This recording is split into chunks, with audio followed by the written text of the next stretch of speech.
Hey there, hi there, everybody. Hello, hello. How's it going, Dog Barker, Lino, Terminal Tractor, Wookie Nipple, by the Fall, Eternally Blue. Hey there, Storm, Ark the Pie King, Fat Camels, House Cat, Just Blake, Slabs Man, Mr. Cheevious, Gumby's Dad, XJ Phil, French Fry Apocalypse, Carden Van, Samson, Lauren Cates, Olivia 5K, Blank Epilogue Page. What's poppin'? 55 Burgers. Jeg, thanks for the Prime sub. Welcome to the Cozy Sub Club. Chegg is another Spire streamer on Twitch. Chegg has been involved in organizing a upcoming defect tournament. It's going to be essentially a competition of defect runs. Multiple players who are confident in their A20 abilities will be tackling the same seed on defect and essentially seeing who can do the best or who can win the most runs, which I'm really looking forward to doing. I'll probably be commentating a couple of the runs involved in this tournament. I won't be playing myself, but I'm hoping to be a sort of an announcer person and talk over somebody else's gameplay, which is something I've always wanted to do with Spire. So I'm really looking forward to that. More on that when I have full details. I'll share the deets. And yeah, it'll be seeded runs, so hand selected seeds for the defect, and everybody plays on the same seed at the same time. Hey there, Van Geralt. I have played Poker Quest. I thought Poker Quest was pretty cool. It's like Dream Quest, but with poker. Both in a good and a bad way, basically. For those who know Dream Quest, the game, you might understand why a comparison to Dream Quest is both a good and a bad thing. Dream Quest, arguably the game that inspired Slay the Spire, one of the first deck-building roguelites. Spire on ESPN 2 when? Oh, it's going to be on ESPN 8, the Ocho.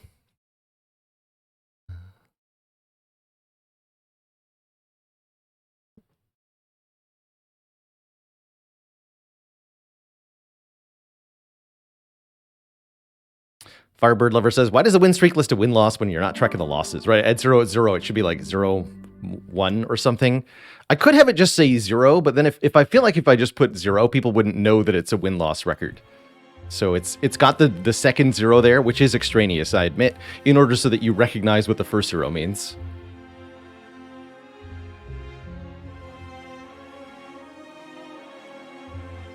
I could also write streak 0. Yes, that's true. That's a little bit less ambiguous, but notably more characters. But how many ties? Cool if you could tie a run of Slay the Spire. Do I ever play horror games? No. Or watch horror movies? Sometimes. I don't know if this qualifies as a horror movie, but I watched Renfield recently, where Nicolas Cage plays as Dracula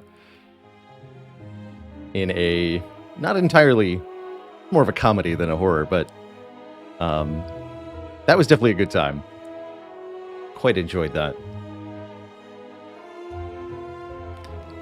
Jay Highland, thanks for the Prime sub of the 4 months. We're going to get some Dead Branch today, I'm hoping. And D-Chain with the 5 months.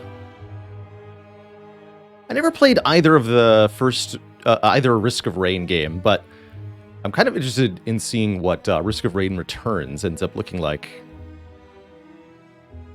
Have I seen the D&D movie? Yes. Definitely. That was a good time.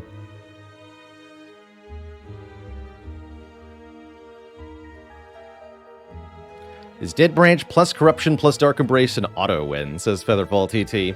It's very strong. I wouldn't necessarily call it an auto win. One of the big hurdles with Dead Branch Corruption is that you can end up with a deck full of random attacks that are unupgraded, and if that stops causing the infinite card playing to occur, then you can lose from that position.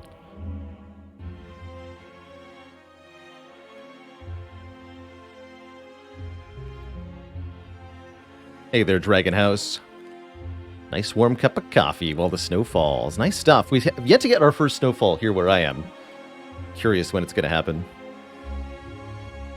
And a dad joke for the crowd, courtesy of Scavito. It was a favorite of mine. Did you hear about the woman who was addicted to dressing up like a nun? She was able to kick the habit. No refunds, twist shot.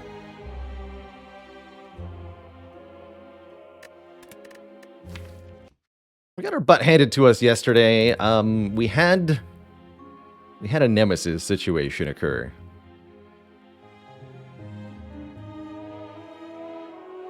This was a weird run.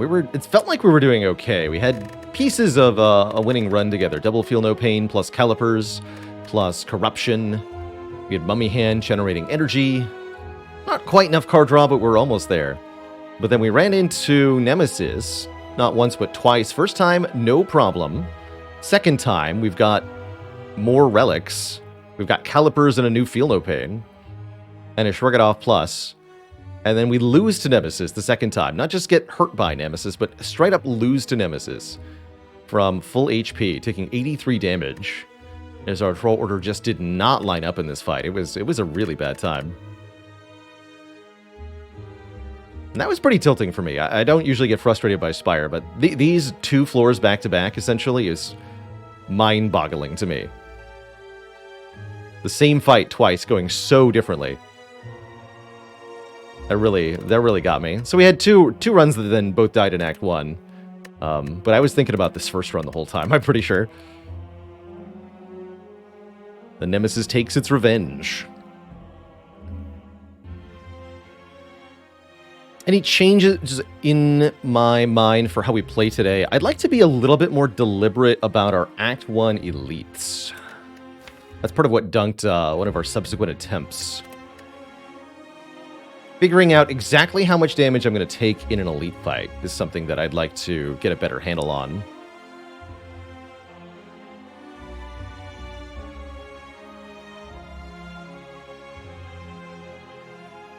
Yeah, we were good into the knob fight, but we weren't good into double elites here.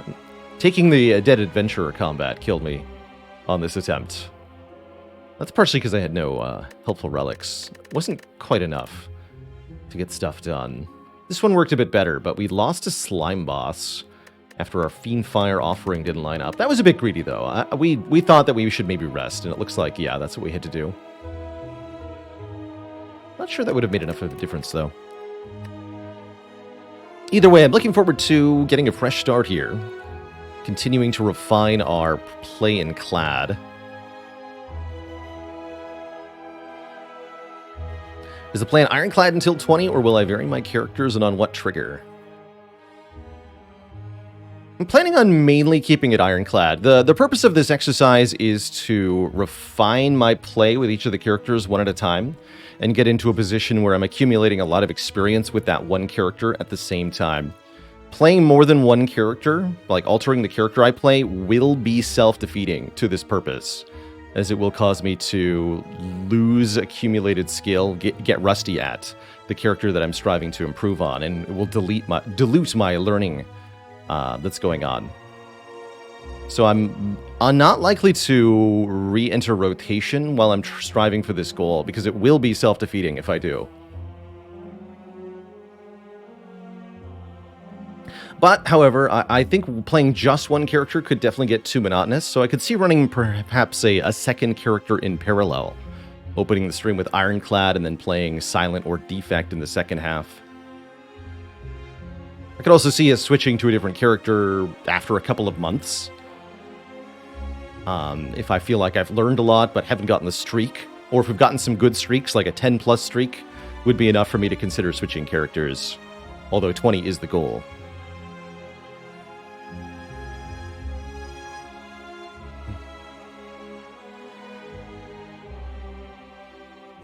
Yeah, I don't see anyone beating the Watcher streak record for a long time. 52 is the number to beat, and I don't think anybody's particularly motivated to try to do that, even if it were doable.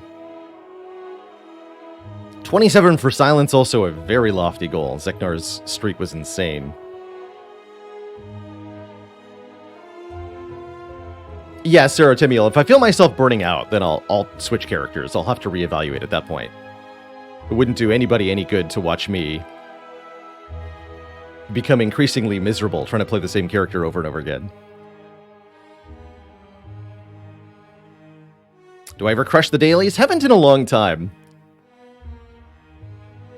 The twofold problem with the dailies, which one is that the scoreboard scores are easily faked. So usually there's some outright cheated scores at the very top, which makes it hard to know where you actually rank if you perform the daily. And the second issue is that I find after you've played the game a bit, they become really repetitive. Some of the modifiers the dailies use end up feeling very samey, like the 50 random cards modifier, the triple cards modifier, and the start with all the curse relics modifiers in particular. Those all kind of feel the same once you've played one run with them.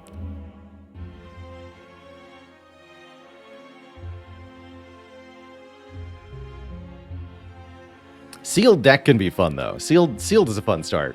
I'm playing around in custom mode. Just ticking some of these boxes, whichever ones you like, can be really fun. But I definitely think some of these modifiers are a lot more interesting than others. I don't like Insanity or Chimera that much. Specialized can be interesting. Specialized plus Hoarder is really funny, because you start with 15 copies of one card. And I definitely remember a daily a long time ago where you started with 15 copies of Barricade. That was fun.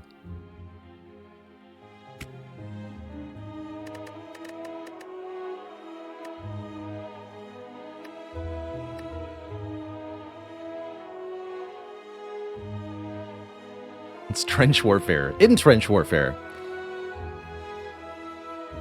I'm so sad that they ended up removing the giant enemies modifier that gave enemies larger size and 50% more hit points. Turns out that breaks the game.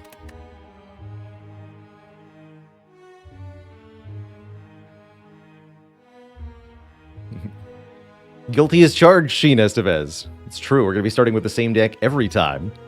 Except for the days we pick a transform start. So, Ironclad Ascension 20. From the top. Greetings, choose, he says. Gotta choose a card. Old reliable start. 3 1-hit point combats can be good for the clad. Transform 2 for 18 damage is interesting. Depending on the path, that could be worth it. And there's the boss swap at the bottom, of course. I think boss swap on clad is not that bad. Not as bad as we think sometimes. Got an interesting looking act. Not that many elites. You can do 3 elites up the far right, but it's a really iffy path overall. Elite before the first fire. No pathing allowed, so you just have to go forward, forward, ever forward.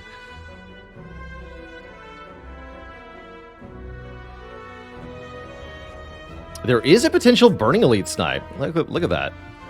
In fact, it's very likely to succeed. This could also lead not to a burning elite snipe, but if you go this way, you get 2 1-hit point elites. So that's also kind of cool. But then you have really nothing to fight the rest of the act. Lice Phoenix with 20 months of support. Thank you, thank you. That does look like a pretty good Neow's Lament overall. What about the Transform 2 for 18, though? Get rid of 2 strikes. Start down a bunch of health. And do what? Go to this fire or something? We'd have to take more combats starting out that way. The transforms could make early combats very easy. And we're not forced into early elite fights either. So we're allowed to take a higher variant start.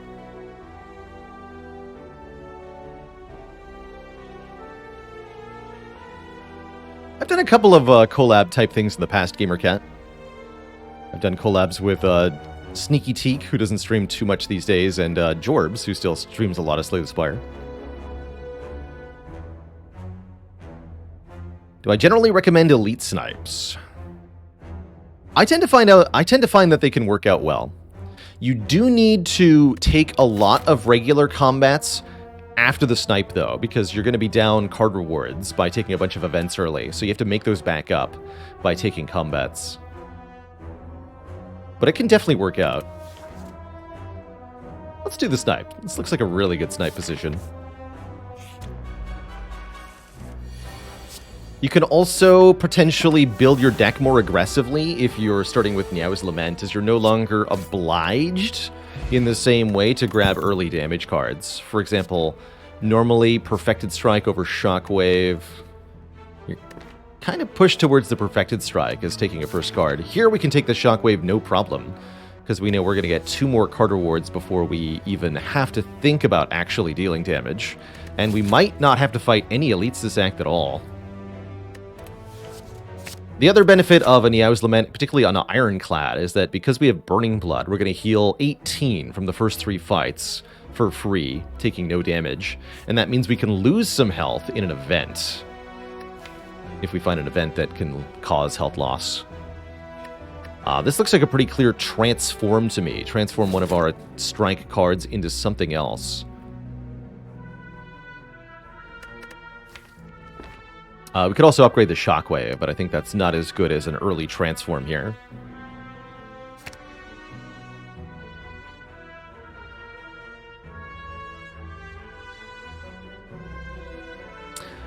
Lauren Kate says, with the face swap event, why is the value of the gold boost worth risking losing a chest or starting every battle week? The way I like to think of the face swap event is this. A stranger walks up to you and says, I'm going to flip a coin, heads or tails. Heads, he'll pay you $20. Tails, you pay him $5. Do you flip that coin? We get a War Cry. Not a particularly amazing card, but sure, whatever.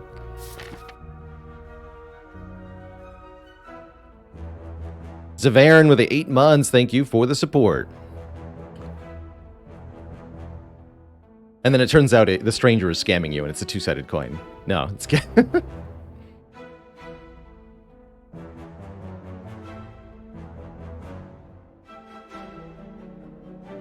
Yeah, if a stranger does that, he's got a trick up his sleeve, obviously. But assuming he's a Slay the Spire event, and therefore he's just cleric in disguise. Oh, here we go. We can lose 11 health, which is actually the perfect amount of health. That way, after 2 more combats, we'll be exactly to full HP. We get some free money. Uh-oh, but it's time to spin the wheel. Oh no. Did the face trader odds change on higher ascensions? Nope. They're the same.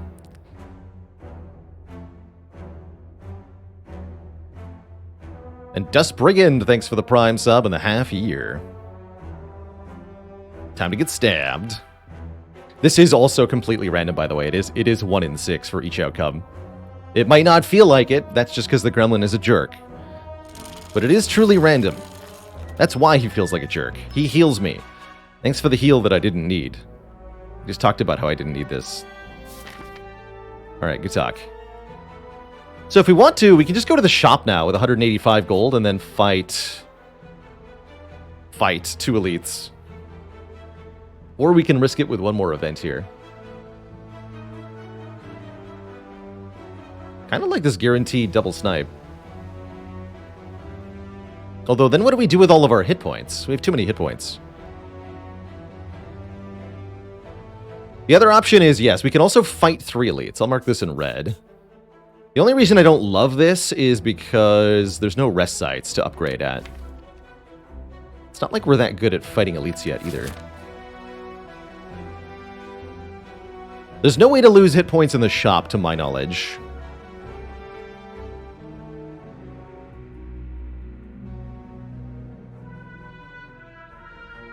Boss snipe is possible? We go here, here. No, there's a combat hero here. Not quite. We can almost snipe the boss. But yes, in general, it is possible. If you can get to the boss with Niao's Lament, it does work. Not that I recommend it, mind you.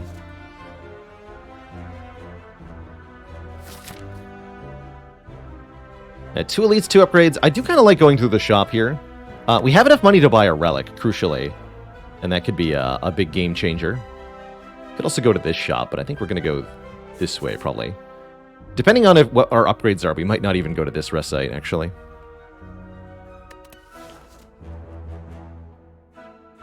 I've seen a seeded glitched run that snipes the heart. You have to like cheat your way out of combats by canceling nodes and stuff.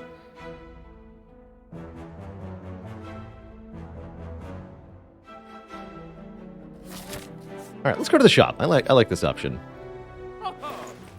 Oh.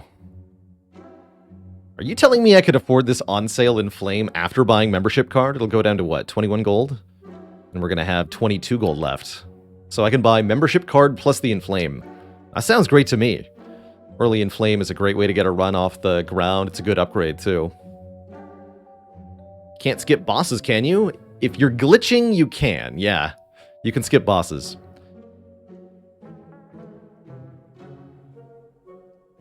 Lantern's not bad, but is it as good as double gold for the rest of the run? I'm not convinced. Give me that. We have a penny left. Okay, let's upgrade Inflame. Inflame also good for the Hexaghost fight.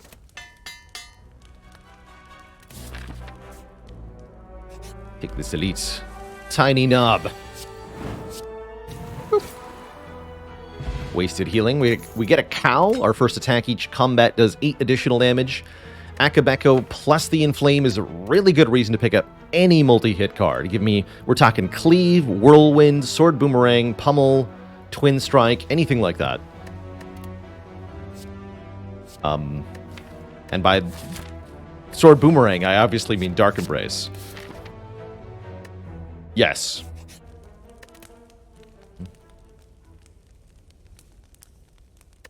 Also something we get to do because of the Niao's Lament. I'd probably be obliged to take an actual damage card here. Normally, but we get to Dark Embrace. Do I upgrade? No, let's upgrade the Shockwave next. A multi-hit card, like Dark Embrace. Classic translation issue. Ooh, is there going to be a ton of money in this chest? Yes! We get effectively 150 gold. And a Shuriken. Also more reason to pick up strength scaling attacks. This money is insane. This is essentially another relic's worth of cash in this chest.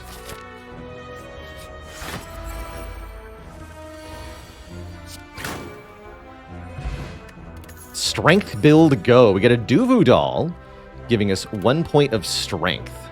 And here we go. Twin Strike versus Cleave. I say we take the Twin Strike. Scales really well with the Akabeko. Good for single targets. Goes where we want it to. I have no issues with the Twin Strike.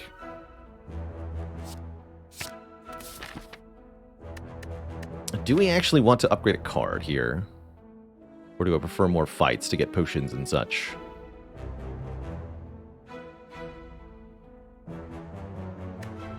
And again, this is actually all thanks to Niao's Lament. If it weren't for Niao's Lament, we'd have to be worried about the fact that we haven't seen a potion yet. We'd have to be figuring out how to manage our health through the elites. Instead, we're just kind of walking through Act 1 with no real challenge before us. Don't mind upgrading Twin Strike, actually. 2 more damage twice makes us slap pretty hard in Act 2. If we upgrade that card well enough, we probably don't need more cards. Getting Dark Embrace upgraded is also tempting. We can do that soon, though. I'll upgrade the Twin Strike. We don't necessarily need to take damage for Hexaghost. We can just do something like...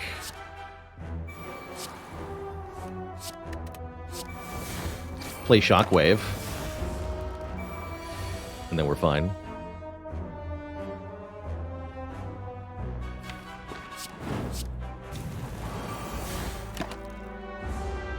I'm strong now. Yeah, I'm not going to bother taking damage. Full health Hexaghost is fine by me. Get even more strength in the form of a potion. And another Twin Strike, which I will really happily take. Could also argue maybe for Body Slam here. Body Slam upgraded is a zero-cost attack, which works well with Shuriken. And Body Slam in general is excellent in the late game with Dark Embrace. But I think just another Twin Strike is going to get us through the short term really, really well. Hey, Lauren Cates, thanks for those bits. Another Halloween has passed us by. So Twin Strike with Akabeko and Vulnerable does 21 damage twice. Just kill that Jawworm effortlessly with 2 common attack cards. And another Dark Embrace. I could have had a Sword Boomerang. Could have an Iron Wave. I'm also happy taking nothing here. We definitely don't need 2 Dark Embraces. Yet.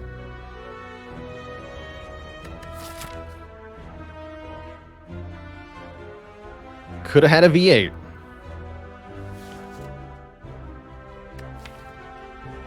I don't totally dislike Iron Wave, but I think we'll just skip here.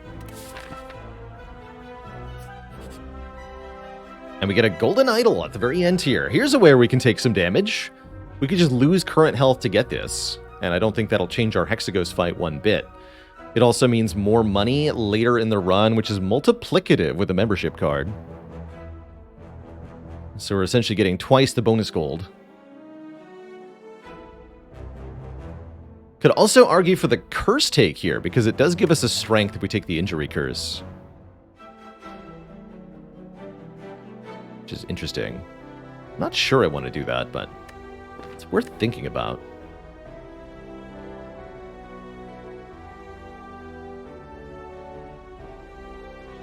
I think we just take the 26. Steven EZ, thanks for the Prime sub and the 3 months. Appreciate you keeping it cozy. But we're hunting for Clumsy. No. Take the damage. Go into Hexaghost with 49 health and an upgraded, I guess, Dark Embrace. We could also upgrade Bash or the other Twin Strike, but I figure for the later game, we're going to want to upgrade Dark Embrace. This is not an upgrade for now. It's an upgrade for later. We're kind of ahead on upgrades currently. Guess we'll do Dark Embrace Shockwave. That makes the turn 2 not a problem. And then from there, we can just probably kill. As part of our major damage race.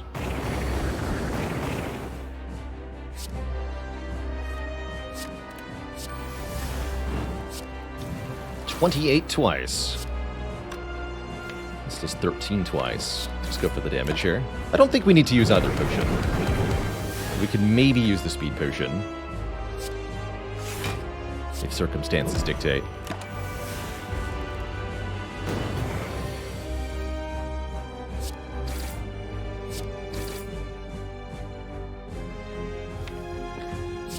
Get a point of strength if I play another attack here.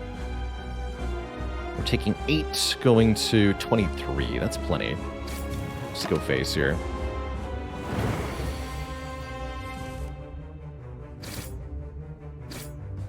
This I can probably block. We have 2 turns to kill from here before we get hit by another big attack. But there won't be another big attack as we're through. GG. So that was an easy breezy Act 1 courtesy of Niao's Lament. One might be able to argue successfully that we could have had an even better Act 1 if we had taken a different starting bonus, but I think that was a very good example of when Niao's Lament can get you a great run, at least initially. Interesting choice here. 3 powers before us, Brutality, Juggernaut, and Demon Form. Don't think Juggernaut does much, giving us damage upon blocking, but Brutality can be more card draw. Demon Form can be even more strength. Although I'm not sure how much strength we need with Shuriken, Duvidol, and Flame Plus. Feels to me like I might prefer the Brutality here.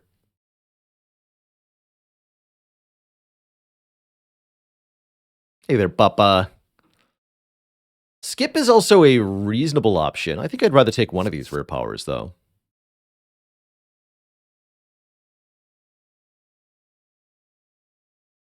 Brutality gives us more draw to scale off the Shuriken. That's true, so it could also be more strength. Don't know that I would hunt a Rupture if we got Brutality, but it would become a good pickup. Same with Runic Cube. Runic Cube would become an acceptable take with Brutality. Whereas Snecko Eye is a better take with the Demon form.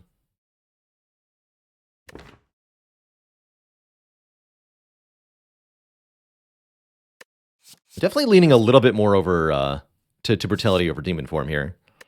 I like that it's cheap. Darlock with the 22 months. 22 plus 2 months subbed, Ironclad 20 streak confirmed. Let's go Brutality. And there it is, the Runic Cube. I'd say this is now unlocked as a possible option. That said, do we prefer straight up more energy? There's Coffee Dripper preventing us from resting, and Ectoplasm preventing us from gaining gold, which is super not happening because of Golden Idol and Membership Card. We don't take Ecto. It's either Dripper or Runic Cube. Runic Cube would be draw 7 per turn once Brutality is in play, which is kind of huge. And draw more when we take damage. Coffee Dripper is just more energy, which makes the Dark Embrace work a bit better and the Shuriken work a bit better.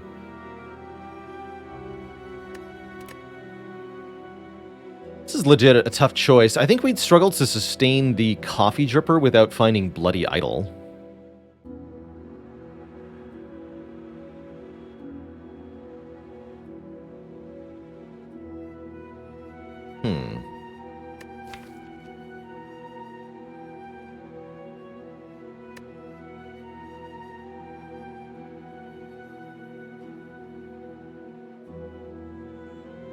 Trying to think of how important it's going to be to have that one more energy during Act 2 fights. Also thinking how important it might be to be able to rest. Certainly feels like we might end up doing that 1 or 2 times. Would I take Bites? Definitely. I think Shuriken makes Bites a lot more attractive. Although it depends if we remove some soon. We don't have any block? Not really. We have 4 defends and a Shockwave for block. I think that makes the Runic Cube a lot better. Since we have the Brutality, I'm going to click on the cube, see if we can make this into a successful 3 base energy run, or at least 3 energy through Act 2. Often a difficult thing to do, but can be well worth it. Shops are sparsely placed here. Makes things a bit challenging. I'm thinking we might want to consider this early shop. That does require committing to an early elite as well. However, we have effectively 600 gold probably by the time we get to this shop. Well, we already have effectively 500 gold, right? We can buy quite a bit at this shop. 2 relics, and a potion, and a card remove. Seems pretty good to me. What does the cube do? It means every time we lose health, we draw 1 card. 1 card per instance of health loss. In fights like the Heart, this can draw a ton of cards all at once.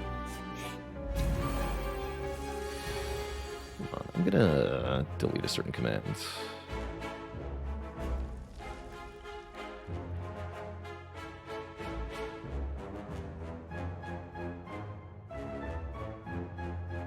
A built-in command, I see. Well, never mind. Come strong, myself.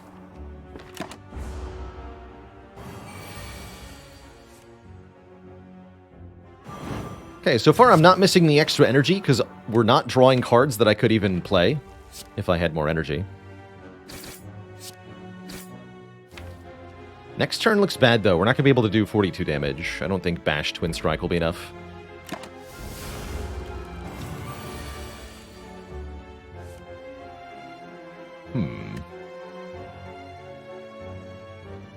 Can use the speed potion, though.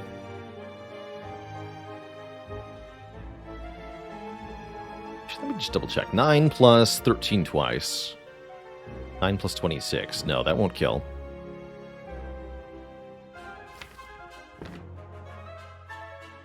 So speed potion, Dark Embrace, double defend. Feels reasonable to me. Hey there, Tim Pure. Do we skip Tungsten Rod? That's a good question. I could also Twin Strike instead of Dark Embrace. Maybe that's better here.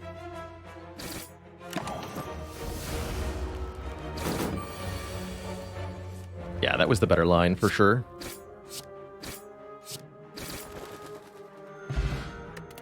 Get some money back and an energy potion. Really like these two potions together. And whew, shiny.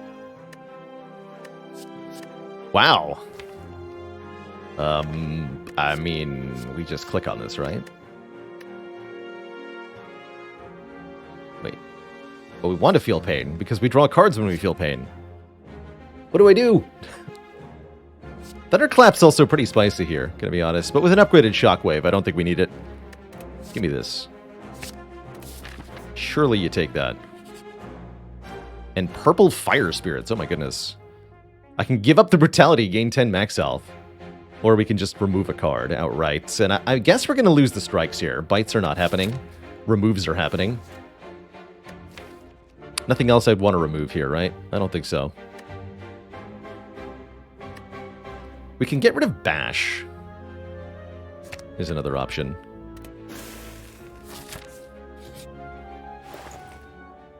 Ooh. Apotheosis is here. Battle Trance is here.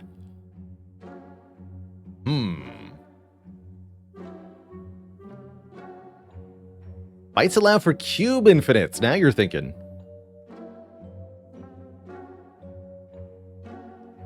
Chemical X is here. Don't really like these relics that much. Although Ancient T-Set could do some stuff. I don't really trust it. It's also a question card. Bit expensive, but could be worth it, actually.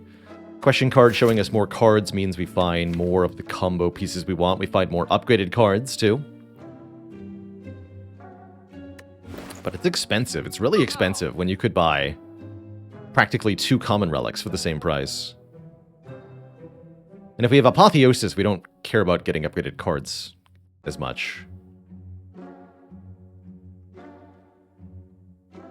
Short term, I'm looking at Apotheosis, Battle Trance, Good Instincts card remove in this shop. Add 3, remove 1.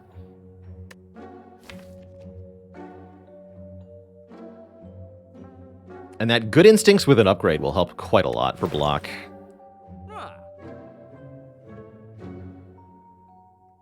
If we had a Whirlwind, I would super buy Chemex.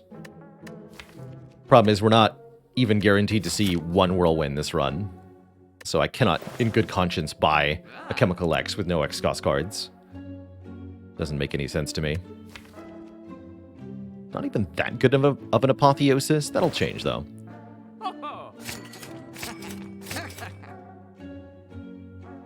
Am I removing a Defend? No, let's remove Bash. Let's remove Bash. Current potions are just fine. Does Clav have any other X-Cost cards? No. Whirlwind is the only X-Cost card for the Ironclad.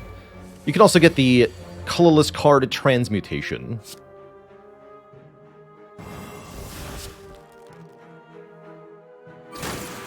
Get slapped, sir.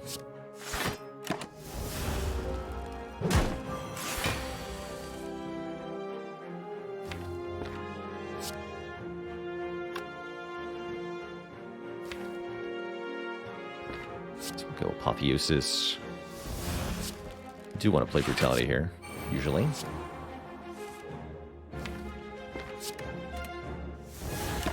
Take a little bit more, but we should be able to win this fight pretty quick from here. We can get a lot of cards into our hand, usually.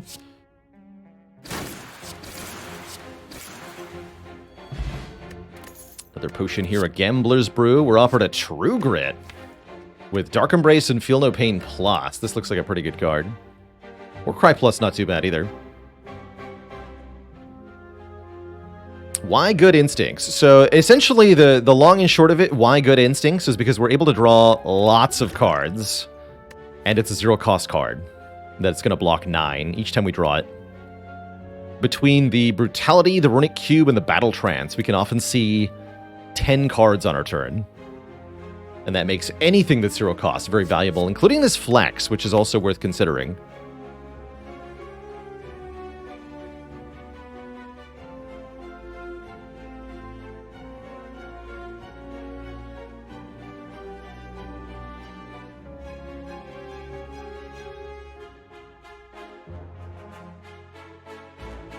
An XJ Phil, a dad joke for the crowd. What is the Ironclad's favorite type of tea? Brutality. I do think this True Grit's very, very valuable, though. Will this deck need some kind of healing component other than the Burning Blood? We might need to rest at a res site. Here and there.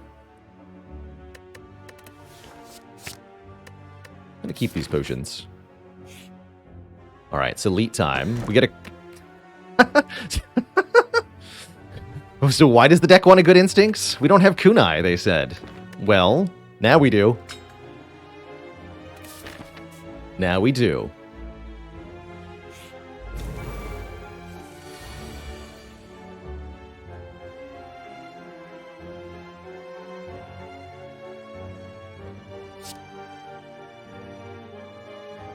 So far, this is definitely making up for yesterday's run. That's for sure. This does exactly 48 damage. I think that means I drink the strength potion and kill the back guy. Could also use the energy potion to play the apotheosis.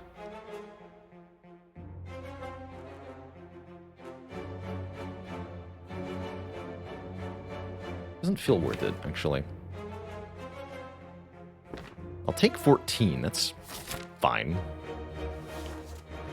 So yeah, let's strength pot.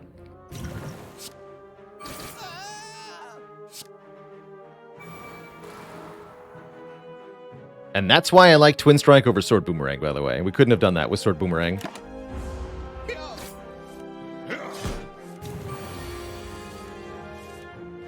Look at all these cards. Absurd.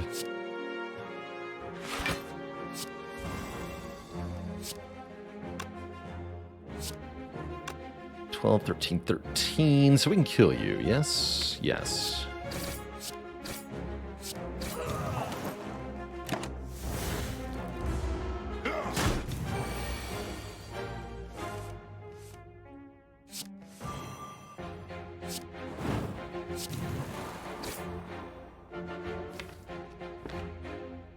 Put a defend on top just in case.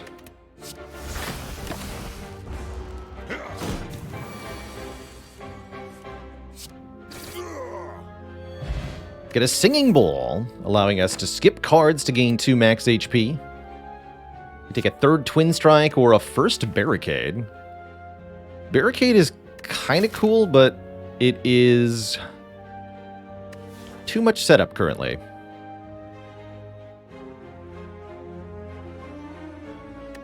We have some of the pieces to make Barricade good, but they're not going to actually work until much later. So we only take this if we think we're going to need it for much later.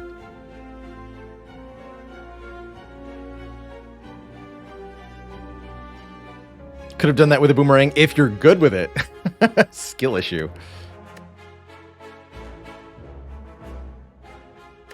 I'd just take 2 max health here. Yeah, good old Barry's not much of a fan of max 3 energy decks. Got a couple options as to where we can go from here. We can do this, or we can do this. And there's also the shop. We have just enough money to make a shop worth considering. Going into another elite is a bold choice. But given we just stomped on Slavers, I'm not too afraid. I could see Gremlin Leader being an issue with the current deck. Could definitely see Gremlin Leader being an issue.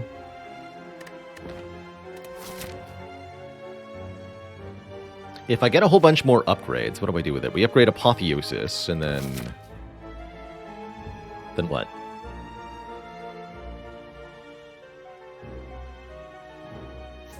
I think I'm going to go this way. That would mean not going to a shop. Other option is upgrade Apotheosis, go to the shop, I think. Maybe we skip these 2 fires. They're not that good. We have Apotheosis. We don't care about upgrading. We want card rewards and money and hit points. Brutality could be a good upgrade even after Apotheosis because of our Runic Cube. I guess we could go to this Burning Elite too if we wanted. Although I don't want to go through 3 question mark rooms. Probably not. Although there is a chance for Thwack, of course.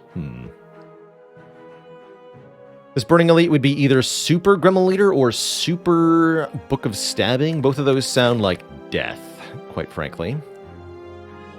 Don't think we want to do that. Stack does not have enough energy to tackle something like that.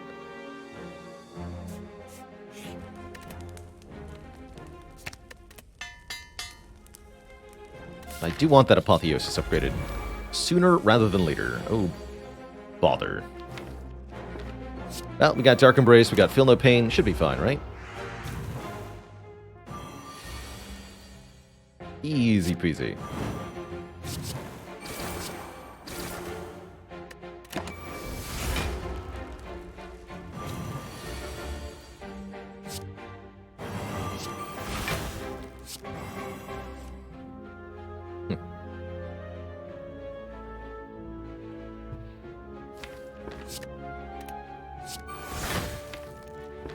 Not get Dark Embrace in play.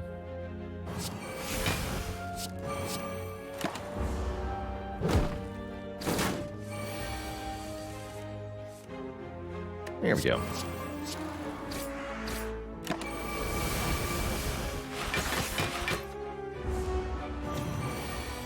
Can't stop me now.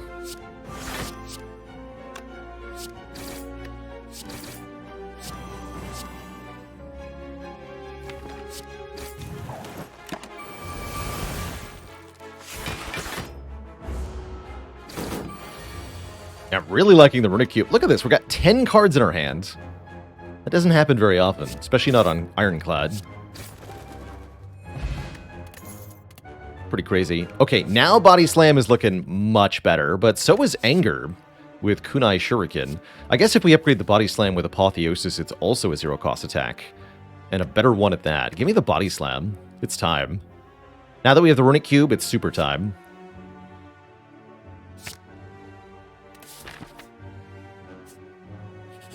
And a Bottled Tornado. We could bottle the Brutality here, or we could bottle Dark Embrace, which seems like it's probably the play. Could also skip this for a key, but I really like bottled Dark Embrace as a general rule.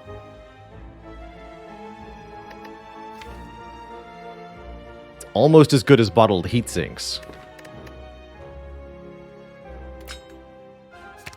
Yoink. The Spire giveth.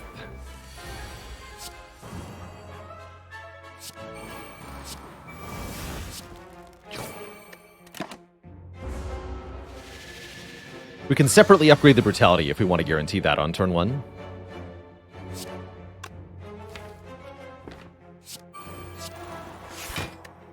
And if we take a little bit of damage on our turn, well, that's just more card draw for us.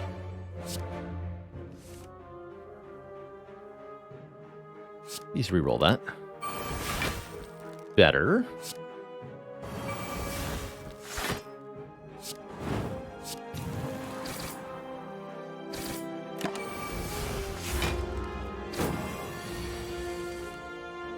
Oof. Terrible.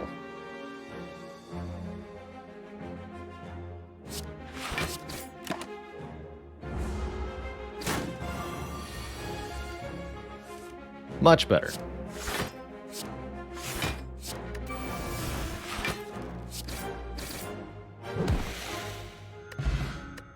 Get some money, get a Fear Potion.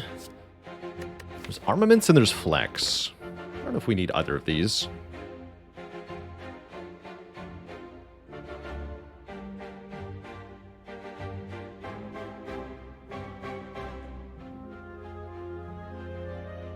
I'll take 2 hit points. Okay, shop is feeling like less of a necessity, but still, we have enough money basically for a rare relic here.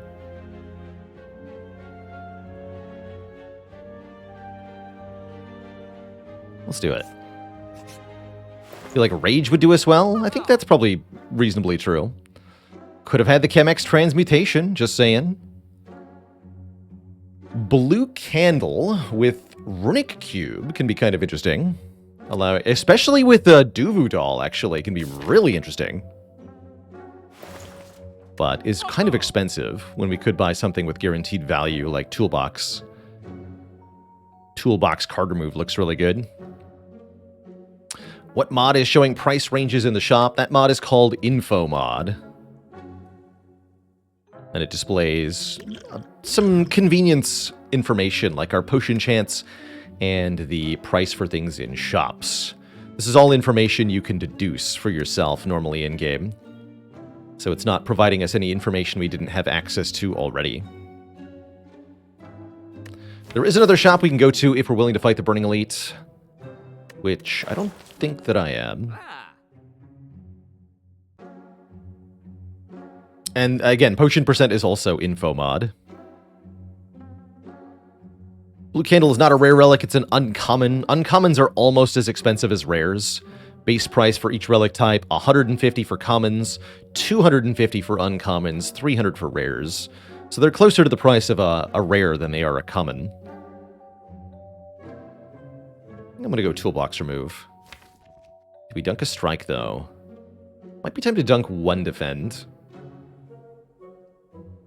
I'm down for that. Too many defends is a bad thing sometimes.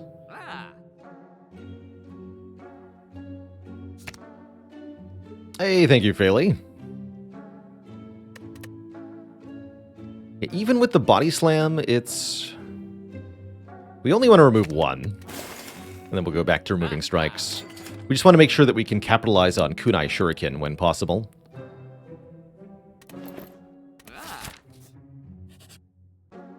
Remove a card from your deck. So now we remove a strike, see? Dunk all the basic cards. We're down to 2 strikes and 3 defends. That's usually a good thing in my book.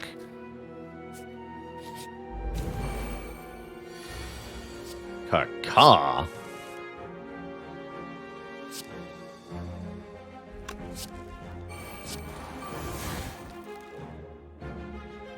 I feel no pain, right? Do 21 to each of them.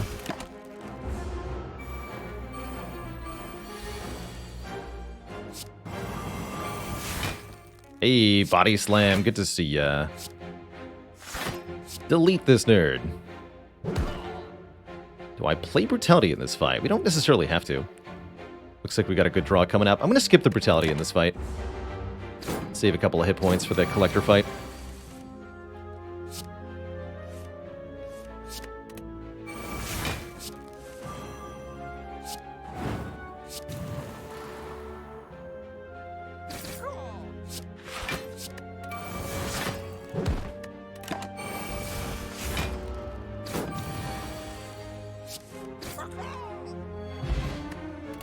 Money. Dropkick. If the enemy has vulnerable, gain an energy and draw a card. Kunai Shuriken says Dropkick's actually pretty hype. And the very small deck also says Dropkick is pretty hype. I'm kind of happy with the Dropkick, actually. Can help us redraw into Body Slam at crucial moments. Yoink. And now, card draw.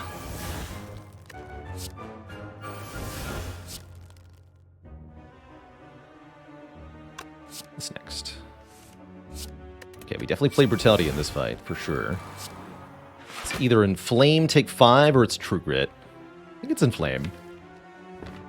No reason to expect Book of Stabbing to go flawlessly. I could also do Inflame, Energy Potion, Twin Strike, True Grit.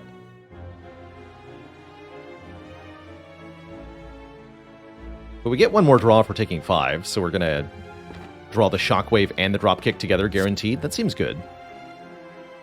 Next turn, we're going to go... It has to be Shockwave, then Dropkick. I wish I could do Feel No Pain, Shockwave, Dropkick. I don't have enough energy for that unless I use the Energy Potion. Which I think I'd rather use in this fight. Has the Mastery Challenge been done? It has been! We did finally get the clumsy we were looking for and finish the whole thing. And it was glorious.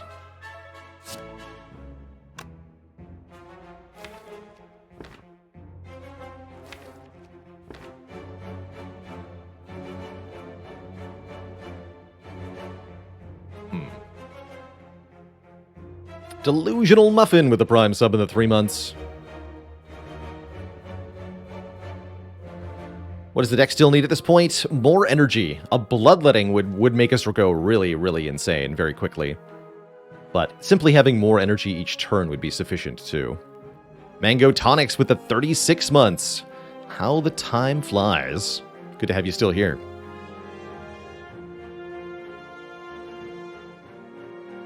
Well, this also eats my stupid thing. Let's wait a minute.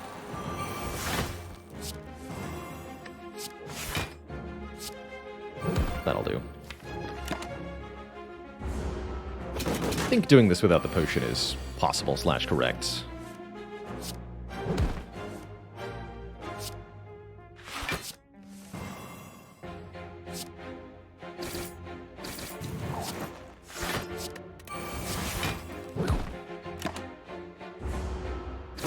Pretty good fight. Dropkick really slaps. We get a Whetstone, which will upgrade 2 cards at random. No biggie there. Could take another True Grit, which I think is actually not a bad idea, considering the Feel No Pain, Dark Embrace, and Apotheosis. Yeah, I'll take one more of these. Frog Style with the Prime sub in the 17 months. Thank you, thank you. Having the Body Slam natively upgraded is actually half decent, too. And I think for this and next act, we probably do want to upgrade Brutality here, so that we always get Brutality Dark Embrace set up on turn 1, and then we're drawing tons of cards from there on out. Means we might be vulnerable to getting hit on turn 1 sometimes. Trying to think of which fight will be worst for that. Triple Jawworm, maybe. Not that afraid.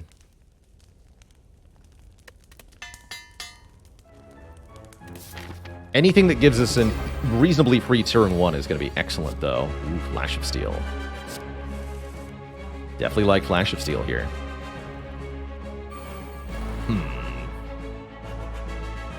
Which card do I skip between Dark Embrace? I don't have to. We've got the Energy Potion. This smells like the Energy Potion, then. We can get everything in play. Yeah, I think so.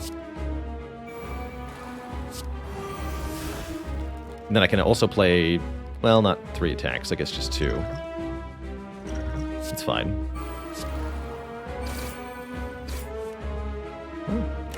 Coulda, shoulda, woulda.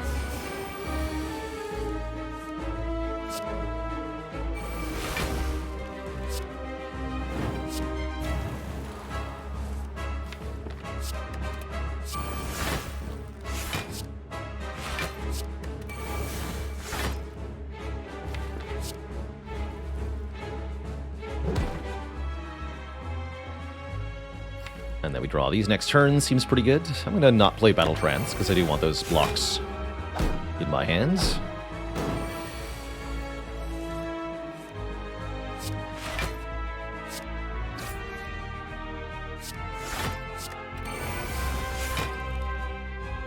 So I want to play 2 more attacks. It's going to be Twin Strike, Body Slam. Get rid of another strike here. Can also do Dropkick. Might as well.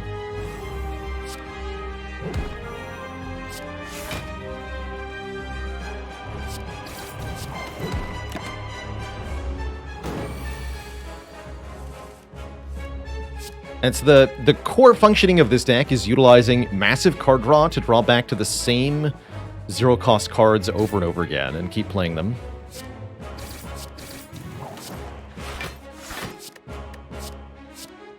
That one. There we go.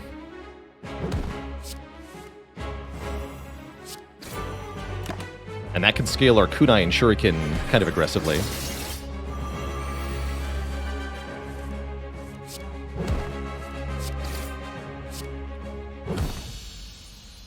GG. Collector, no problem for us there. Pick up some money, get offered a second Brutality, a Fiend Fire. Hard to go wrong with Fiend Fire when you've got Feel No Pain, Dark Embrace, and a lot of cards. Or Berserk. Fiend Fire looks really good. Berserk can provide energy, which is interesting. It's yet another power, though.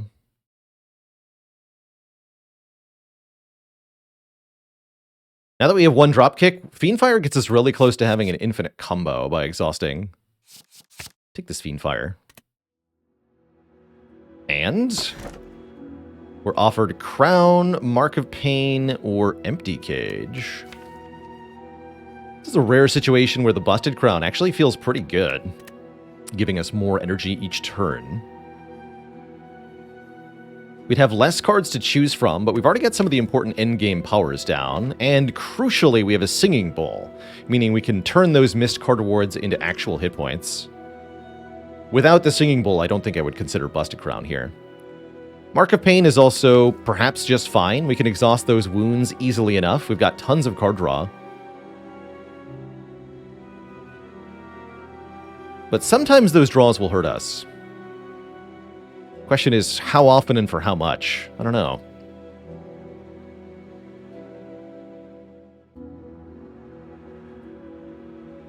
Being able to find more powers to set up with using the Mark of Pain does seem like a good thing. What card is bottled? Dark Embrace Plus.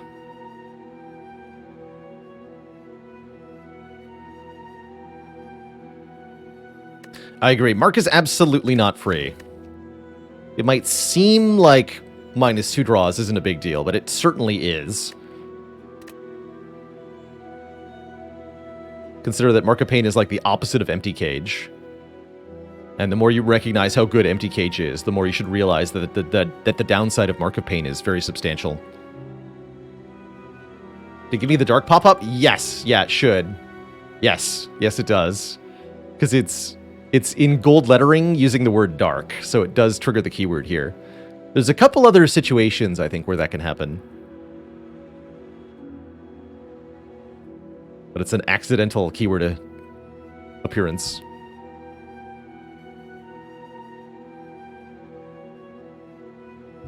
I guess the question is, what non-strike cards have a keyword in their title, in their name?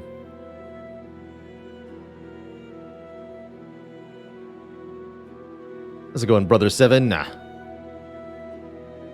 Astrea's Six-Sided Oracles is going to be on this month's game vote. It's one of the runners-up from last month, so it could end up being a game we play through the community game vote.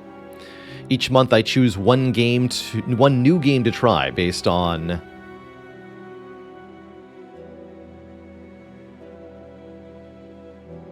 votes from the community. That's a good one, Snakebird Priestess. Poison Stab normally has the poison keyword on it, but it wouldn't show up in a bottle. So I bet the poison keyword shows up with Poison Stab bottled. Yes, we played Return of the Obra Dinn through the community vote one month. That was an excellent time.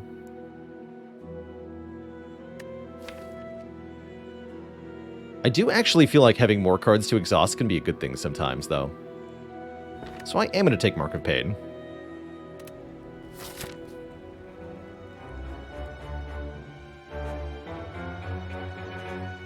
And this looks like a much better Burning Elite. Great path, too. We can take lots of elites if we want to. Guess the only question is, do we take one event or 2 events on the way to the shop? I say 2. Good time to get 999 gold, especially. Yeah. It's called Poisoned Stab. But poison is a substring of poisoned, so I'm not sure if it would work or not. Something we might have to test. Give me your money. Ow.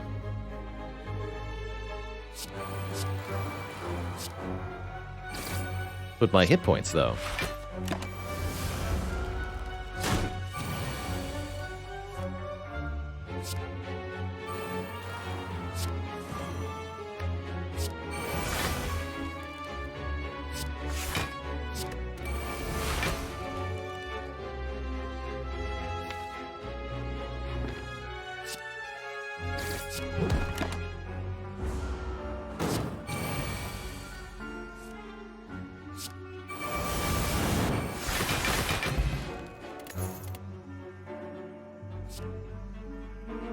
Reckless Charge Plus creates a Dazed in the draw pile and is a zero cost attack. That Daze exhausts for free block later. It's not bad. Oh, I forgot the Hand of Greed. That's true. I don't think I had a way to block on that turn, though. Look at Finesse.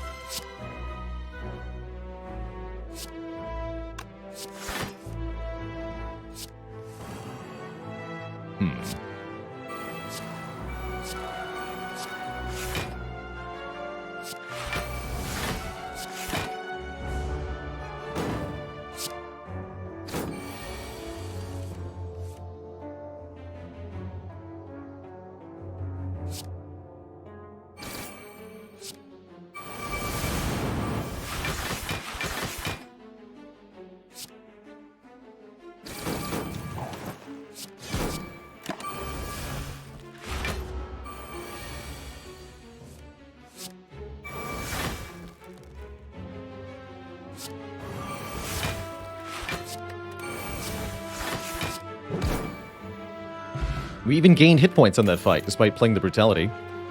Here's a Rage. Whenever you play an attack this turn, gain block. I think I agree that Rage is actually huge for this deck. And one of the final cards we're going to want. Pommel Strike, also not terrible. But Rage with the Dropkick, the Reckless Charge, the Body Slam, and the rest seems very strong. Not affected by Frail either. Lose all your money? No way. I want more money. No, we're still losing money. Alright, I'll buy one potion for 40 gold. An elixir's not too bad.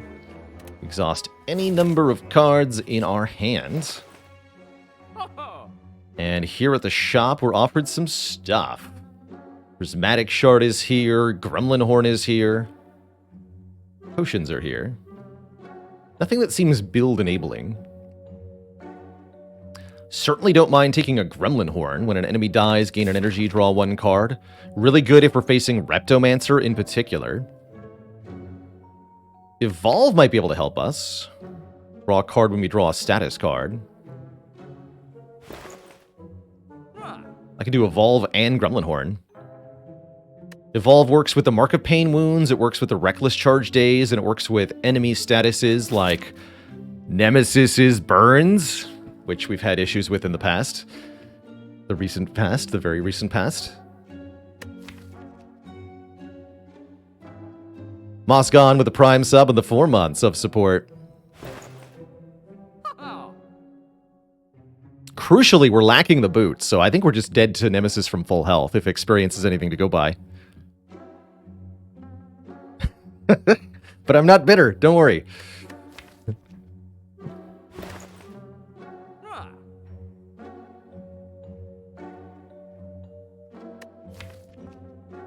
Yeah, for those not in the loop, we had an Ironclad run. We were on a 3 streak yesterday. I fought Nemesis twice in the same act. First time, we take 0 damage. Beat the Nemesis easily.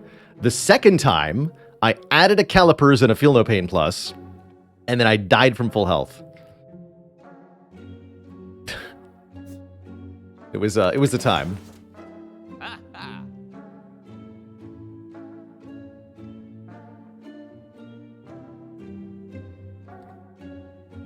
So yeah, I'll take an Evolve.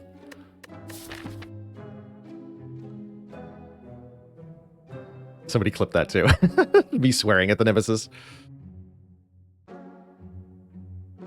was like burn 45, burn 45, burn 45 a couple of times. It was tough. But yeah, I'll go Gremlin Horn Evolve. That shores us up against basically all the elites, which I like. Really learning to respect the elites of Act 3 in general.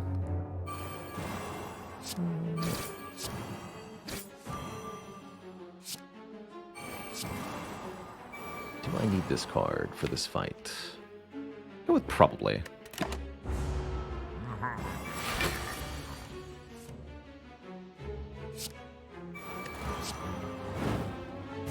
Evolve is definitely a card I've started to raise my opinion on lately. It's only good in some fights, but it's so good in those fights that it's worth taking just for those fights.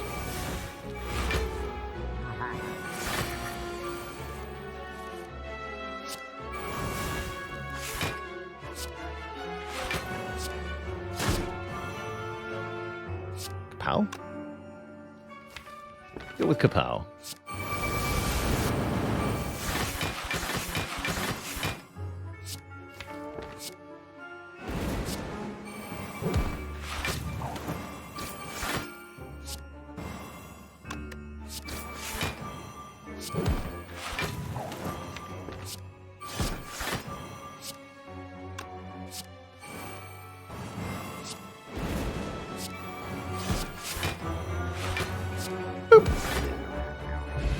Get bodied, sir. We now have a preserved insect, meaning all elites are easier to kill. There's the whirlwind payoff for the chemical X from earlier.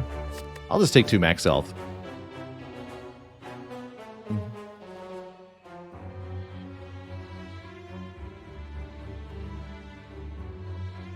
Yes, the channel is marked as mature because I reserve the right to say fuck if I want to. And sometimes I'm playing games that have swears in them or other mature situations.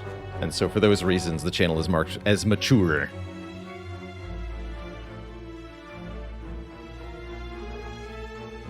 Give me the 2 max health.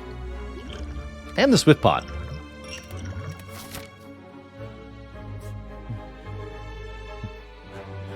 Do we go to this fire? Or do I want another combat, actually? Combats are 2 max health each. With the Apotheosis, upgrades or recalls are not that valuable. Let's not take this fire. Let's go for a fight instead.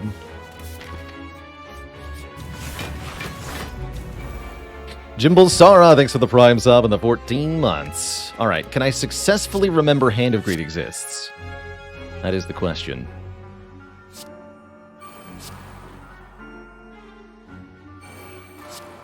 That is the question.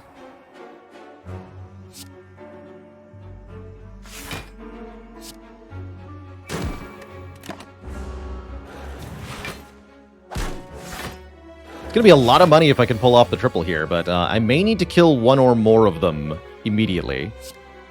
As you can see from this situation here. I'm going to kill the front one.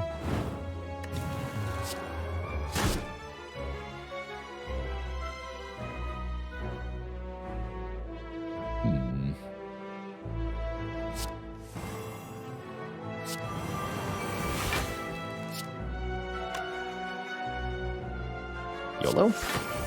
Good.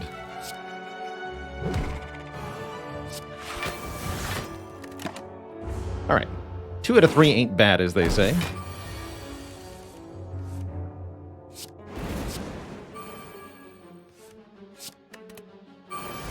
Not getting Evolve in play hurt, though.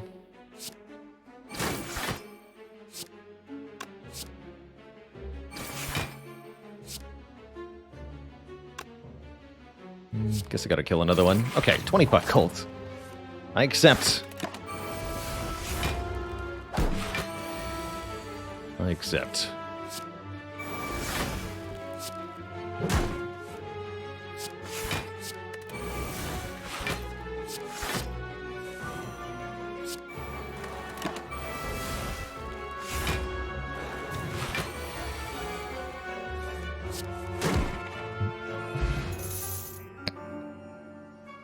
Wait, was there a dad joke in there too?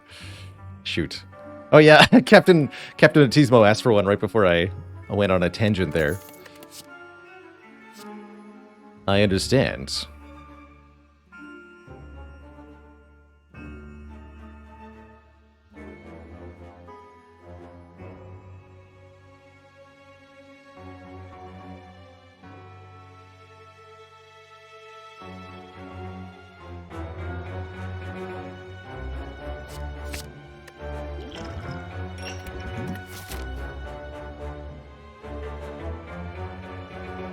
Did you hear about the Ironclad that ran behind a car for miles?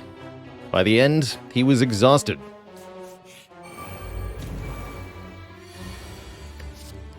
Did you hear about the Reptomancer who went to the wrong neighborhood?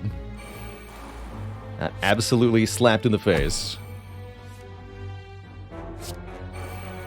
by a very powerful Ironclad.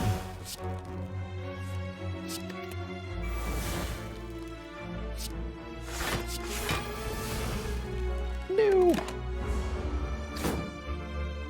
Chadrick, thanks for the Prime sub. Welcome to the Cozy Sub Club.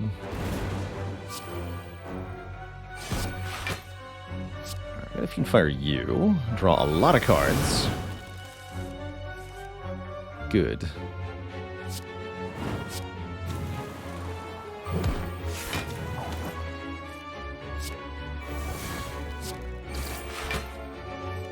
This is working.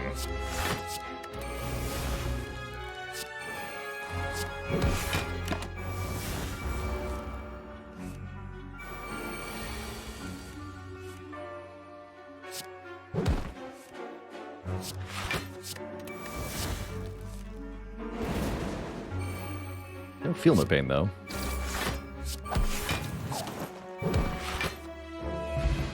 Get Magic Flower. Healing is more effective during combat, so we'll heal a little bit more at the end of each fight. Currently, we don't have any other healing source, so I wouldn't say it's great overall, but it's fine. Pommel Strike seems fine, speaking of things that are fine. Damage plus card draw sounds good. Prism Blade. I know that prismatic shard in the shop could have led to some really good nonsense, Papa. I'm a little sad I didn't take it, but only a little bit. Gunlin Horn has been nice to me. Boat thingy, if only I could take you. One of my favorite relics. Instead, I've got Bottled Dark Embrace, and I don't regret it one bit. Go Jack of all trades here with Bottled Dark Embrace. It is the deadly nemesis here. Gotta be very careful if we wish to not perish. Evolve will help, for sure. Love how many powers we can get down turn 1, consistently. I see Nemesis is in a mood here.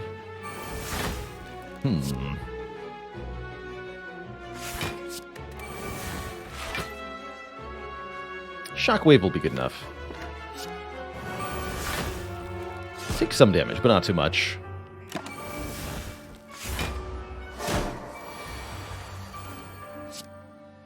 Gotta say, I'm feeling really good about this Runic Cube pick. That has really worked out for us.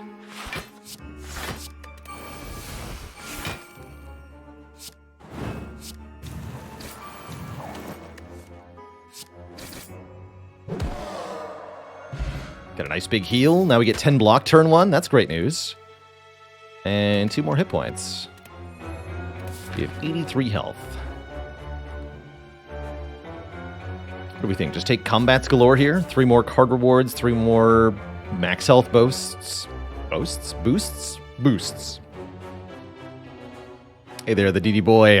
Been meaning to sub for a while. Watching the YouTube for years. You're heckin' welcome. Thanks for that Prime sub, too.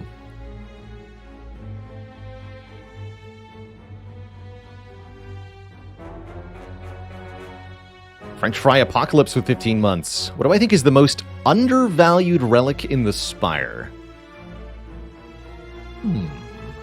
Undervalued.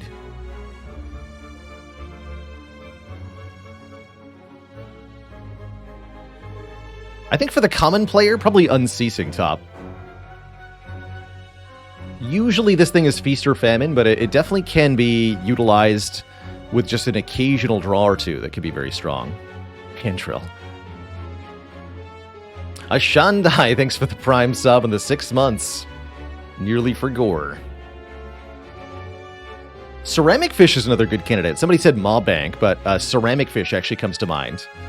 Fish is sometimes actually worth buying at the shop, and can end up being worth quite a lot of money over the course of a run. Does Magic Flower work with the Singing Bowl heal? No. No, Magic Flower specifies during combat. So only while there's an enemy in front of you do you get the bonus from Magic Flower. Once you're at the reward screen, you're no longer in a combat, so I don't believe you get the bonus. Pretty sure you don't. We can double check that. Cross Up MK, thanks for the gifted sub.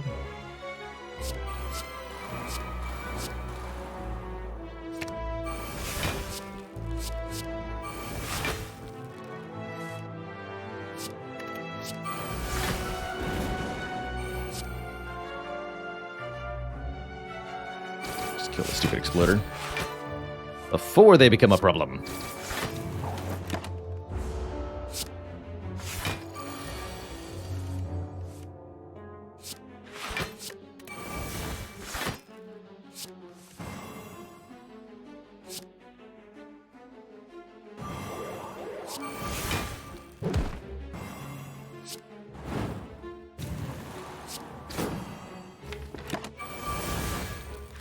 And then Fiendfire will kill.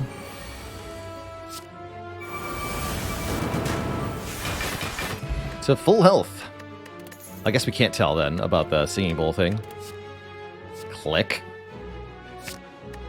Offering is good. I think I like the current potions quite a bit. Especially with Bottled Dark Embrace. Elixir is like a super gambling brew. Delete any number of cards in your hand. Draw that many again.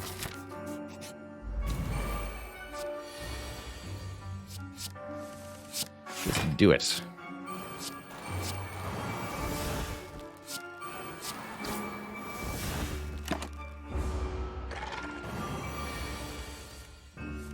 Org to you too, sir.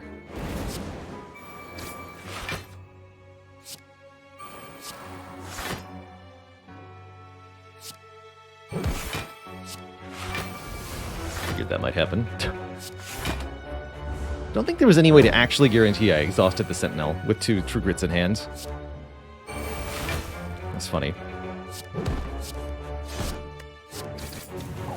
I like that this run is going so well.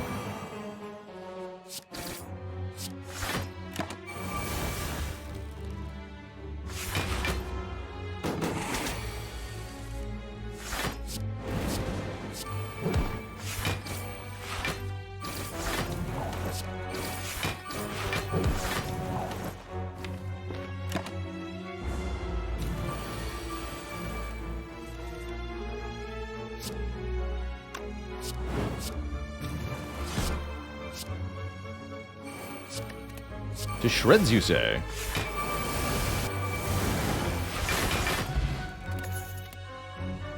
Guess we can see if the Magic Flower flashes. No.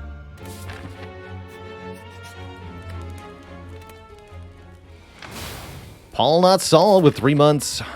Your son is homesick, so we'll be watching stream through the end of the week.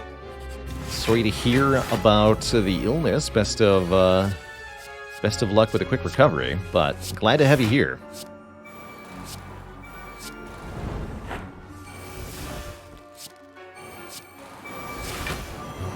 This deck just plays, man. Dang.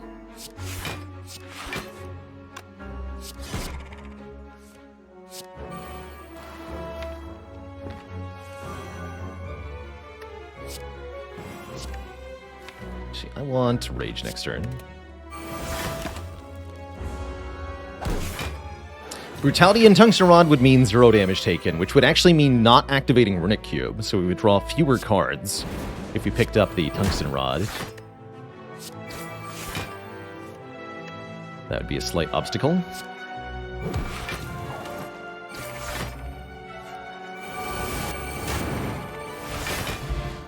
Fairy in a Bottle. Okay, this works with Magic Flower. If we would die, heal to 30% times 1.5 equals 45% of your max health. And discard this potion. That seems like a game changer. For the heart fight in particular. Aaron W. says, in my Ironclad list, I call Rage C tier, but I feel like it does a lot of work in a good deck.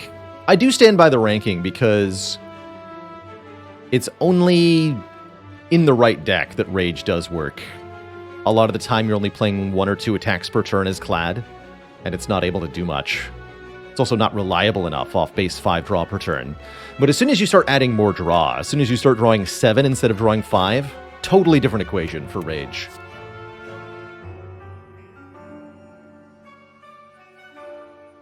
With a Sacred Bark, would that turn into 90% health restored from a fairy? Yes. Yes, it would. That elixir is really strong, though. I think I'm going to lose the liquid memories here. This elixir is too powerful in this deck. I guess we upgrade Evolve? Yeah.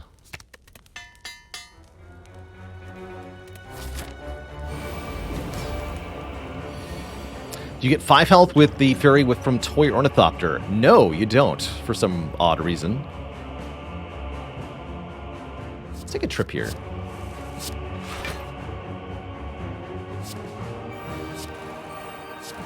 But no, you don't. That's fine. We'll take some damage here, but guess what? Taking damage just means we draw more cards anyway. All part of the plan.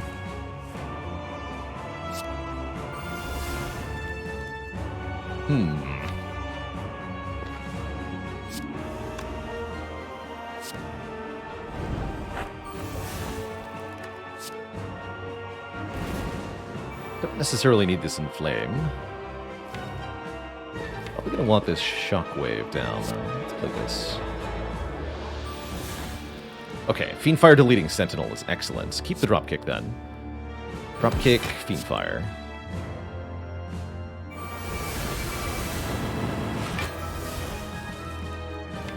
Feel no pain, hello? There you are.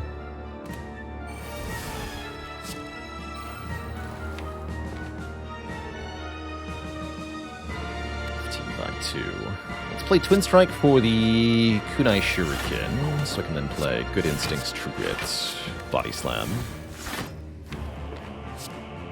Don't play Battle Trance because I want to play Evolve.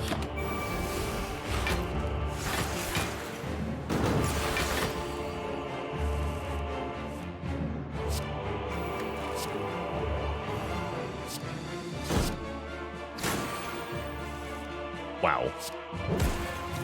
That was quite a draw. Good lord.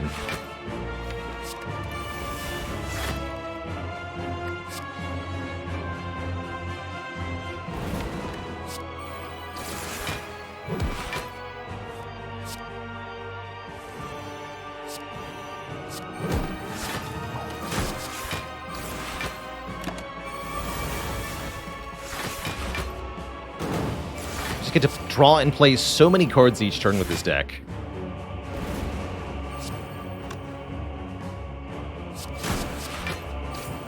Kind of like a Monster Train style deck. You don't need to get more energy each turn if you can just make your cards cheaper instead. And then draw all of your cards over and over again.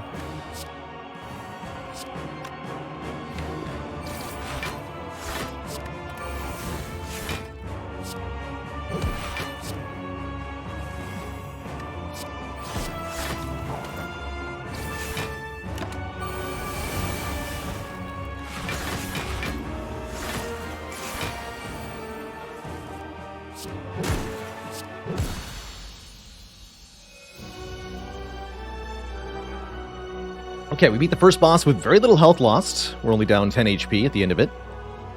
Our second boss is going to be the Time Eater, who I think I'm pretty happy about overall. Time Eater seems maybe a little easier than Awakened One. That's Secret Weapon, not Secret Technique. Give me Pommel Strike, I guess. Yeah, here we go.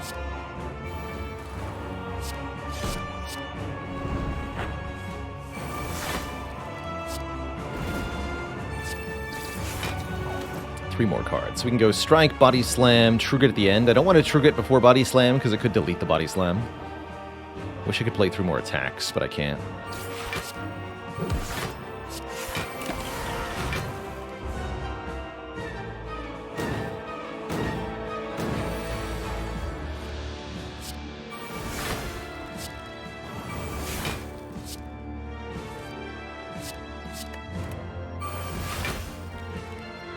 This is another 20 blocks. So currently I'm taking 1. That's a good thing. Let's just play the Inflame then.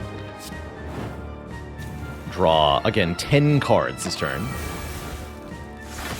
2 from Dark Embrace. 2 from Runic Cube. 5 base, 1 from Brutality. 10 cards.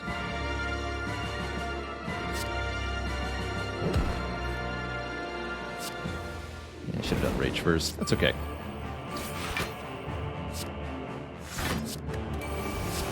Definitely got to play Evolve here. 3 more cards. Sentinel, Reckless Charge, Body Slam. No, Reckless Charge, Sentinel, Body Slam.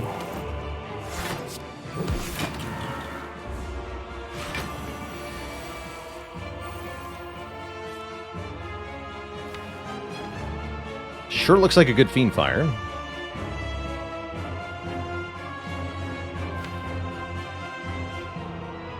These cards alone ought to be enough.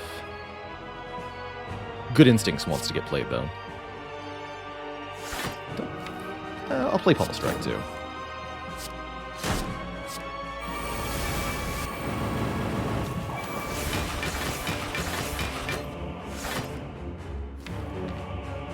So now we can go Rage.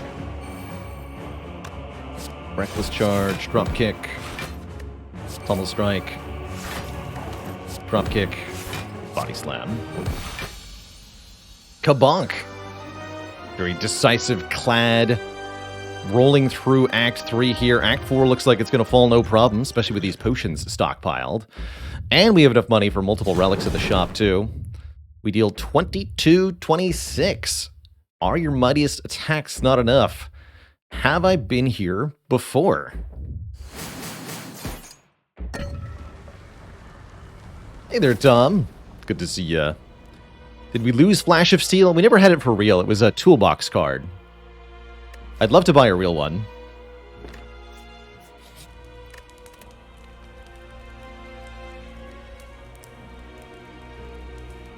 Upgrade one of these cards or sleep for 3 health. I might actually just rest, because the Apotheosis means the upgrade's not that important.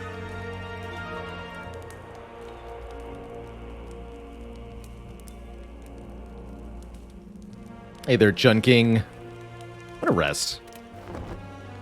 I guess, yeah, True Good Upgrade could be okay, too, for the first deck cycle. We've seen a couple situations where that matters. Does anyone want to Frozen Eye? Don't dislike Frozen Eye here, but it also seems unnecessary. Why do I need to know what order my draw pile is in if I'm just going to draw the whole thing anyway? Nunchaku seems better, giving us actual energy. Nunchaku, Master of Strategy. I guess Frozen Eye could be nice with, say, the Elixir, perhaps. But I really don't feel like it's necessary. Would I prefer a different potion? Artifact Potion can help a lot against Heart, but I think the Fairy in a Bottle is still better. Swift Strike's okay.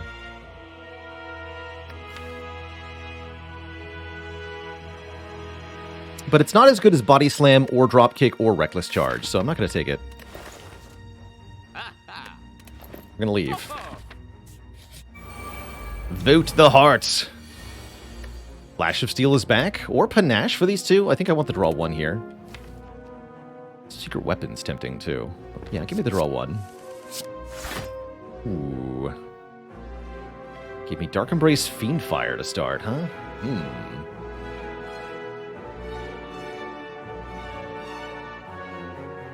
Though it only deletes 3 cards.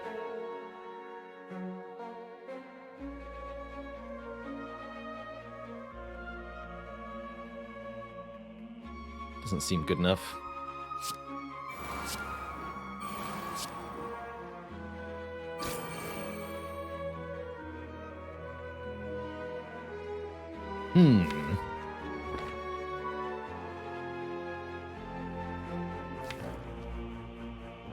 It does draw 4, though. All right.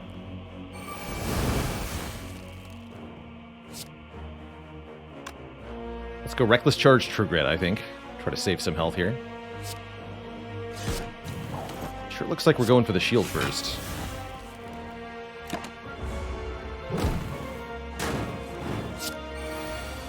Wow, we drew all statuses at the first part there. Daze, Wound, Burn, Burn. Yikes. Spooky.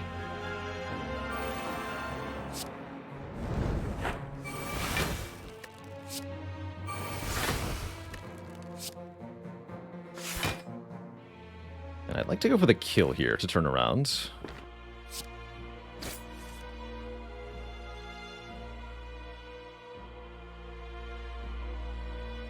May not be possible.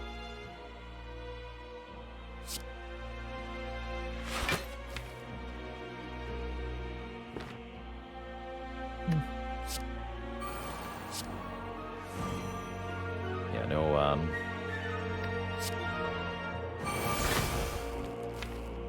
body slam, huh?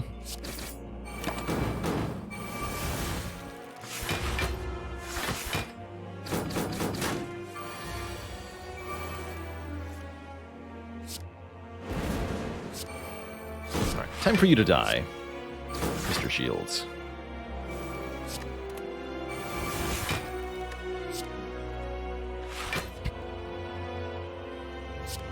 Vote the heart. They've done as I asked. Impressive.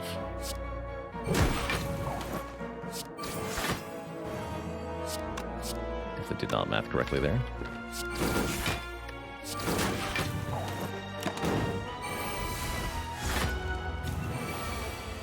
Alright, the fewer turns I can take to do the rest of this, the better.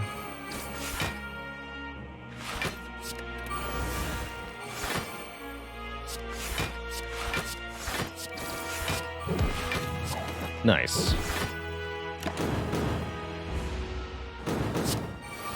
Okay, not too bad. We're not at full health, but we have both of our potions and a lot of health. We also have a bag of preparation, drawing 2 additional cards at the start of combat. Dupe Pot's pretty powerful, allowing us to duplicate the Feel No Pain, but I do like the current potions a lot.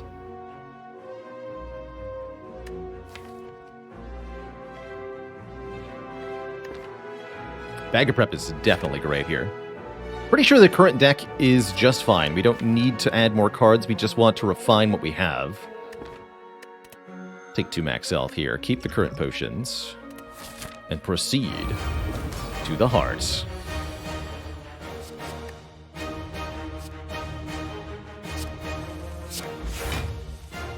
Hey, Apotheosis turn 1 means we can upgrade the secret weapon card. That's kind of cool. Makes it reusable. We also get turn 1 Evolve, which I quite like.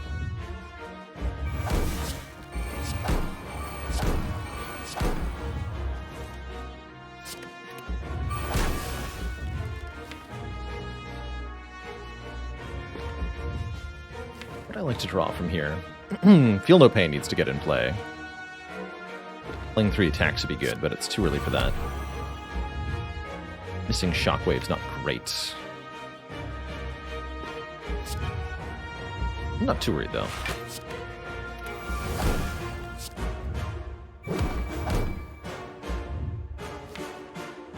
Secret Weapon just to get... Let's Secret Weapon the Reckless Charge and play it, so I have another Daze in the draw pile. Daze is good at the moment. Okay. Is there ever a reason to take 2 Apotheosis? I think I've done it before in a like a 50-card deck. That's pretty good then. Ooh, hello. Ooh, that was almost really bad. I'm going to play the Fiendfire here. Delete the entire hand. Gain 40 block. Again, we lose the Inflame. Again, it doesn't matter. We still have 1 True Grit, right? Yeah.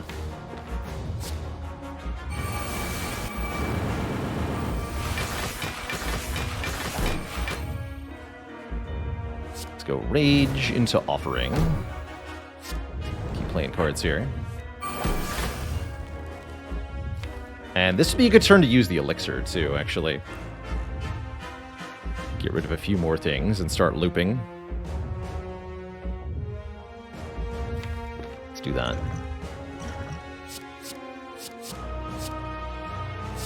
Get rid of 6 more cards.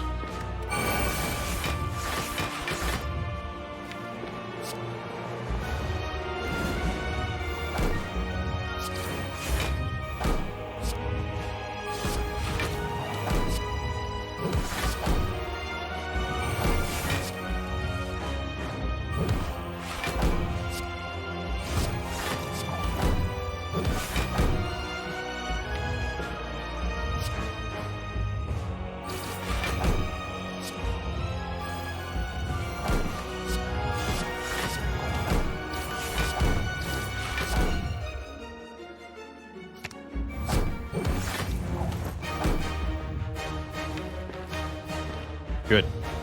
Get rid of this, too.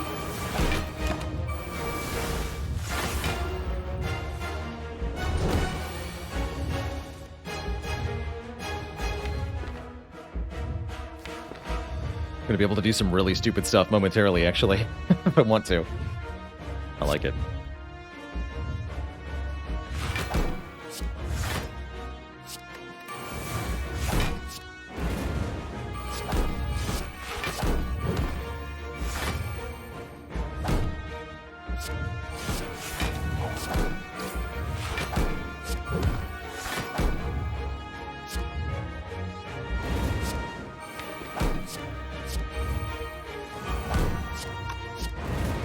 $15 block per attack card.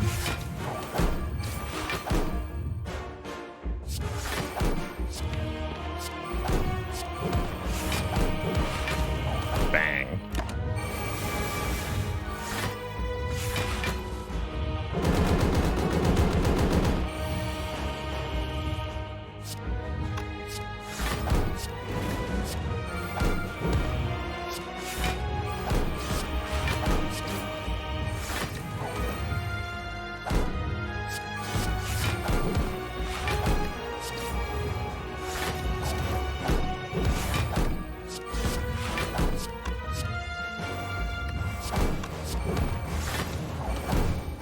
Dexterity.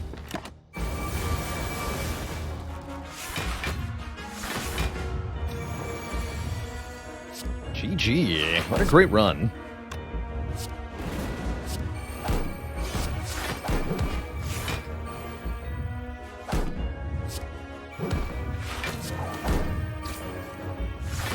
Too good? Not too shabby. Not too shabby at all. GG.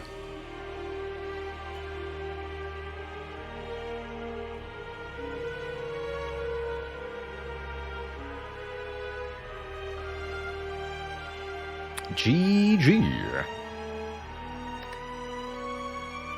Definitely an instance of that early Dark Embrace pick working out really, really well later in the run.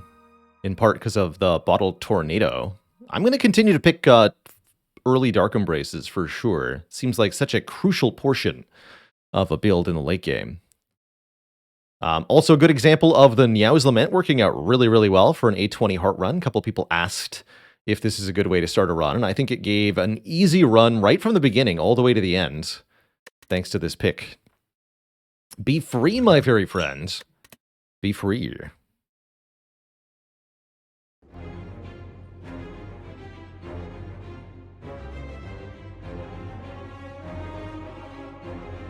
GG, one and all.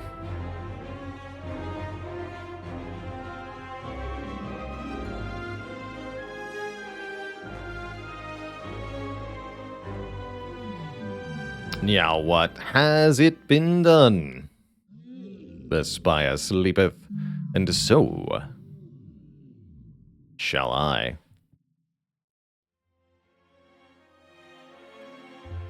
Xander with the Prime sub in the 3 months. Thank you, thank you.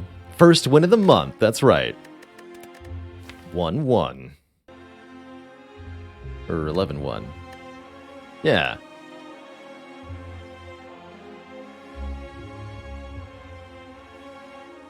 That's right, even when you can't snipe an elite, Niao's Lament can give you 3 free combats to pick up resources to make the rest of the run easier. Just having a bit more health into the first elite is sometimes all the difference. Although I usually don't go for Niao's Lament unless I can at least try to get a 1 hit point elite. How many cards did the cube draw? Almost 1 per turn, 0.845 per turn over the course of the whole run. 71 in total. On average, more cards per fight than the Bag of Preparation, which drew exactly 2 per fight.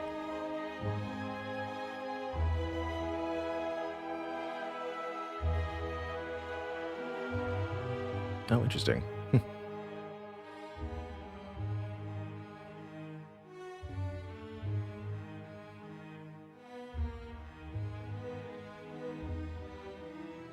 And yeah, that's without any reusable self-damage cards like Bloodletting.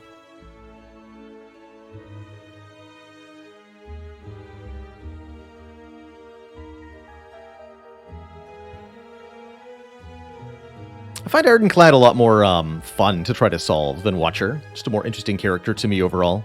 More ways to build, more variety in the deck. It's more fun. Clad is fun. That's the short answer. All right, Twitch chat. Next up will be another run. Before that happens, though, I'm going to take a quick break, refill the legs, grab a quick snack. Upon my return, we'll play another run with the Ironclad, see if we can get to 2 here. BRB.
Alright, Twitch chat, we are back. Thank you so much for hanging out. We're going to play a bit more of the Ironclad, striding forth once more on a new journey to pop the Spire. Greetings, choose, the whale says. Immediately, Common Relic jumps out at me, but let's take a look at the path overall for Act 1 here. It makes me frown. We have Guardian at the end, at least a relatively easy boss, although we've struggled against Guardian a couple times recently. I'm wondering if I need to respect this entity a bit more on the Ironclad than I have been before. Oh, that's cool with the all-time heart kills now. 832 wins logged. That's a lot of A20 heart runs. Holy crap. Is Mango a common relic? You wish. No, the strawberry is the common relic that gives max HP. Gives you 7. This could be a boss swap, actually. Oh, I like this path up the far side here. Fire into elite shop is not too bad. What else? We could go for the burning elite with some amount of pain. There's a 3 elite side up the far left, but it has no rest sites whatsoever. Seems questionable.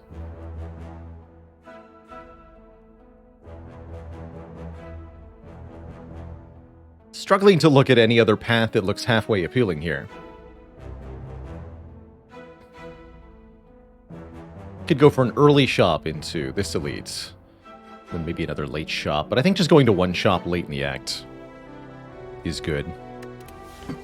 The boss swap cannot give you the Black Blood. If you trade your starting relic to Niao, you can never see the upgraded starting relic during your run.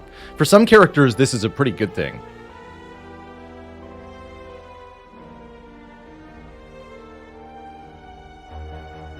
Yeah, I'm thinking either common relic or boss swap.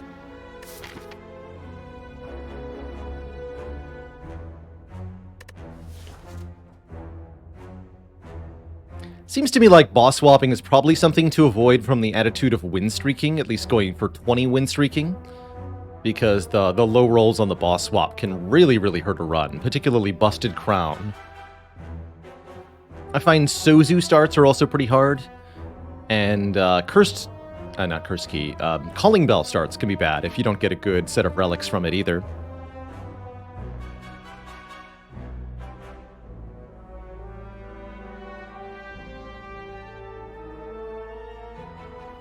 That's right, the current all-time win rate command is including a whole bunch of runs we abandoned during the Mastery Challenge, although admittedly, just because of the sheer size of the total data set, the abandoned runs are really a very small portion.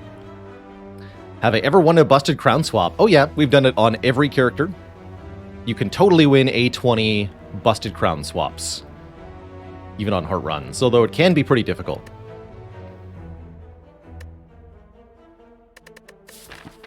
And then some starts are amazing. On Ironclad, of course, Runic Pyramid is excellent. Snekoi is excellent. Pandora's Box and Astrolabe are very good. I like boss swap most when you have flexibility in your early pathing. You can either take early elites that you're really good at killing, or you can delay elites until you've gotten some power because you got a weak start. Runic Cube can feel bad as a start, especially without the healing, but it's really not bad as a bonus relic. Let's do a boss swap here. I think boss swap on Clad is underrated a lot of the time. Part of what makes boss swap Clad so powerful is that 4 energy per turn with the Ironclad starting deck is such a massive improvement. I quite like Coffee Dripper here. Definitely going to go the green path. A little bit easier for us. But we should find that most encounters are easily trounced by what we can do with 4 energy here. Get no healing at all. For now.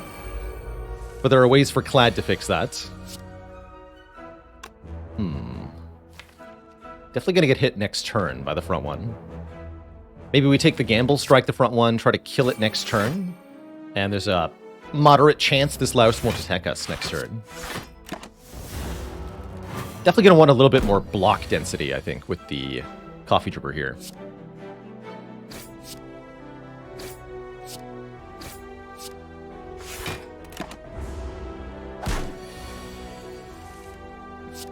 So it sounds bad on its surface when you think that 6 health per combat is something that we're missing out on, but then consider that energy per turn can be 5 health per turn, and it starts to sound like more than 6 health per combat pretty quickly. Iron Wave Cleave. Take one of these two. Guardian says take Iron Wave, I suppose.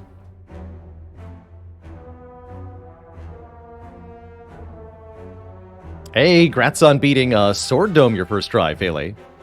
Gotta do some more Dome Keeper soon.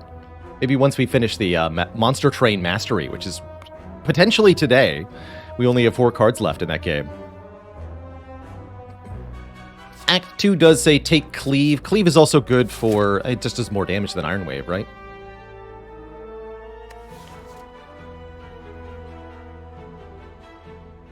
I'll take an Iron Wave. I like Iron Wave a bit more these days. Can't wait to see the Glugsider run. Me either. I might not do that on Covenant 25. Full warning. That should be a kill next turn. 5 Slimes does also say take Cleave most of the time. That's true.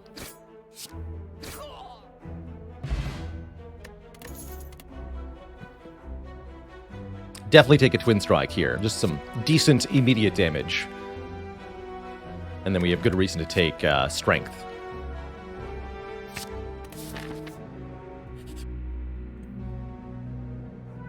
Trade a little bit of health for a remove. Doesn't sound too bad. We can get rid of one of our basic strikes at this point. Keep the 4 defends, Iron Wave, and Twin Strike. Definitely want to remove a strike, not a defend, because we have Guardian at the end of the act here.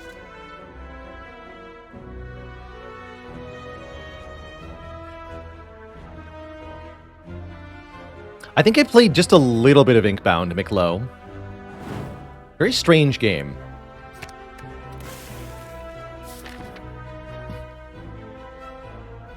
Goal for the Clad win streak, Ironclad, is 20.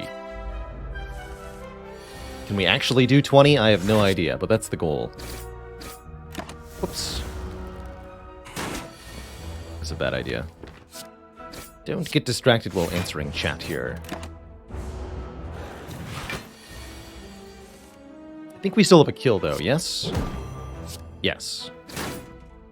Accounting for the actual 4 energy that I have.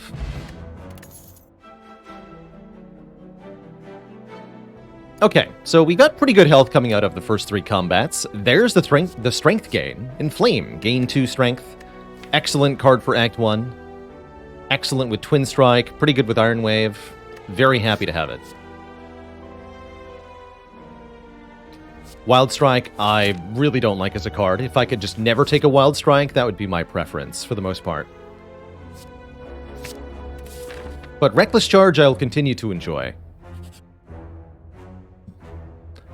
Ho ho! Hello, hello! What have we got here? The Snake asks us a simple question. Can you kill 2 elites with a curse in your deck and a Coffee Dripper? And the answer is no, I freaking can't. Get out of here.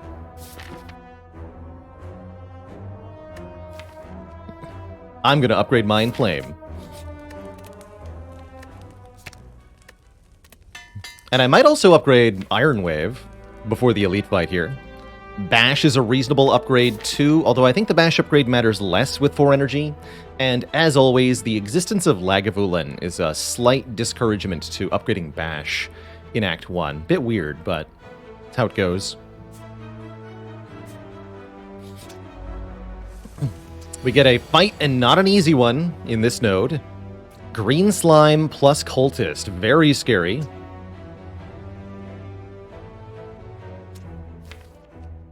Very scary.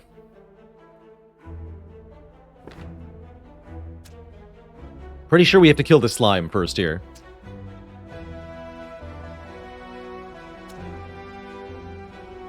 Bring it to 13. Hopefully I can do 13 next turn. Strike, strike, twin strike does 13. Well, 14. To clarify, Lagavulin discourages Bash upgrade because Lagavulin has 8 metallicized at the start of the fights. You can play the Bash without waking up Lagavulin as long as it's not upgraded. But if you have an upgraded Bash, it will wake up Lagavulin. Yeah, next turn we're weak, and I am accounting for that.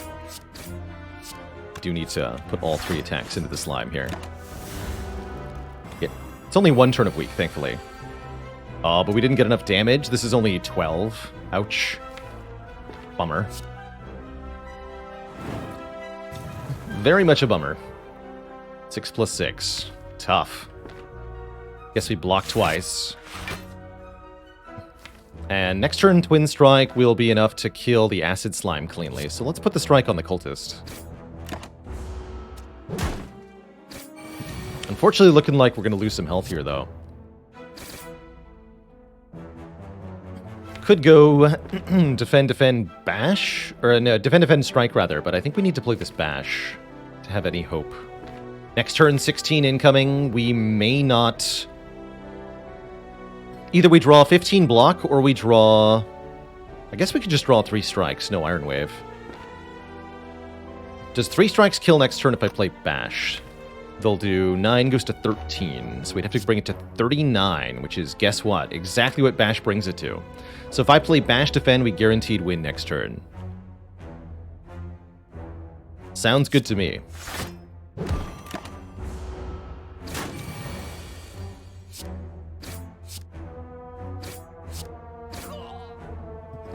We're down to half health, but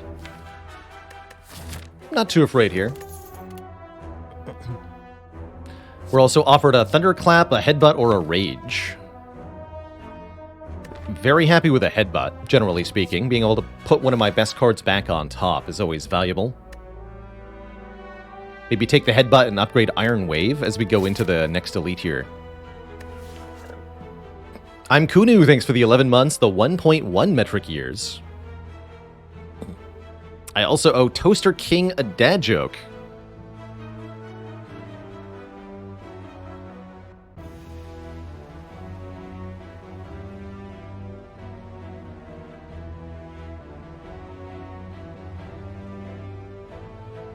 Trying to think of a bread-themed pun here.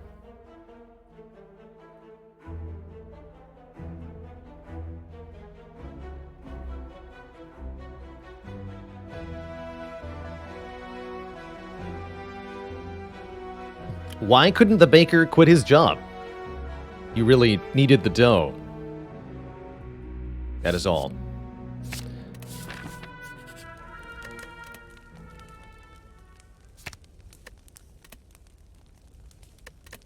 So Iron Wave gets +2/+2 block and damage. We could instead upgrade Twin Strike for +4 damage if we're just purely concerned with dealing as much damage as possible, which might be the case for Gremlin Knob.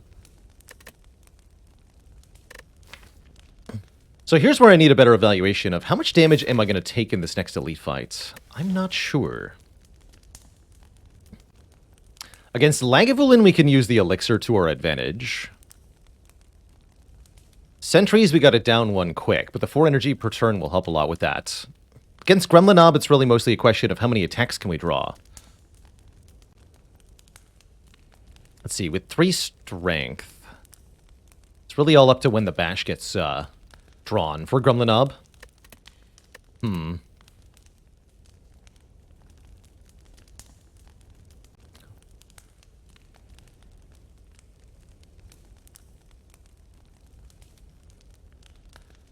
Oh man, the first Artemis Fowl book. That's a throwback for me, Snakebird.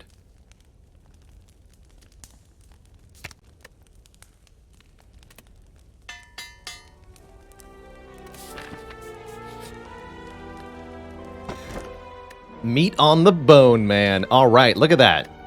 What if we just had 4 energy per turn with no downside? What then? What a great first relic to get, especially at 38 health here. All we have to do is take 1 damage in the Elite fight to heal 12 afterwards. Pretty exciting. And it's a Gremlin Knob. Sad to draw Iron Wave turn 1 here.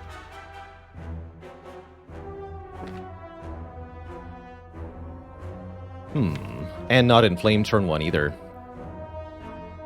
Contemplating using the Elixir to destroy these 2 defends. In the event that we have to redraw against this creature. It might be completely unnecessary, but it could also save our life. So I think I'm going to do it.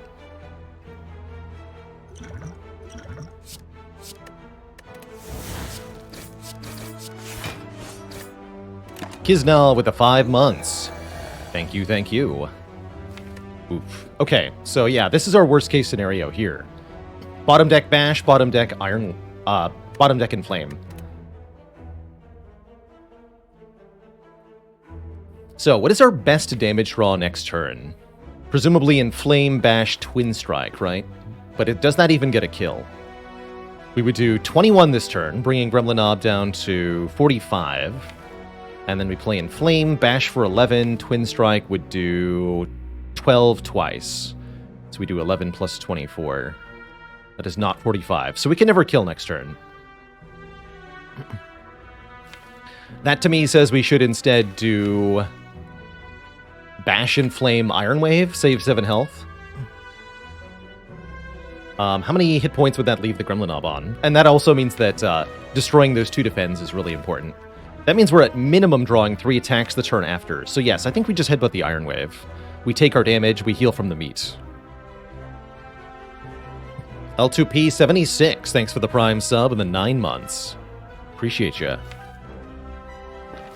So yeah, strike, strike, headbutt, Iron Wave. Next turn, Inflame, Bash, Iron Wave. Take 15. And deal 15. And then we have a guaranteed kill next turn.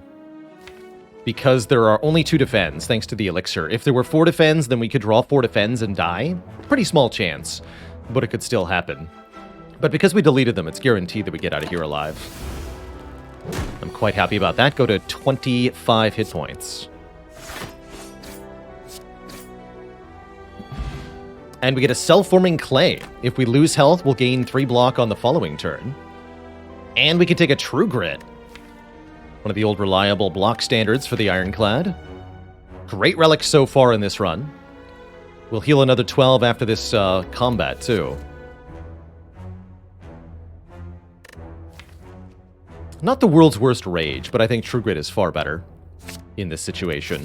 Good for the upcoming boss, especially.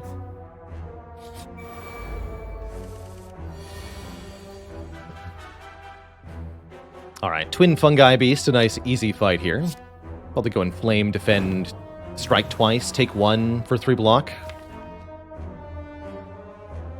Then we'll heal to 36, which is still below half. So we're guaranteed another heal 12 here.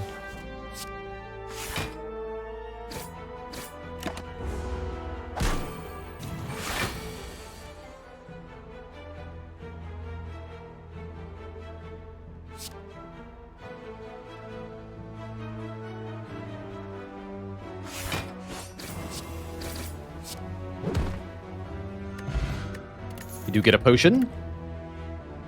And we get a very early feed. Spectacular. Deal 10 damage. If this kills the foe, raise our max health by 3. The more max health we have, the higher the threshold for meat on the bone, the less penalty for coffee dripper, usually. Very good start to an Ironclad run. Exactly the sort of thing I want to have in the second run of the day. It's a good start. I am a little bit tired. I'm not going to be able to play quite as well as the previous run.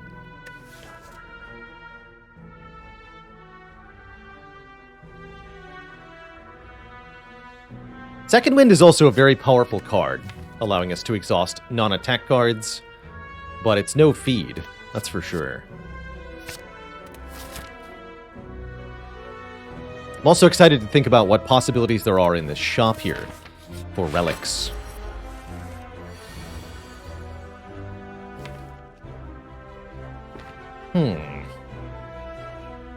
How do we deal with the Lagavulin?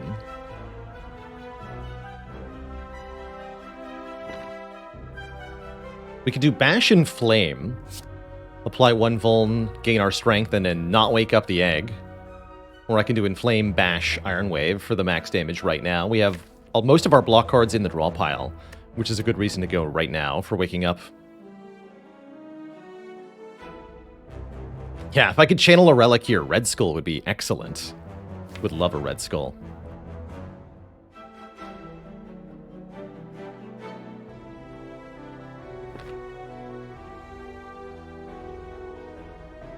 Feels like we might just draw no damage next turn, is the problem.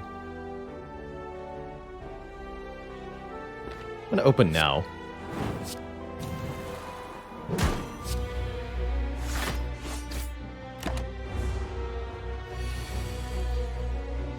That's actually pretty good. We dish out a ton here. And we block. Could have perhaps considered Swift Potion there, but with pretty much all the cards I wanted to draw landing, I don't see a reason to. This turn we can go Defend, Defend, Strike, Headbutt, and then if we're lucky, we can draw back into Feed. Headbutt target would be Bash, as we're not getting attacked next turn. That means we have 2 more draws to land the Feed. And we're at a reasonable amount of health. Yeah, no need to use a potion here.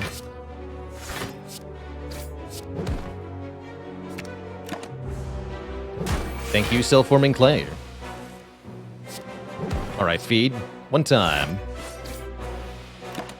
Come on. Easy Feed. Oh my goodness. Wow. So, we get what I'm going to call value multipliers here. Normally, in a run of Slay the Spire, it can be kind of tough to choose whether you go to an event room or a combat room. But what just happened is us getting a lot of reasons to go to combat rooms. We now get an extra card reward from normal enemies, so normal enemies will drop double card rewards. We can also heal 12 if we're below half from normal fights, and we can land Feed to gain more max health in those fights as well. We also have a Burning Pact or a Dropkick, and I love Burning Pact here. Especially with 4 base energy, Burning Pact is spectacular. We definitely would love to find a Singing Bowl next, which would let us skip those card rewards for even more max health. Probably not going to happen, but we can dream. Is Prayer Wheel almost always better than the question card? I would say mostly. The one thing question card does do that Prayer Wheel does not do is give you 1 more option from bosses, 1 more different rare card from bosses, and that's very valuable, especially if you get it before the first boss. But overall, Prayer Wheel shows you way more cards than question card does.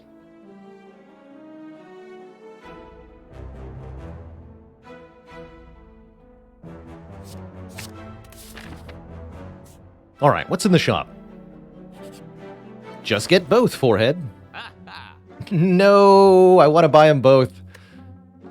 My blessed combo, Chemex Transmutation. Love those 2 together. Let's see here. Evolve is back, but once again, we're fighting Guardian, so it's not that good. Battle Trance is going to get bought, for sure. Card Remove looks pretty good. It's actually not the world's worst Heavy Blade, given that we have the Inflame already.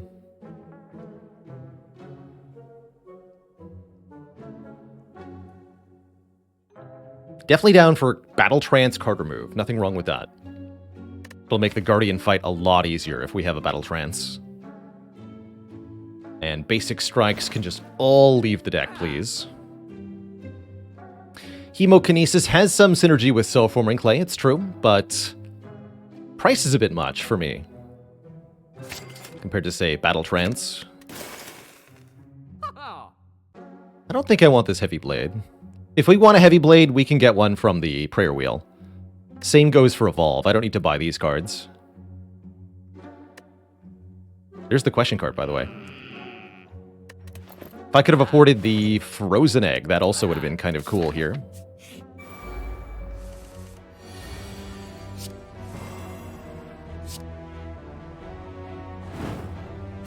Alright, kid, I'm gonna eat you. Hope you're ready to be devoured. Dang, chat, that's a lot of waffles you got.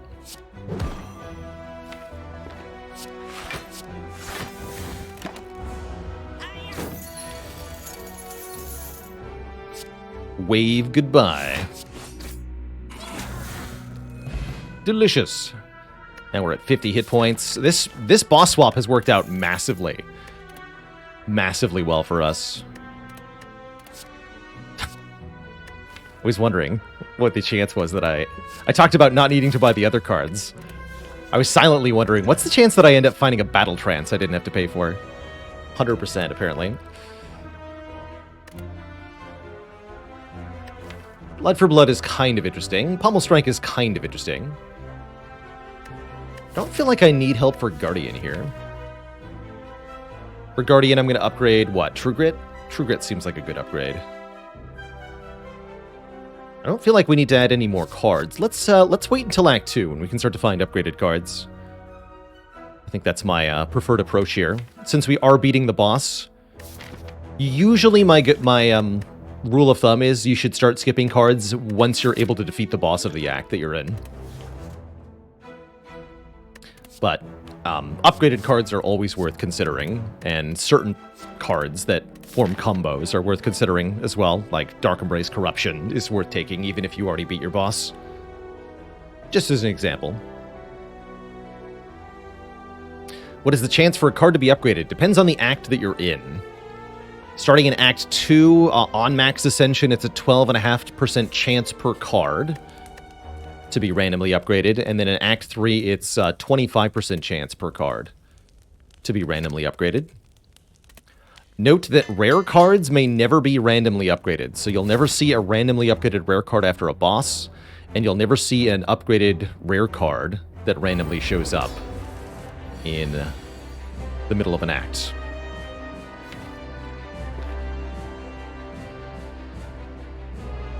Guardian normally a little tricky here with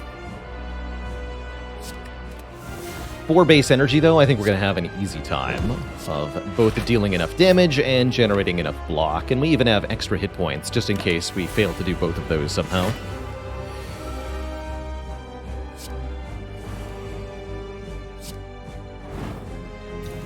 That's right, and that's why the eggs feel so good in boss fights, is because you can't see upgraded cards otherwise that are rare. Those are good cards. I guess I'll take the Battle Trance back. Really love Battle Trance plus Headbutt as a combo. So you can Headbutt the Battle Trance to draw more cards on the next turn, which means you're pretty likely to draw back into the Headbutt. Just gonna lose a couple strikes here. Get down to mostly blocks. The Twin Strike can do most of our damage.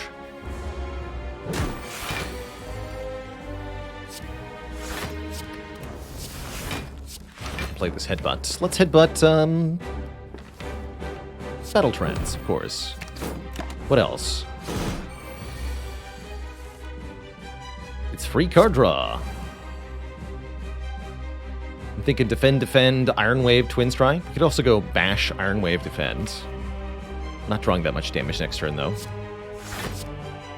And I'd prefer to block more this turn.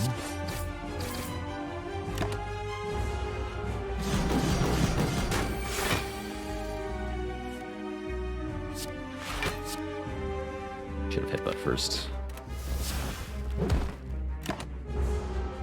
I'm still hoping we can feed on the boss. That might not be the case, but I'm pretty sure we can here.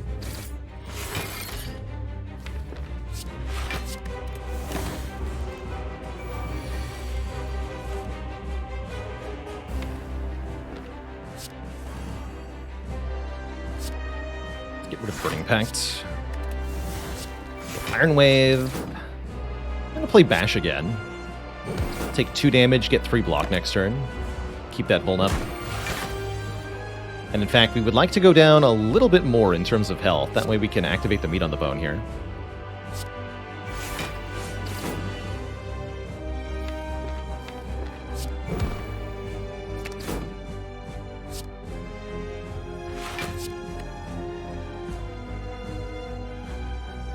So half health for us is about 40. We're also going to gain 3 from feed, right? So we're going to go to 84.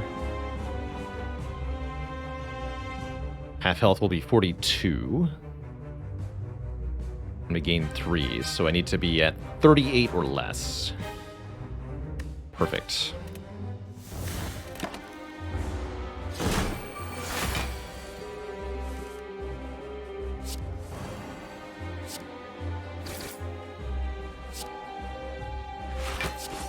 Nom nom.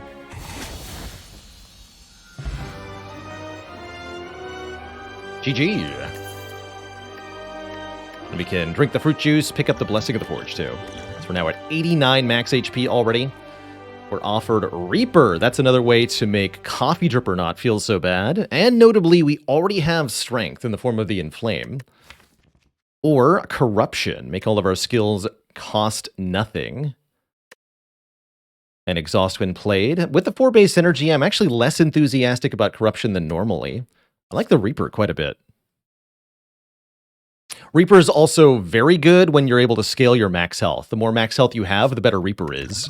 And we're looking at 90 max HP, leaving Act 1 with a feed here. So we could probably go to 150 max health or more if we want to.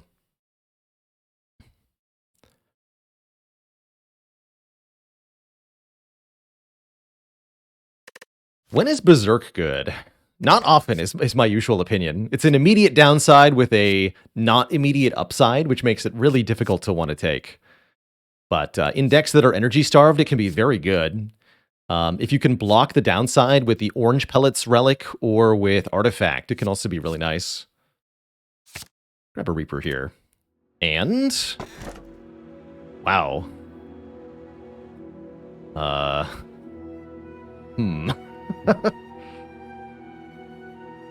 Interesting. Skip? Skip?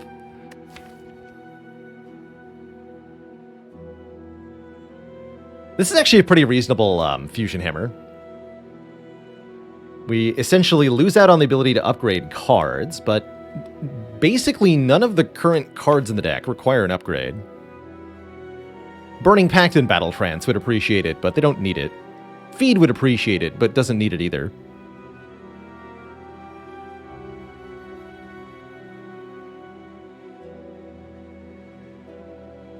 Yeah, Crown would be... the way I would look at it here is that Crown is a bigger penalty than normal. Because we'd be going from seeing 6 cards from normal combats down to 2 cards from normal combats. 4 fewer cards is a huge loss. Giving up gold seems unnecessary. I'd much rather give up upgrades. We're going to mostly dodge rest sites now. We can't do anything other than recall at them. And that means we can visit more of other types of node, like combats. And we want to take as many combats as possible. Pretty much. And as few rest sites as possible, because they are truly useless to us.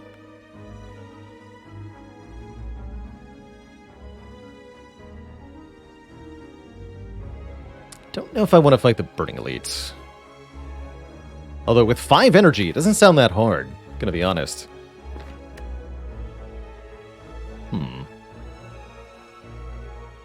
Guess we could decide after the shop whether we go normal elite or Burning Elite. Let's mark this in red. So green would be this way. Again, dodge the fires. Although I could fight another elite by going to a fire. We'll think about that.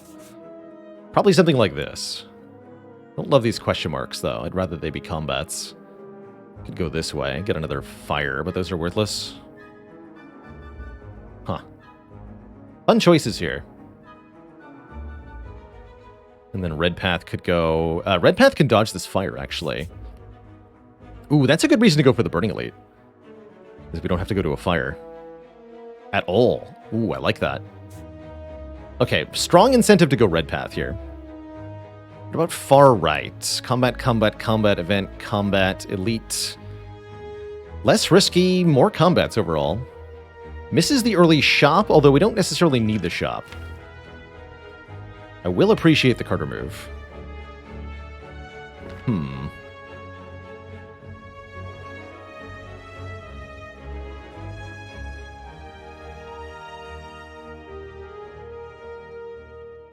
Oh yeah, we could go to this shop instead. Then we basically get the same thing as the red path, except we don't have to fight the Burning Elite, but we don't get to fight the Burning Elite. Rather take on the Burning Elite.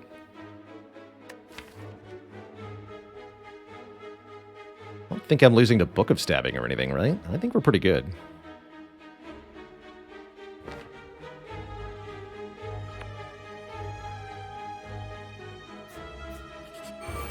And I get a lot of card rewards before that fight, too. That said, something like this could be disastrous. This might be Swift Potion right away. This is a very bad turn 1. In a fight that we're not that good at either. Hey, you're welcome, Lightly Rust. Glad to hear the stream has helped with your intro to Spire. Oof. 4 defends in the opening hand, huh? Alright. We're not going to be able to spend all of this energy every turn. Just mathematically not possible.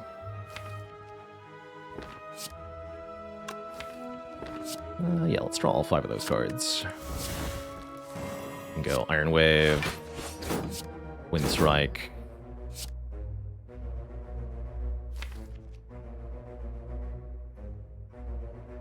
Want to headbutt Battle Trance for the highest chance to get feedback. And I think I take the damage here. Give us the chance of getting a feed next turn. Or just a kill to prevent 11 by 2. There's feed. Excellent. That worked out well. Get a Liquid Bronze. Now I'm way less afraid of Book of Stabbing. I might consider Uppercut here. I will definitely take a Battle Trance. Or, that's not a Battle Trance. I will definitely take a Dark Embrace, excuse me. Giving us more card draw off the True Grit and the Burning Pact. And the Reaper, and basically all the other Exhaust Synergy cards we're going to see from here. And with Prayer Wheel, there will be many. Is Thunderclap a bad card? I don't consider it very good, usually. It's got some nice interactions with certain things. The Champ Belt Relic makes it a lot better, but I don't usually like it much. I do like this Uppercut. On 5 energy, even an unupgraded Uppercut feels quite good, actually.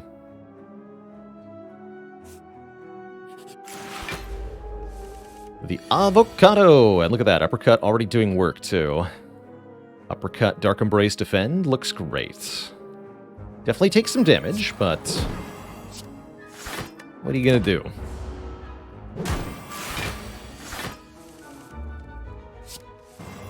What are you gonna do?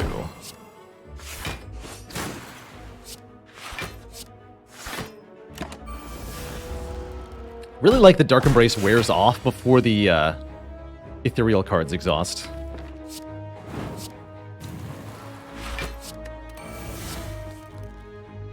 Or the Battle Trance, rather, wears off.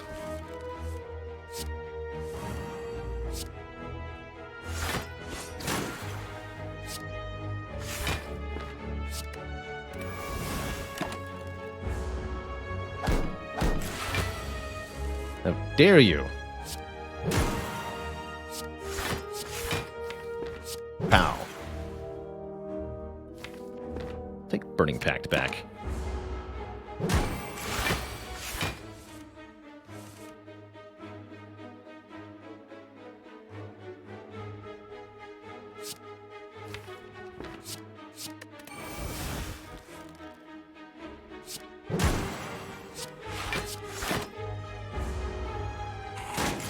My hope is that we can get back some of our health with Reaper here.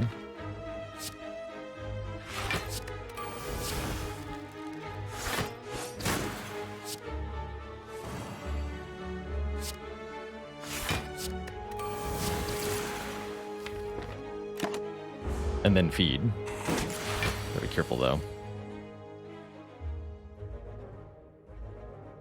Alright, looks like this is going to be headbutt the feed, play Reaper to draw the feed, then play the feed and kill.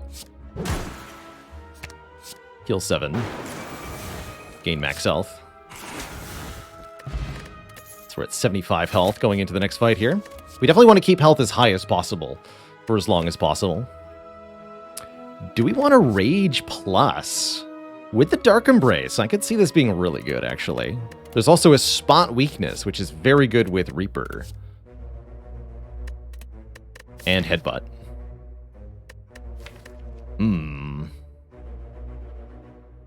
Both the Rage and the spot weakness are very strong.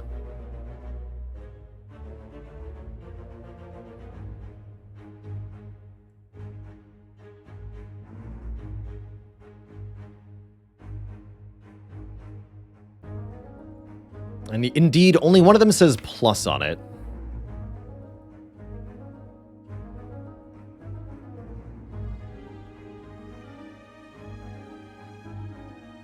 Do want this Rage.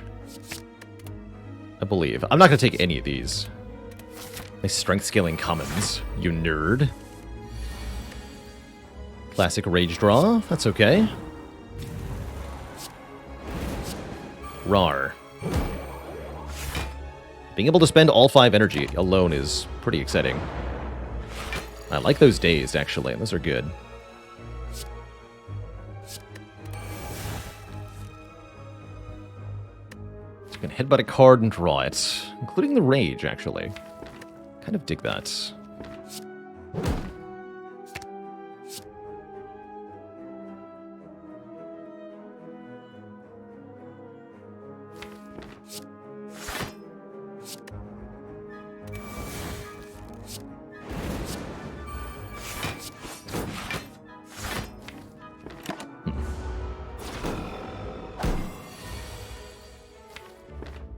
This turn doesn't seem that good, though. Bummer.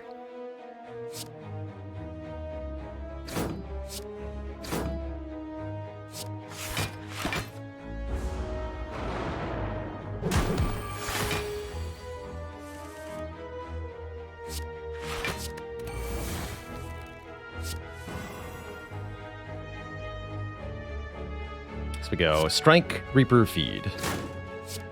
A really good Reaper feed draw. Tasty. And just like that, we have more health than we entered the fight with, even though we just took a bunch of damage.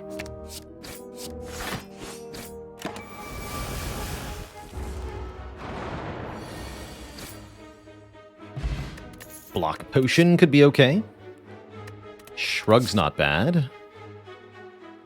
I don't think I want these. What does the Forge Pod do? It upgrades Uppercut. And Feed, maybe. Thorn's Pot seems too useful against Book of Stabbing to discard here. I think I'll lose the Block Pot. Feels weird to leave a Block Pot on the ground, but I think it is actually the worst potion for once. Is the second Battle Trance bad? Yeah, I think so. Especially now that we have Dark Embrace. We're going to start leaning away from the Battle Trance and leaning into other sources of card draw.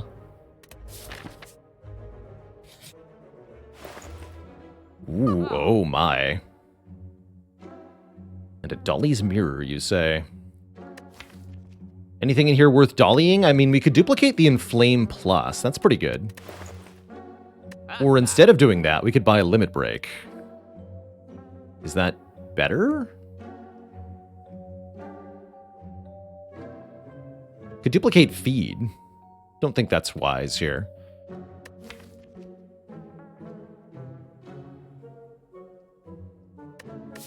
Limit Break says we wish we took Spot Weakness. That's true. Drawing Limit Break first is worse than having the second Inflame, but it's also potentially a lot better in some fights. If we can find an Exhume or a second Strength source, it gets really crazy. Elder Fats, thanks for the 18 months.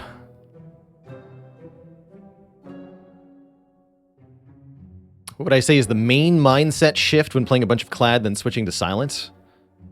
Being able to kind of brute force your way through Act 1 elites is definitely different between those two characters. You have to shift which elites are scary and which ones aren't, which bosses are scary and which ones aren't. Getting used to Slime Boss being a terror is going to be an adjustment for sure. Could take Bomb here. Man, Limit Break is so strong later on, though.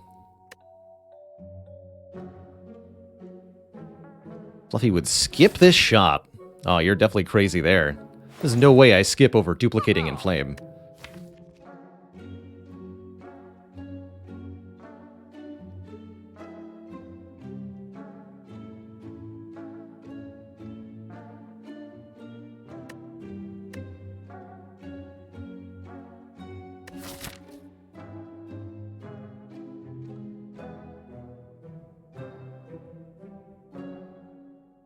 It's actually better to go this way, right? 4 guaranteed combats. Yeah.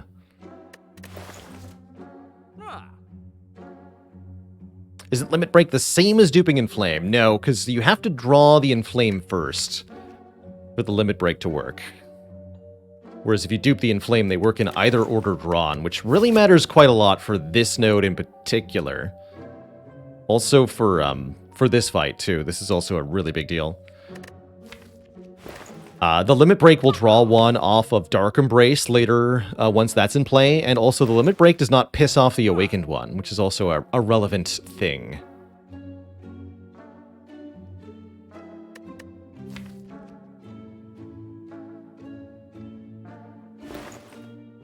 And it's 9 gold cheaper.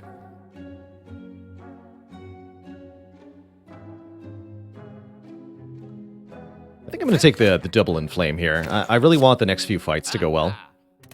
Do I want that cleave? Nah, we're fine with 5 energy. Ooh, hello. Oh, goodbye. Good talk.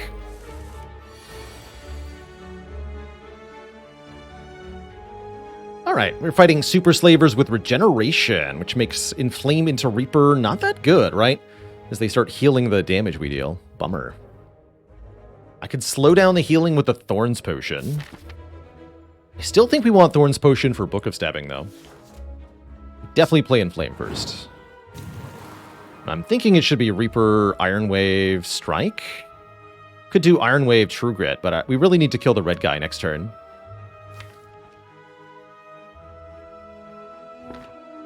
So I say Reaper, Strike, Iron Wave. Take a bunch of damage, but also gain 9 block next turn off the Self-Forming Clay. And we heal for 21, basically back to full health right now.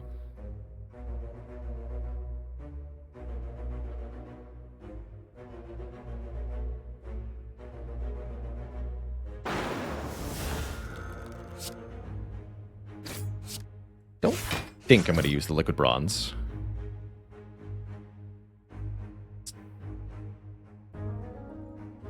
$29 health versus 26 health next turn.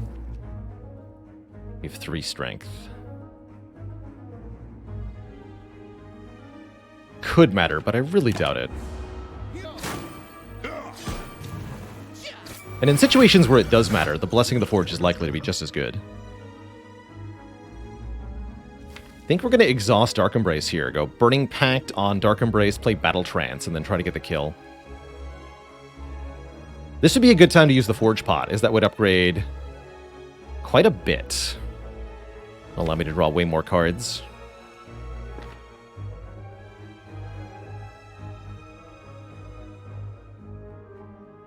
Makes the strike better too? Yeah, let's do that.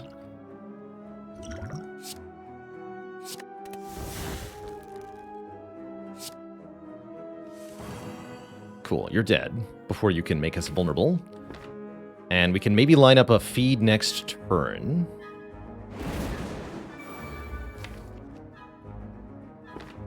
Maybe. Probably not, actually. It looks like it's going to be difficult. I could set this guy up for feed next turn, but that's stupid.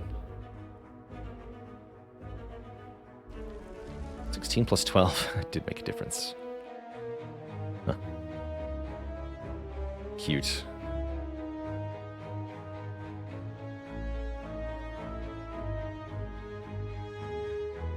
Flame, Strike, Twin Strike. That'll kill you. Then I can play Strike on this guy. That won't be enough, though. Actually, we can use the Weak Strike. Hit him with the Strike Plus.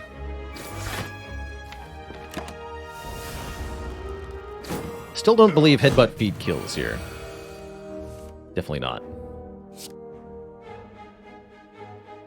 So I'm going to try to save the feed. I'm going to headbutt the Burning Pact Plus.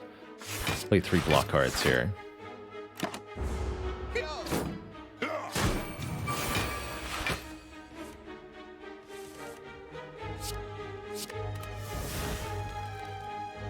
Easy.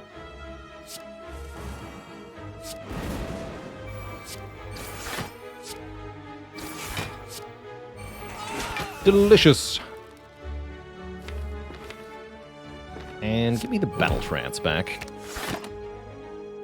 Headbutt really showing off this run, as it seems to every run.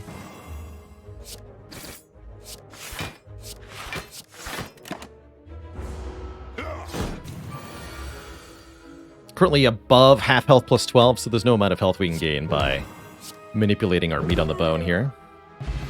Get a Regal Pillow, unfortunately a useless relic. We also get a Rage Plus again. Dang it. Is there a new challenge incoming? You're looking at it. The current challenge, get 20 Ironclad victories in a row on Ascension 20. How's that for a challenge?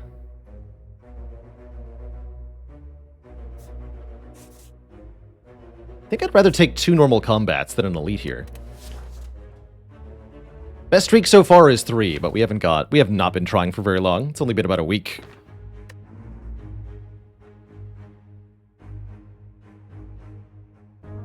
Somebody earlier asked me like when I would be willing to give up. We haven't even played enough runs such that had I won them all, we would be at 20.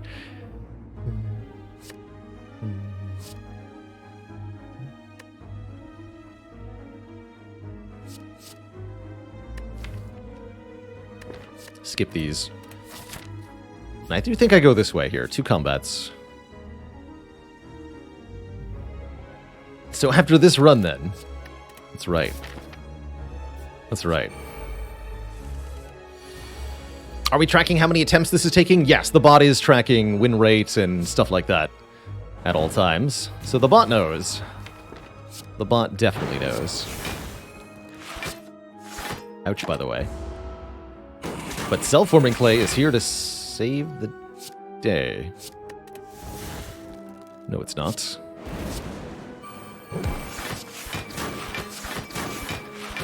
Really like the Rage.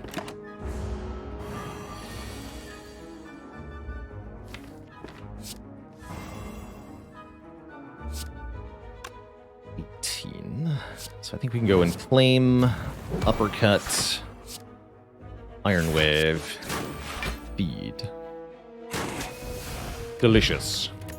Haven't missed a feed yet. Shrug is very good on 5 energy. Pummel's not bad with the strength gain. Ooh, another Iron Wave plus and a Blood for Blood plus, which gets cheaper each time we take damage. Blood for Blood kind of slaps, actually.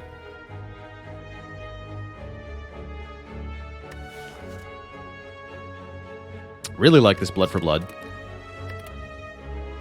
Blood for Blood, Shrug it off? Or Blood for Blood, Pummel? I think Blood for Blood, Shrug it off. What do we mirror? We mirrored Inflame with an upgrade. Inflame Plus. Could take double Blood for Blood. Keep taking fights. Fire's totally useless. Remember, we can't rest or upgrade. So there's nothing to do at rest sites other than recall. It's actually kind of spooky that we're not allowed to use them at all.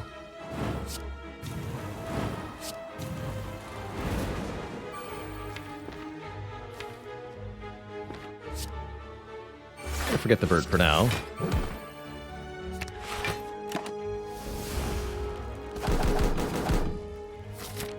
No more elites? None that I'm planning to fight.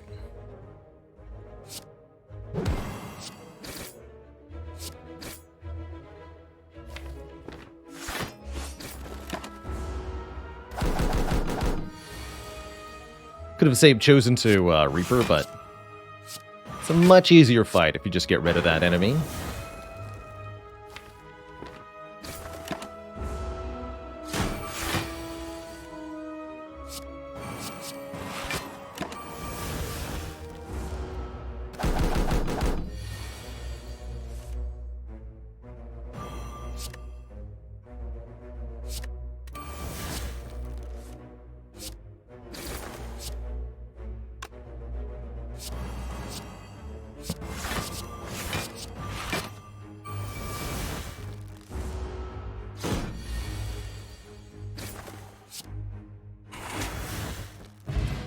Tasty.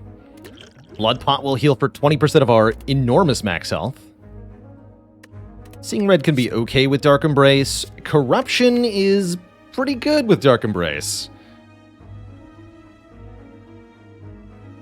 I think that's a yes.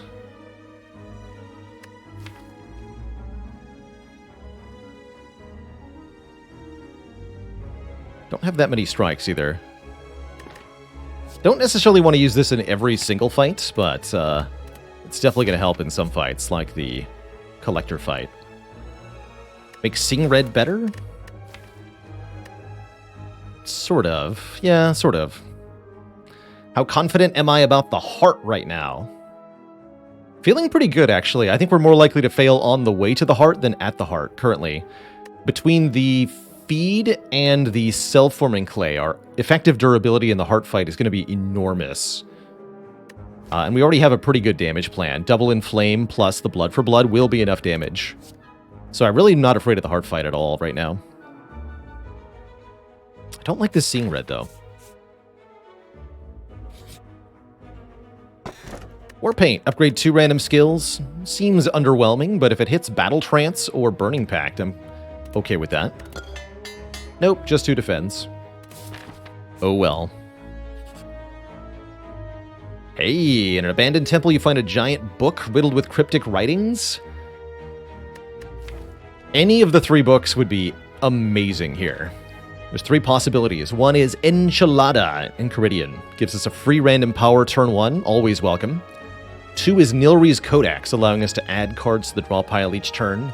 Excellent with Corruption, because you can add infinite skills, or, well, 1 per turn. You can also add new powers. You could also get Exhume to get more off of Feed if we really want to cheese this run. There's ways to do that with Nilri's here. And lastly, of course, Necronomicon, doubling the first 2 cost attack we play each turn. Double Reaper, need I say more? It's Nilri's. You can choose one of 3 random cards at the end of each turn. As for the health loss, well, meat on the bone. And we're not taking another elite. I am taking more combats on purpose here. 3 more combats? I could make one of them an elite fight for basically no cost.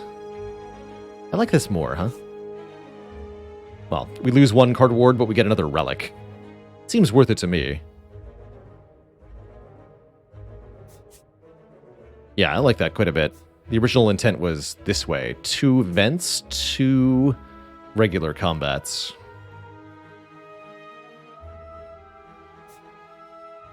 We'd have to avoid the elite in order to avoid the fire, right? Because there's a fire here, here, and here. So we only have 1 path if we're trying not to go to fires. But I think we go this way. We'll waste the 1 node to get the elite.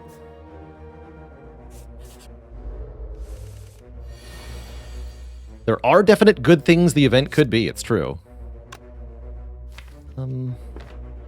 Still play this. We're still below half, right? Not quite, actually. We have to take a little bit of damage, which I don't think will be hard to do.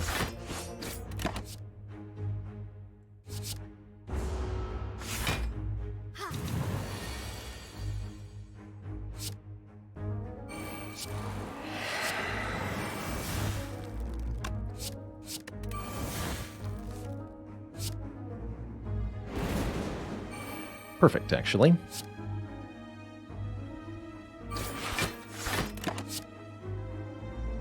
Ooh. Feel No Pain seems good. That's another thing Nilri's can do, is give us combo pieces we didn't have. Ow? Ow. Apparently, ow. How rude.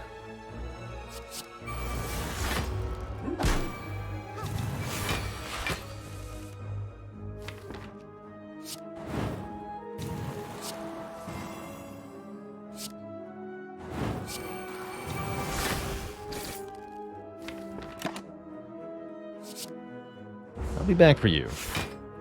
We have all the powers in play now, so we can play as many cards as we want.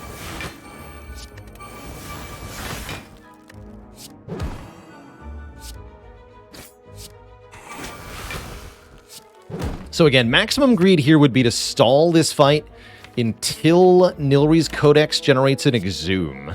And then we can feed on the Mystic, too. I don't think I'm going to do that, because that would take probably forever.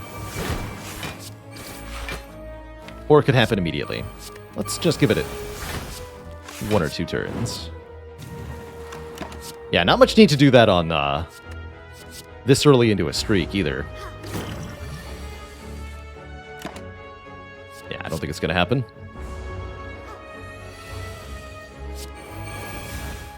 But mostly I'd like to point out that it is possible. Yes, we could stick around in this fight forever and try to do even better. But I also could do other things with my life. Like fight the Collector.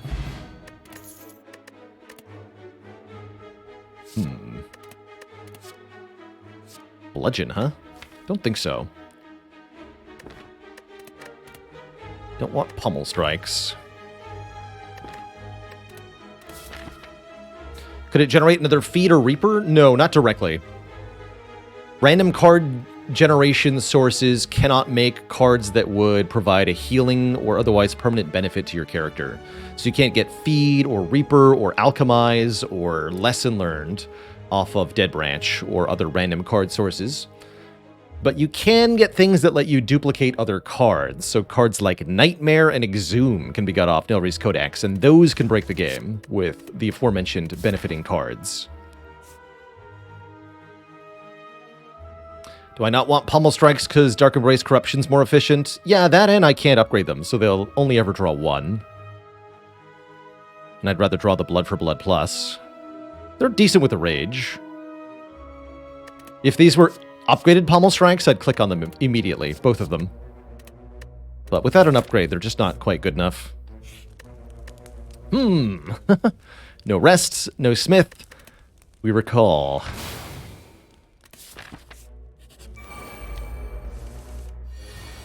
Hey, this is a good turn 1.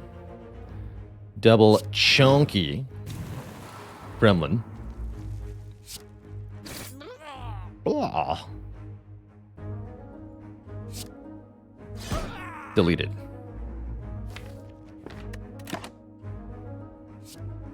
Yoink.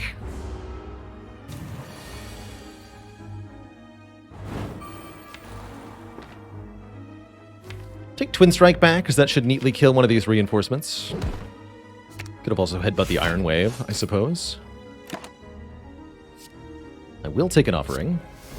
We have yet to draw our Dark Embrace. Kind of scared, actually. Yeah, exactly. I feared such a thing might occur. Not much damage, thankfully.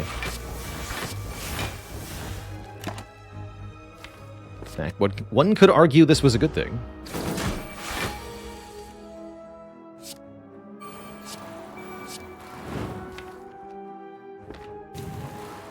Summon your minions. See if I care.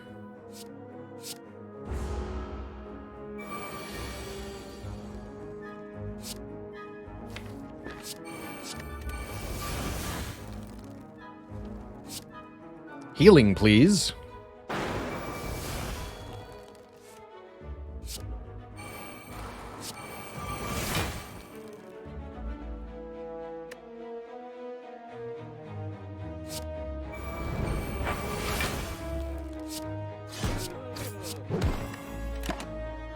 Yoink.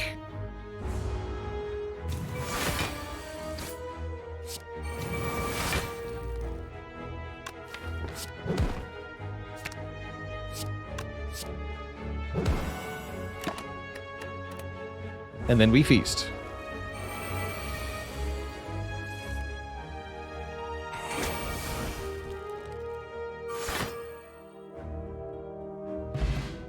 Get an ink bottle. Even more card draw is always welcome. Could take an Infernal Blade or a Rage. I don't think so. Hello and welcome to Butt Shaper. What a name, what a player. Appreciate you are making your entry into the channel by providing a helpful answer. Always good to see in the Twitch chats. Very much a question-friendly community here. Even if I don't answer a question in chat directly, odds are somebody will. Thank you for being that person. Use the strike, play the twin strike, I guess. Currently no need to use either of these potions. fact, I might even see us carrying this liquid bronze all the way to the heart. It's possible. It's possible.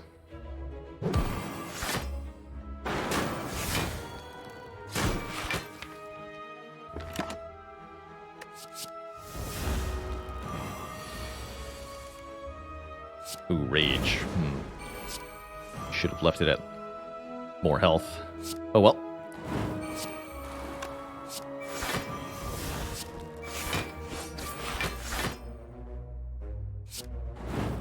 I refuse to not feed here.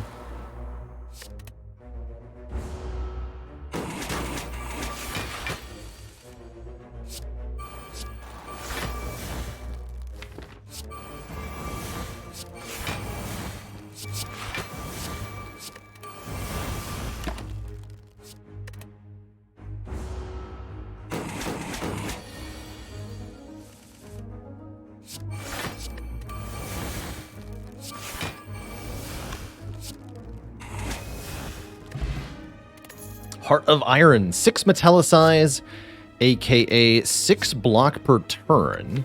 It's pretty good. Happy to just drink our blood potion so that I can pick this up. Like these 2 potions for heart. I would be okay taking Sozu if we beat Collector now. For our 6th point of energy. Not that I think we need 6 energy, but, you know, in case it's like Sozu, Cursed Key, and something else that provides energy that I don't want. A Velvet Choker we haven't seen yet. Runic Dome, too. But I'd prefer Runic Pyramid, or Snecko Eye, or Calling Bell, or Empty Cage, which I think we already saw. I'll just go ahead and play Corruption turn 1 versus Collector here. Happily click on a Feel No Pain, although Shockwave is pretty good too. Take the Feel No Pain. What with the corruption and all.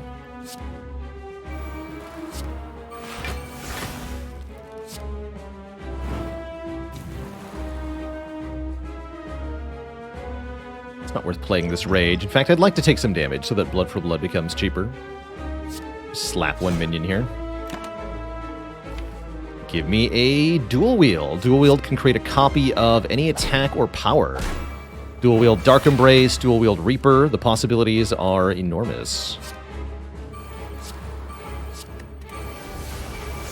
Dual Wield Reaper. Or Dual Wield Inflame to gain even more strength. Let's do that.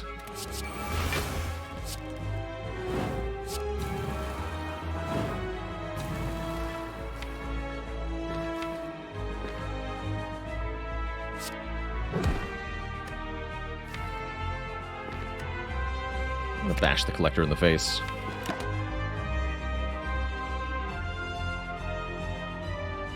You're gonna make me vulnerable anyway, Collector. How about I make myself vulnerable? For an upside. It's gonna happen anyway, right?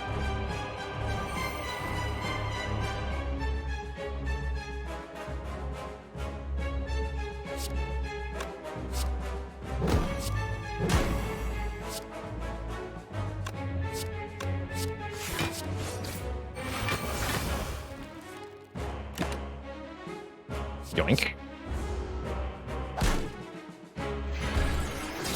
My good friend Barry is here.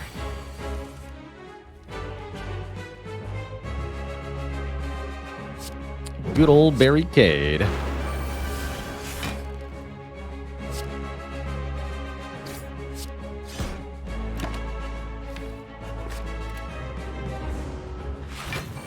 We get 6 energy per turn. I like it.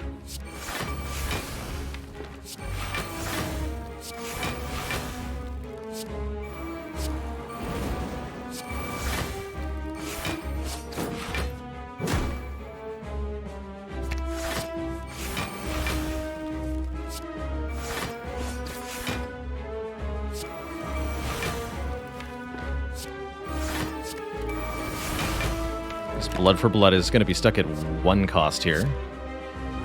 9 more strength sounds great, though. Thanks, Nilrees.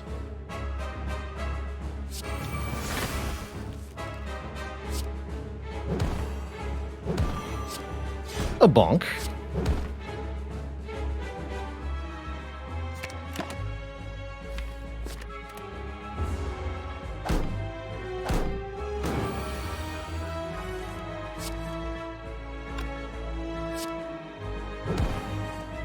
We actually needed the bash there, as it was the only attack, I think, low enough to bring Collector down to feed range here. Kind of fun. I guess the Iron Wave could have worked, too. Double tap or another Reaper. Second Reaper seems pretty good. Got 2 in Flames, I've got a Dark Embrace, I've got tons of energy. Why not give another Reaper? Give me the Reaper.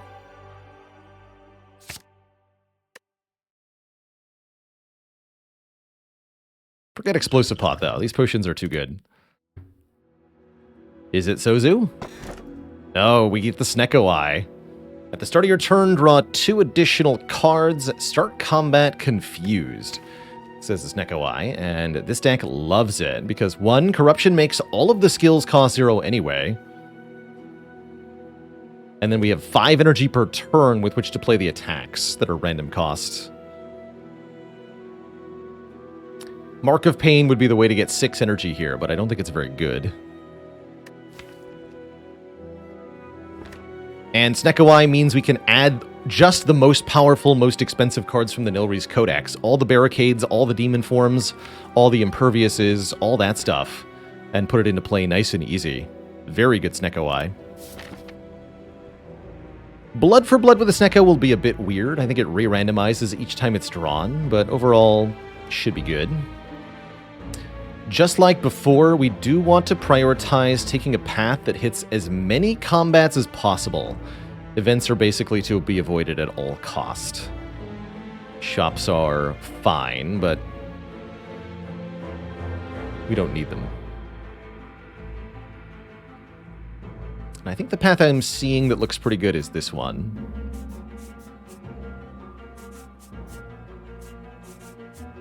One, 2, 3, 4, 5, 6, 7, 8 regular combats, plus 1 elite, plus 1 shop. Why are events bad here? The reason for that is because we're essentially gaining so much from combats. Each combat, regular combat, is 2 card rewards and 1 feed, gaining 3 max health. Each time we do that, we become more powerful. And so we're gaining lots of very powerful cards, and we're gaining lots of max health if we take more and more fights.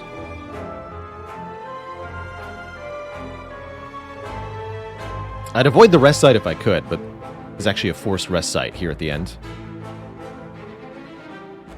For the blue key, we skipped the Darkstone Puriapt, which I didn't anticipate would be any good for us. Yeah, I like this path. Stinky Puriapt. So stinky.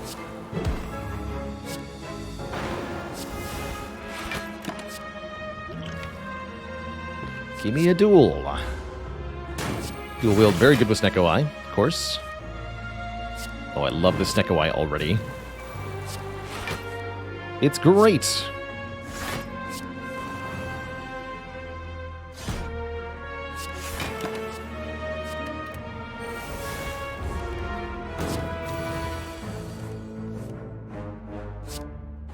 Zero cost corruption.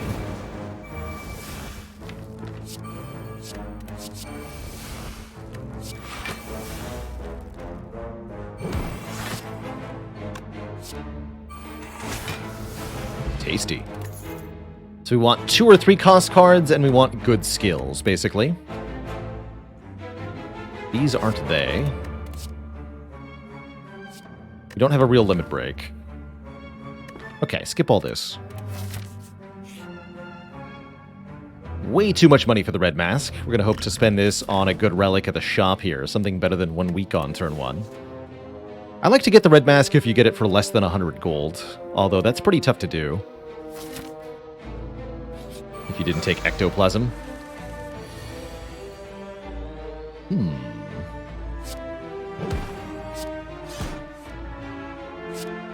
Convenient. Oh, very convenient.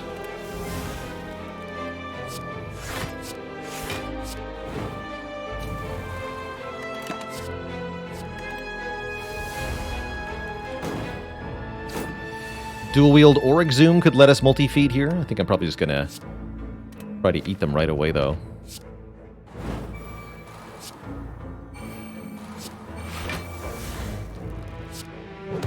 Though I can't eat them now. Barricade looks great. It's a spiker especially.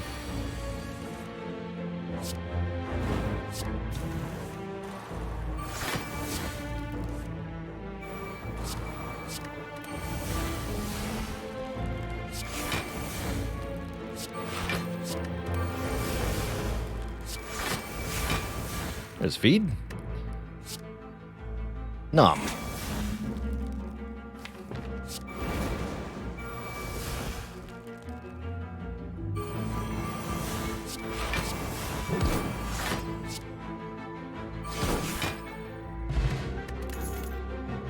Disarm Plus is pretty sweet as a skill, allowing us to strip strength off enemies permanently. The heart will purge negative strength, but it's still very good for getting through the first cycle or second cycle if you delay it intact. It's a great corruption card overall. How's it going, Twice Hop? We've definitely got your less than usual run going on here, that's for sure. How did it come to this?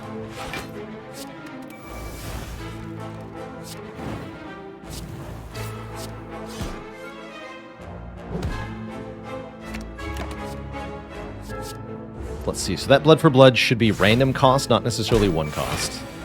Yeah, it's 2 cost.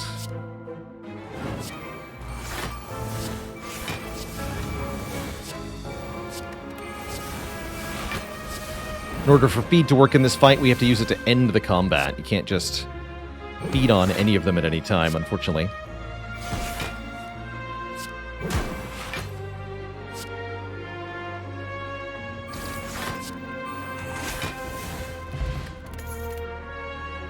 Dual wield.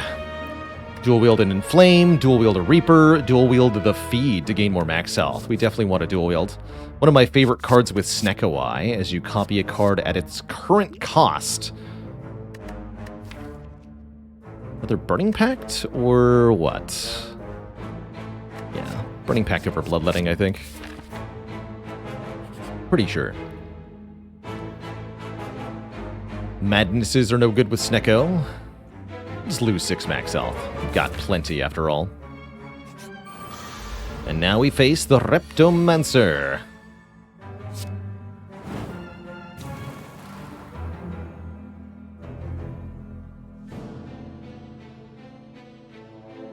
A dual wield Reaper.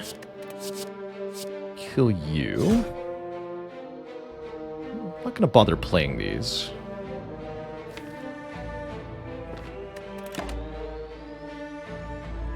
Take another one.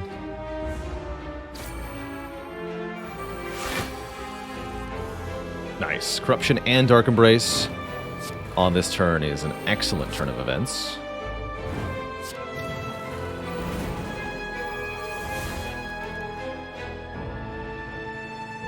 You gotta die, buddy.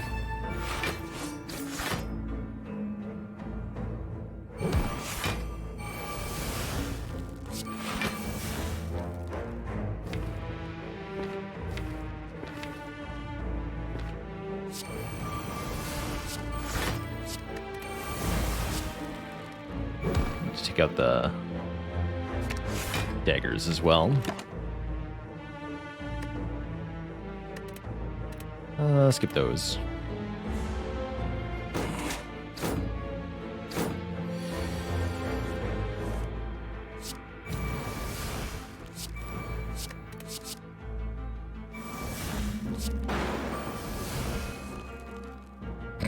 Keep making more of them.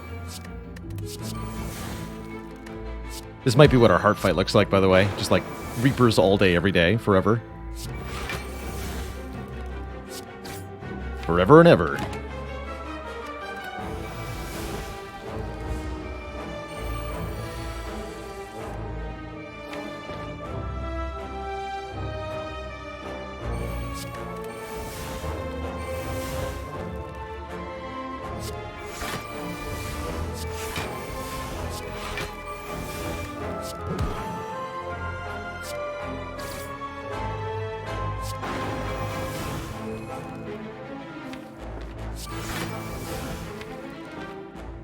Annoying.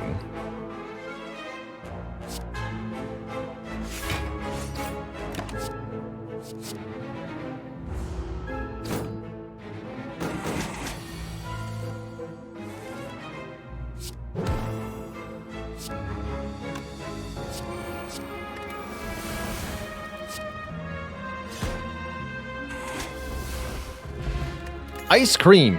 Energy is now conserved between turns. This is pretty cool. We wanted to be able to do a bit more damage with statuses. We could take fire breathing. Don't think I want any of this. Now the Seeing Red looks a bit better, right, with ice cream? A bit.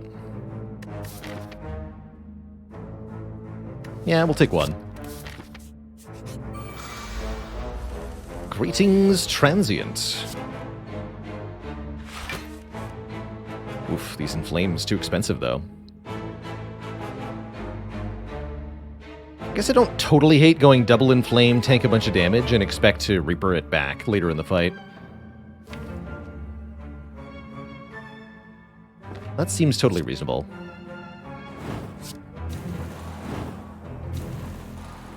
So, hit me for 32, sir. I'll be taking this limit break. Enjoy.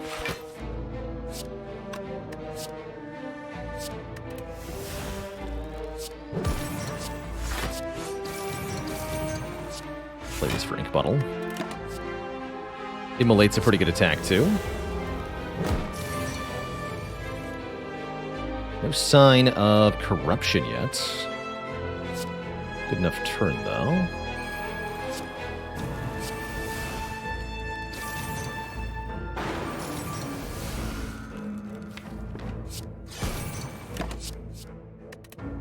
There's most of our health back.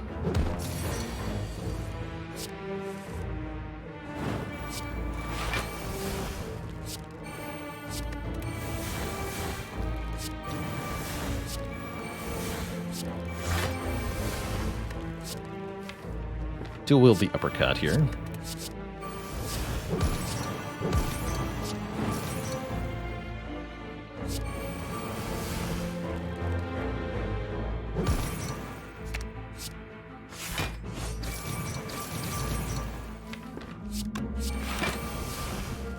Pummel looks good with 12 strength. Don't think we can kill, but you never know. With a deck like this, miracles can happen.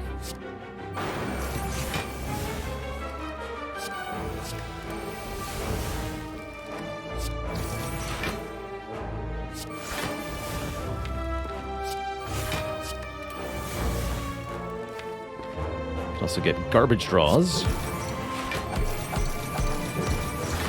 Just gotta do 400 damage next turn. Seems totally reasonable.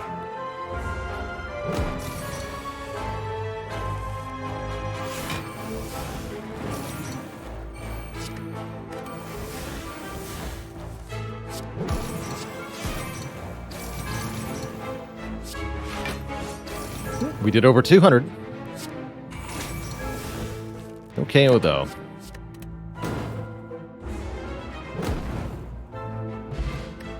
Ancient Pot can be a lot of mitigation for the heart fights. There's another Inflame here. Another uppercut here. Don't think so. To any of these cards. Maybe Ancient Pot over Thorn Spot. I like the Thorn Spot, though.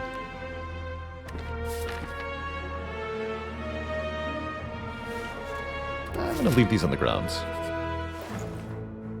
Second Corruption. This is the sort of deck that could use a second Corruption. As we get more and more cards. Relics on sale include the Gremlin Horn, giving us a card drawn and an energy when something dies. Preserved Insect makes elite fights have less health. Toolbox is a card on turn 1. Those are all okay. On sale Bludgeon here is pretty good with the Snecko Eye, doing tons of damage. Being a good dual wield target, too. Panache is a bit expensive for what it provides. And the random cost could be an obstacle too. Normally 0 cost. It won't be with Snecko-Eye. But I do like Bludgeon card remove, or maybe even Bludgeon don't card remove, because there's another shop coming up. We'd remove a strike, of course.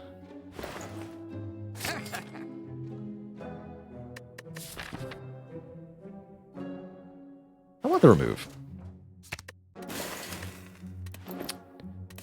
Wouldn't call you wrong for taking Gremlin Horn, but it doesn't work with the Heart fight, which is the only fight I have any fear of whatsoever. I guess I don't have any fear of anything, really. Seems like we're doing quite well.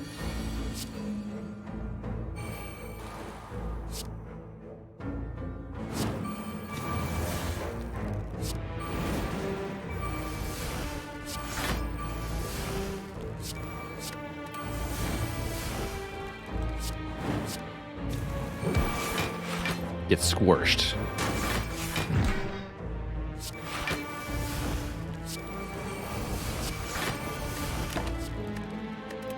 Mega squished.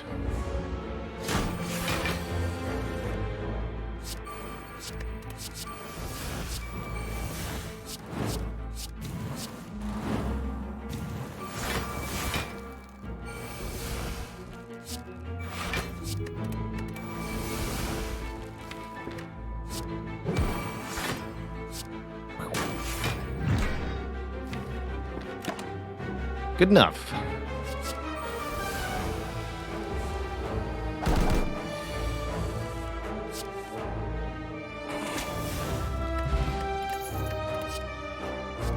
One more disarm is probably a good idea. Have any tips for somebody hard stuck on A20 defect heart? It's definitely tough. Just keep trying is one piece of advice I could give. What I found was really useful for my A20 defect runs was getting a ton of card removes. Learning when to take Empty Cage, learning when to take Remove 2 starts from Niao. Some of my strongest and easiest A20 defects have been Remove 2 into getting removes from Act 1 events and removing at a shop, too. If you can dunk all 4 strikes in Act 1, it's a really good start.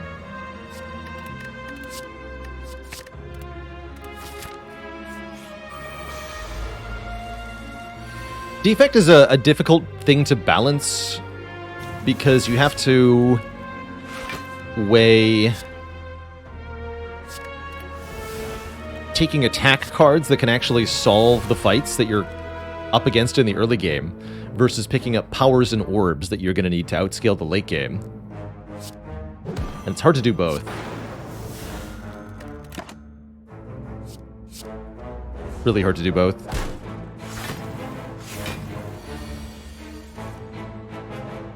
Carl Marxbro says, I did about 200 A20 heart runs before I won with Defect.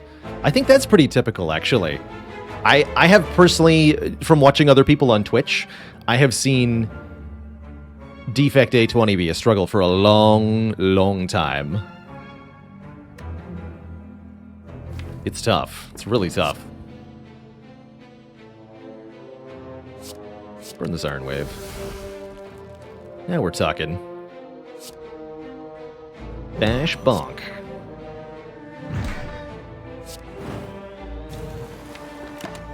Ow, or whatever.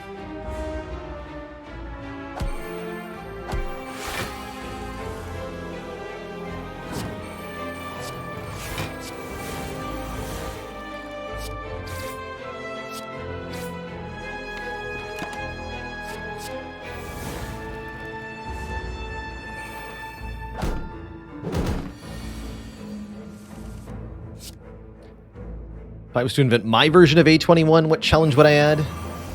I feel like have 1 less energy on turn 1 would be a pretty reasonable Ascension 21. And it would be brutal. It would make Bagger Prep a lot less good.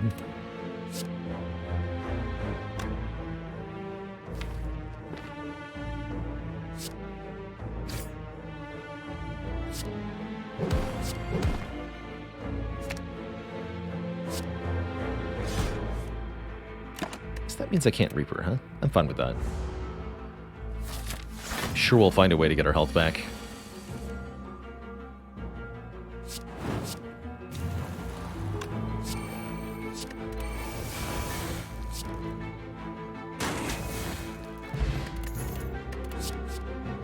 Fiend Fire.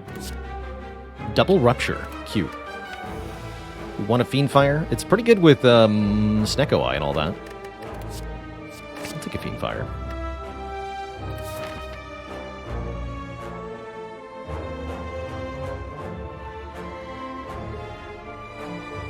Ascension B1 for good luck, chumps. Trogix, thanks for 16 months. All elites are burning elites? That'd be pretty scary.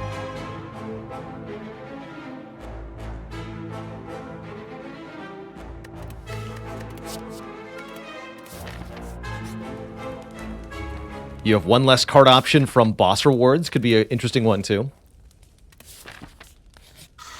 One less option from every card reward would be way too much. But just from bosses could be interesting.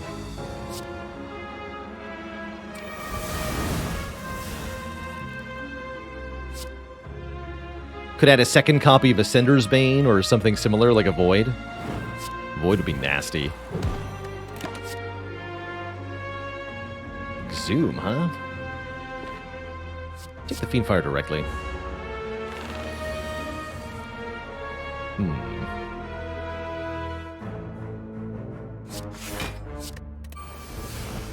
Forget about it.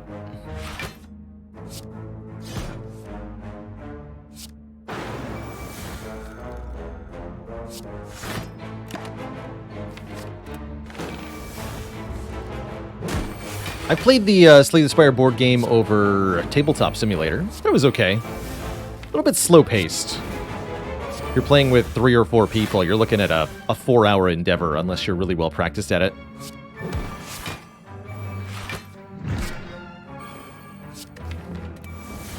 Definitely captures the feeling of Spire in a board game, which is pretty cool.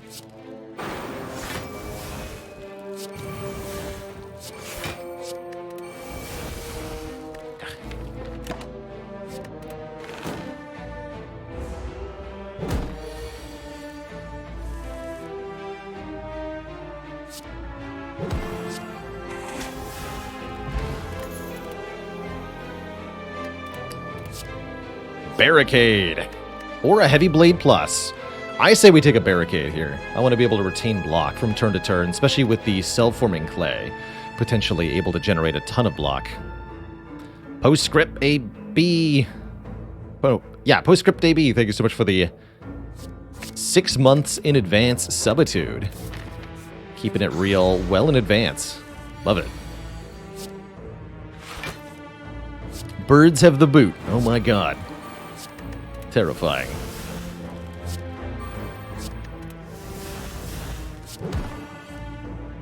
Double bludgeon to the face. Squish.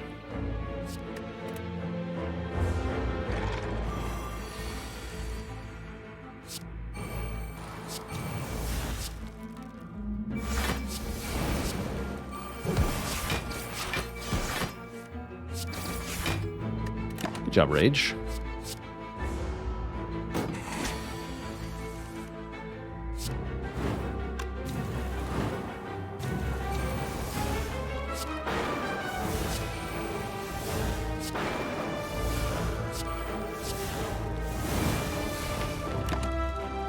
Yoink. Deck just wants a real Feel No Pain, and we're pretty much completely set. With the full Wombo combo. Feel No Pain, Dark Embrace, Corruption, Barricade. Pretty good.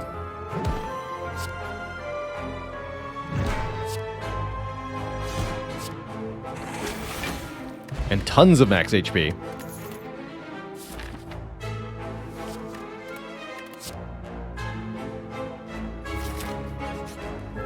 What to do? Click the magical arrow that only appears here when you can't click on the other options, of course. Let's fight the Awakened One. Don't expect we'll have too much trouble against the Awakened One. Double Disarm makes this fight a lot easier. You can also abuse Nilri's Codex in this fight. Pretty thoroughly. Am I going to play both in Flames turn 1? Probably, yeah.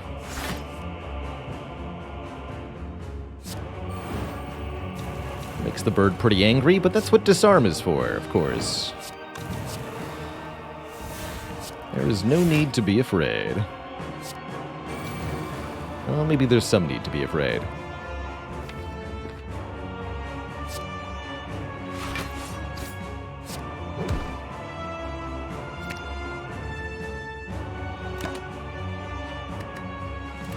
Skip all those. Even if we end up taking a whole bunch of damage up front, yikes, by the way. I think there's some good ways out of this situation.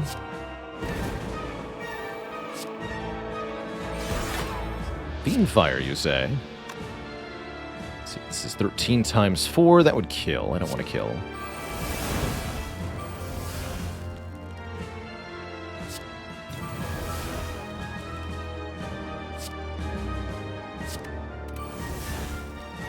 There's feed. Dual-wielding feed seems like a really good idea here, actually. I'm a little worried that if I play Corruption, we're going to run out of block really quickly.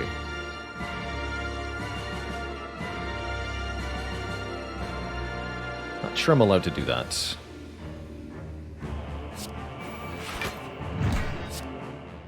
I can do this. That's pretty good. And yes, that is what the Codex is for, to some extent. It's true.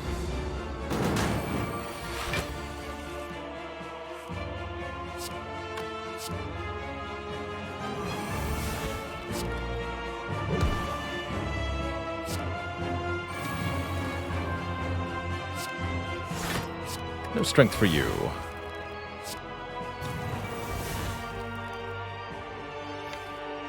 Making more Reapers seems like a good idea. Let's do that.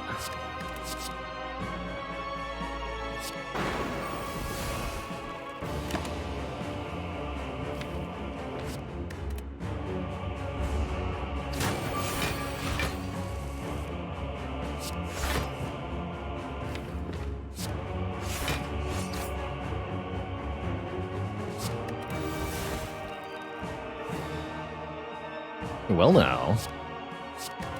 You're gonna get bonked for that.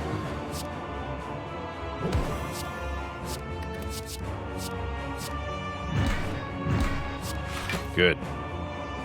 Better.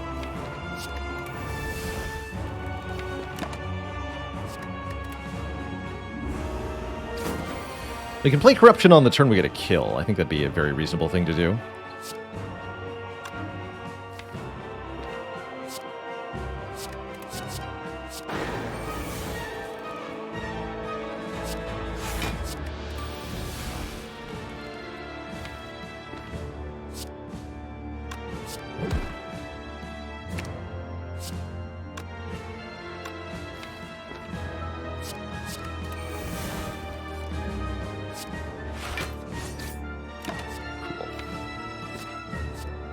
Heavy Blade seems fine, too.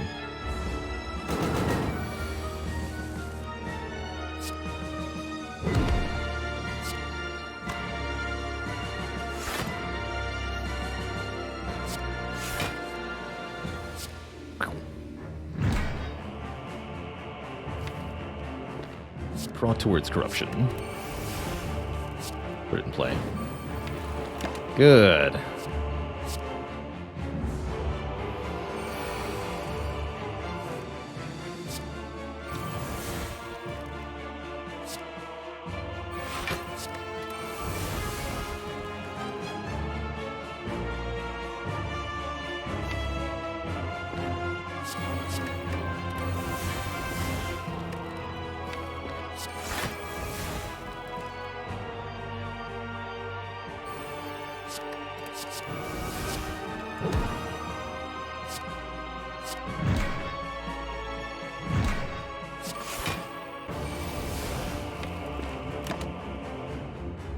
Take this just in case. Don't think we need it, though. Azeberry, thanks for the tier 1 sub. Welcome to the Cozy Sub Club.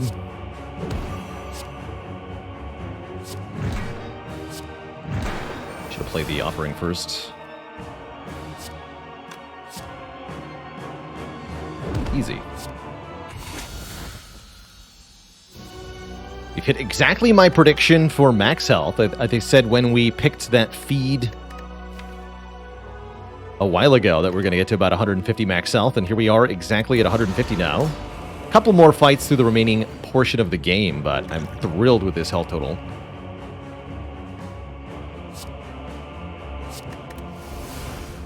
Another great fight. This fight we could probably play Corruption in immediately. Let's do that. I'm not as afraid of this fight as I am of Awakened One in terms of longevity. And I'm not going to waste my energy on Bash. We have Ice Cream. Keep the energy.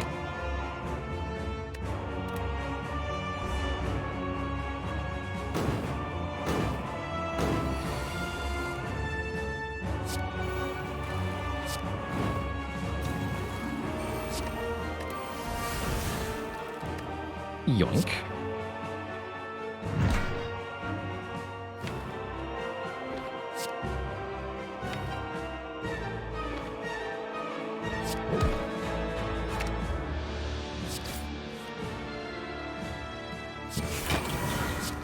Ah!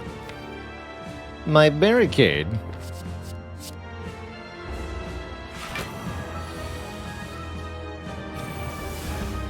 Oh, shoot.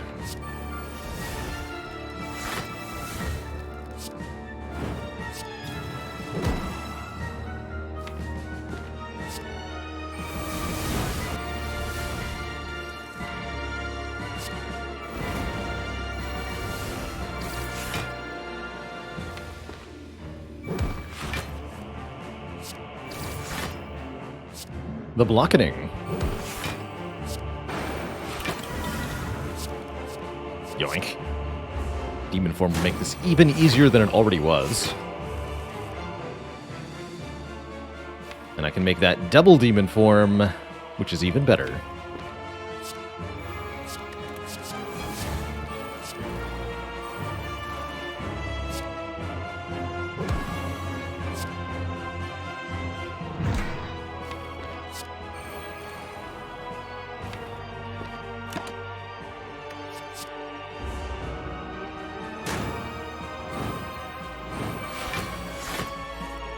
Thanks for the block, hee hee.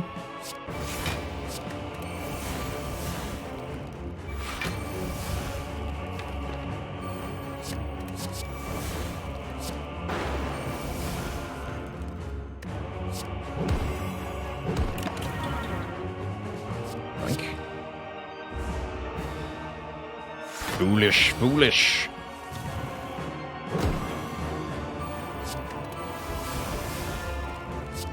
You're the foolish one, Tim.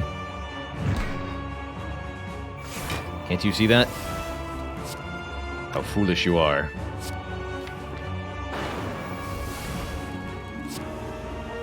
Nice.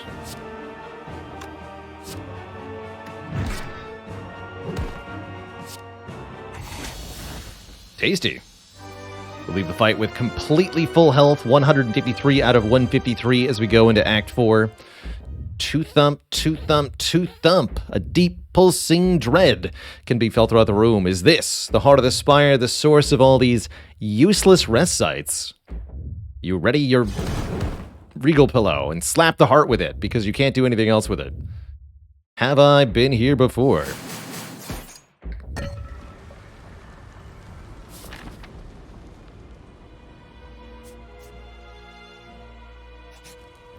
Time for a break. Yeah, I'll take a break after the run. Good suggestion, though.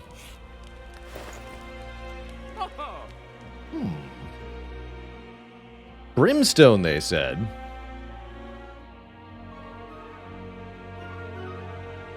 Interesting. Brimstone is here, offering us 2 strength per turn, and all enemies gain 1 strength per turn. Doesn't feel that necessary to me. In a deck that's already got a really good offensive plan. Mostly seems to me like this buffs the heart to no advantage to us. Pretty sure we can handle it, though. That said, it's not a guarantee, so I don't think I'm going to take it.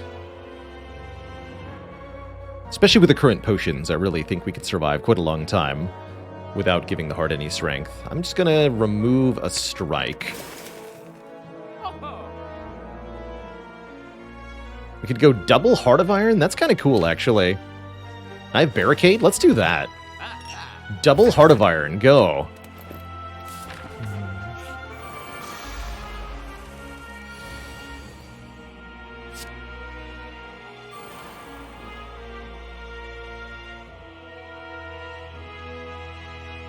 I want different cards.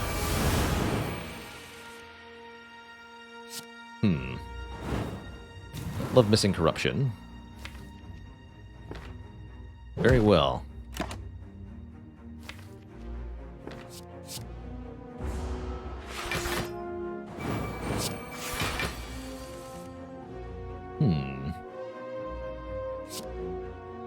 Awkward. Well, we can always gain the health back, right?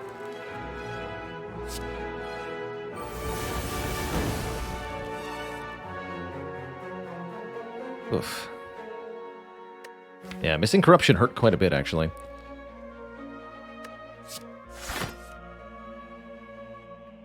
Guess we play Uppercut Strike. Could uppercut the artifact off the Spire shield. I don't think that's a good idea, though. Definitely going to take some damage here. Could play this for free. Not going to. Give me that, though.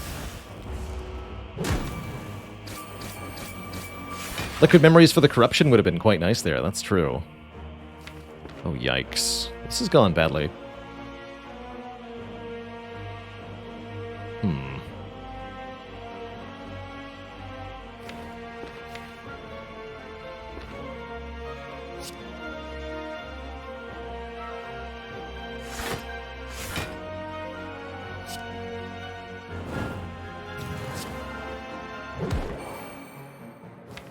More ouch.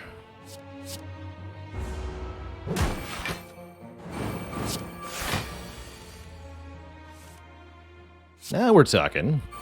Well, sort of. It's 2 Reapers, right?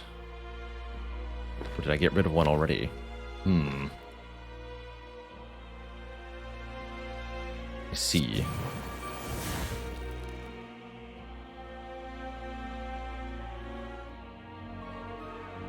Son of a gun.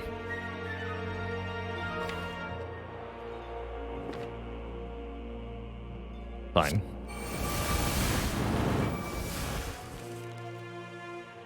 Can stall for Exhume, I guess, right?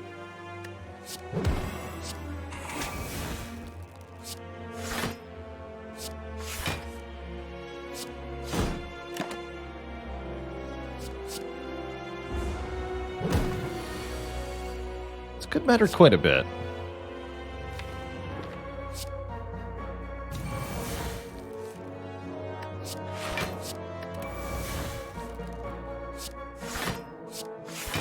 Gonna hang around for a little bit at least here.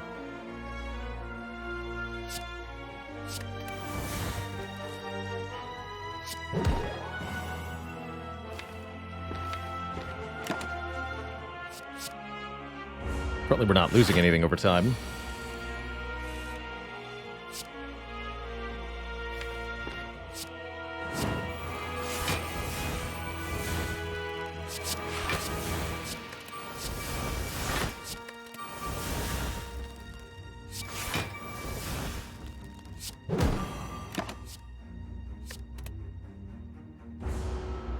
I think this will be enough health, though, quite frankly. We even get the meat on the bone heal. As we're at half health right now. So it's fine.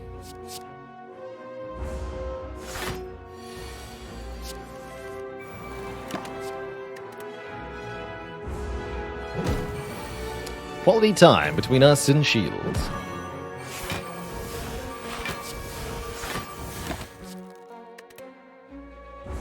Wait a couple more turns.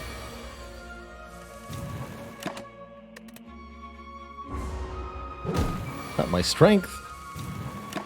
Anything but that.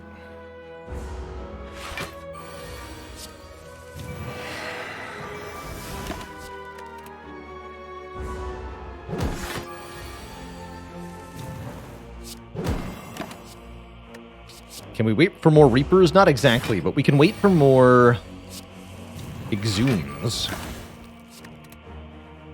which can be used to heal.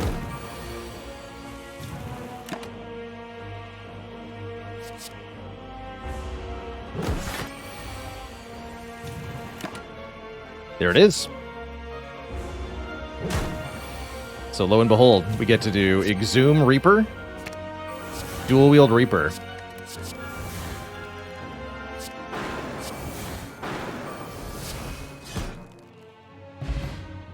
Back to 124. Neat. That was worth waiting. Totally worth it. I'll take that all back, thank you. And I'll bring it into the hard fight. Again, not that we necessarily need any assistance in this fight.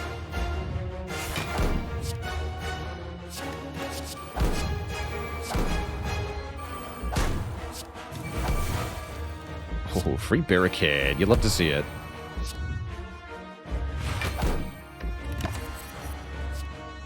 Let's go flame barrier over impervious. That return damage can be pretty good.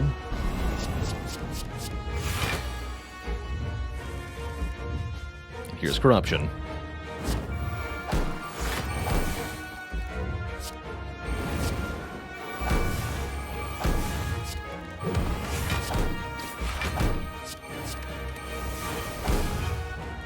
Next turn.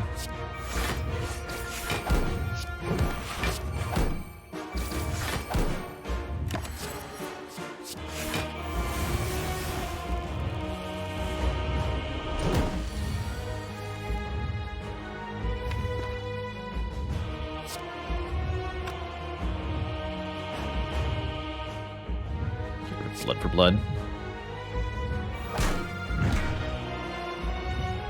Yes, I want to take damage.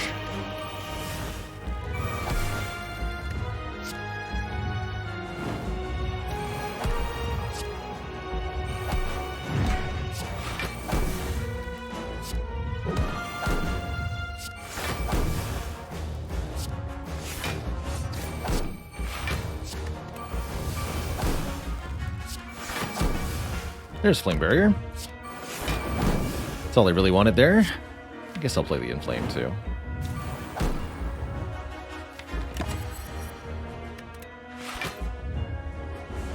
That 12 block per turn really adding up here. I don't think we're going to need any of his hit points. Not a lick of it.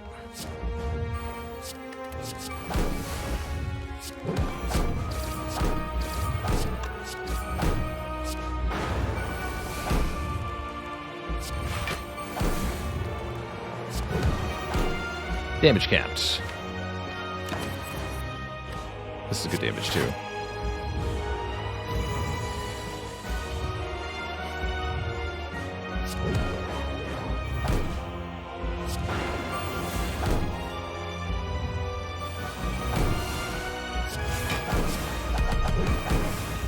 Bonk.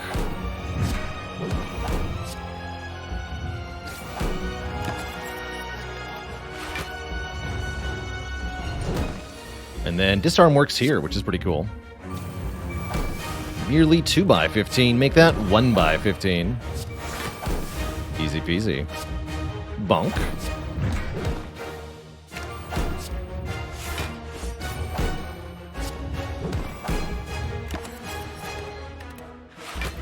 Looks like a very clean fight, Twitch chat. GG.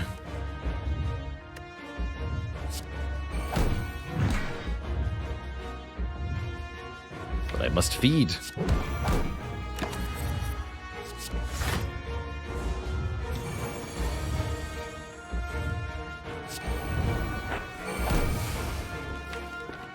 Ink bottle. Go. Delicious. GG. GG, Twitch chat. What a run. That was a great one. That was a great one. GG.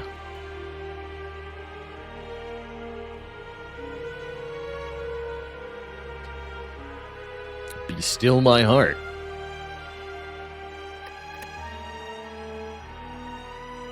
Positively stuffed. You better believe we increased our max health by 30 plus. Very plus. More like 75. Ludicrous. Not that many score modifiers overall, though. We really fought very few elites this run. It's really not that many relics on the relic bar, but that's in part because I chose probably to skip out on not one but two elites in order to pursue the prayer wheel, which gave 16 extra card rewards, 48 additional cards seen from this one relic. It's a lot of cards. GG. With an upgraded feed, I think we would have had maybe 30 more max health. Quite a lot more, but we wouldn't have needed it.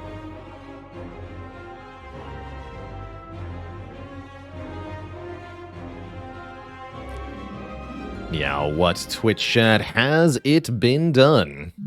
The Spire sleepeth, and so shall I. GG. A very chunky run. The boss swap absolutely paid off on this. I think we would have had a much tougher run if it weren't for Coffee Dripper swap, making for 5 energy Snecko, which was obscenely powerful by the end game. Now, it's certainly possible that the Meat on the Bone Gamut could have not paid off, and then we probably would have perished in Act 1. I think Lagavulin would have killed me without the healing.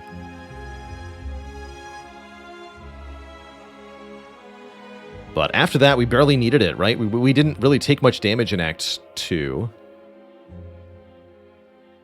Well, Snake planted a bunch.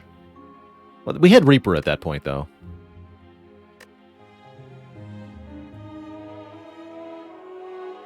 Does that mean Clumsy's been mastered? It sure does. It sure does. The other Niao options just weren't that good here. We chose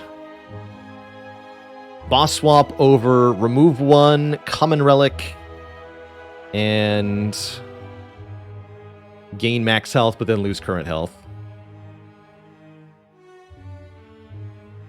Common Relic was fine, but we had enough of a flexible path. I wanted to show what people what the boss swap can do for Clad, and it worked really well. So, cool.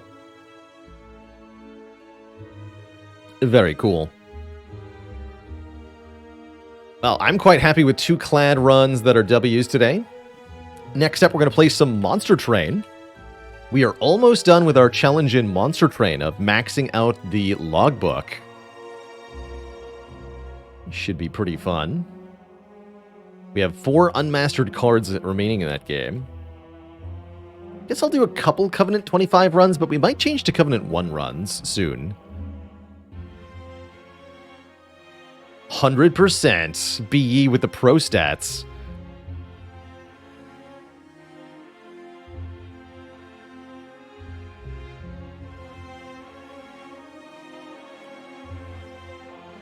By the way, if you haven't seen it, now is the time to check out the November preliminary game boat. Help me pick a game to play on stream this month.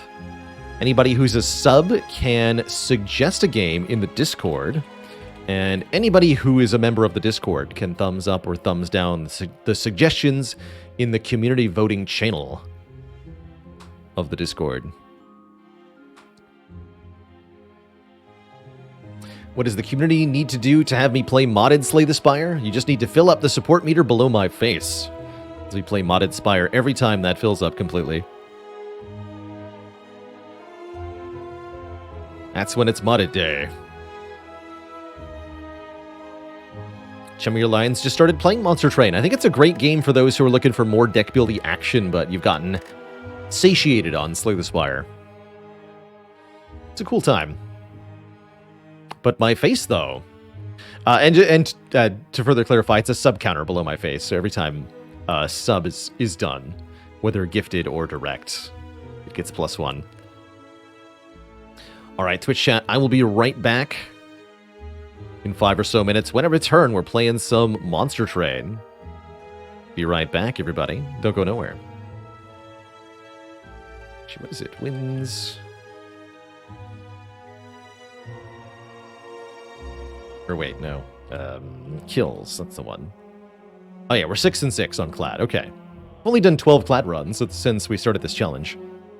Sabaden, thanks for the 4 months. Happy birthday to everyone. All right, I will be right back, folks.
Alrighty, Twitch chat, we are back. Thank you so much for the patience.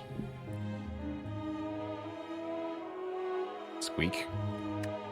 Let us play some Monster Train. As we mentioned, there are only 4 cards remaining in the save file of Monster Train in order to have a fully completed logbook, something I've actually never done in Monster Train. But parallel to our Spire Mastery challenge, we set out to master Hell. That's what I said. And in order to do that, we have to win with every card, including getting a Divine Victory, so-called Divine Mastery. We've done all of the Expert Challenges, all 25 of them. We've won with all 60 Crown combinations at Covenant 25. And there are only 4 unmastered cards remaining. Big Sludge, Glug Cider, Most Blessed Sword, and Petrified Skull. I guess that means we should do Remnant / Wormkin runs. And yeah, 2 from the same event, unfortunately. We just haven't seen this one very often. This event shows up on the Ring 3 event. So something that we can do is just repeatedly run runs through the first 2 circles that are easy. And try to get these. That we'll probably do on Covenant 1. But for now, I'm going to play Covenant 25 Wormkin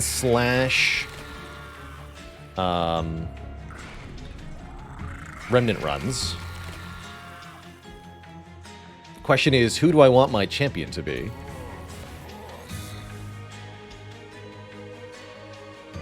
You can do Rector Flicker, Little Fade, Spine Chief, and Echo Right. And all of them are good under different circumstances.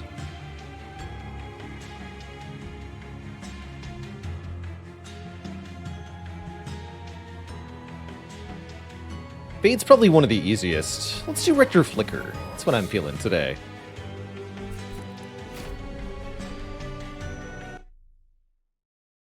Glug Cider is good under no circumstances. Oof. Ooh, Crushing Demise is nice. Especially if we can get our hands on some Reform. And we can. At the end of turn, Rector Flicker will reform 2 random units, giving them an additional stat boost. That's a character to build around, a strategy, essentially. Our plan then is to constantly deploy units to harass enemies as they ascend our train.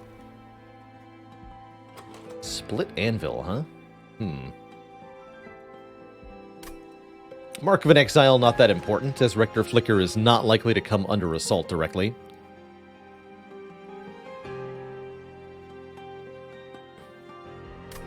I'll take the Split Anvil. Hey, Miskatonic Blue, we got Glorious Victory. Since we're looking for rare units, we also want to look at, I guess, as many banners as possible. Because each banner is a chance to find one of the unmastered cards. Fun. Soundtrack of Monster Train is such a banger. Part of why I'm always happy to revisit this title and play around a bit in it. Such good music. Do-do-do-do-do.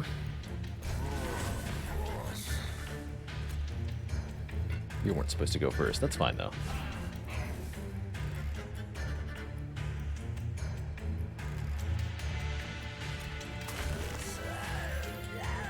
Armor does not do enough to be worth playing. It's worth playing. Not going to cleanse, though.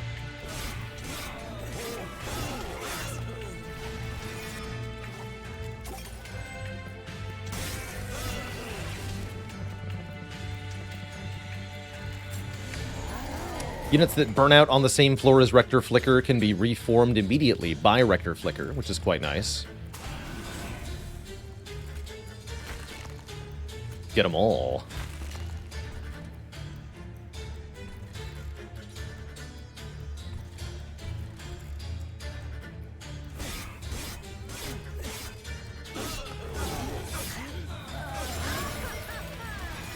Easy peasy.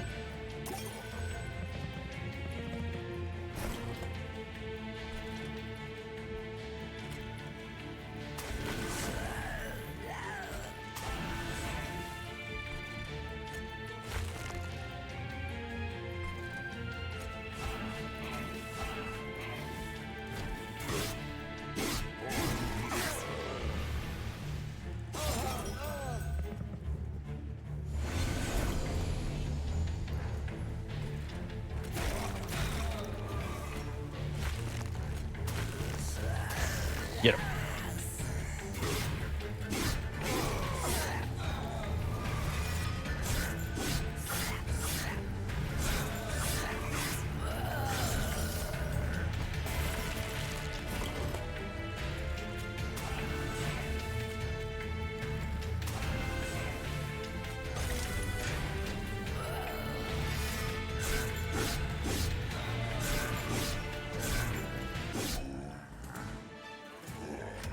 All right, good first fight.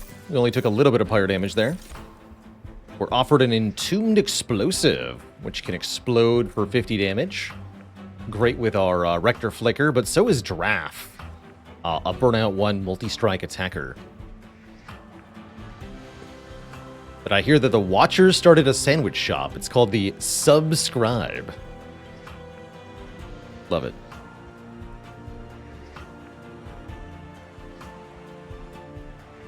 I think Draff over Entombed Explosive, even with the echoes on the Entombed Explosive. Although constantly reforming a card that has an echo on it is pretty powerful, as you get to replay this many times. Proclamation's also super strong, but again, lacking the infusion here. As the Wormkin, one of 3 cards is always infused, meaning it gives a special resource called a Charged Echo when we play that card.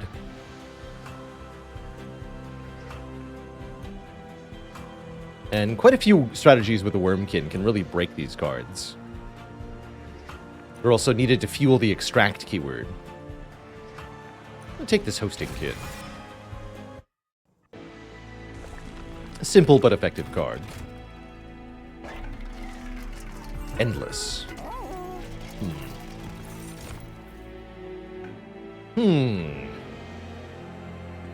Endless, huh? I like Paraffin Thug here, but I don't like Endless. Go with the Paraffin Thug. Gains 20 gold on Slay. I really like the Paraffin Thug when combined with something like a Draff.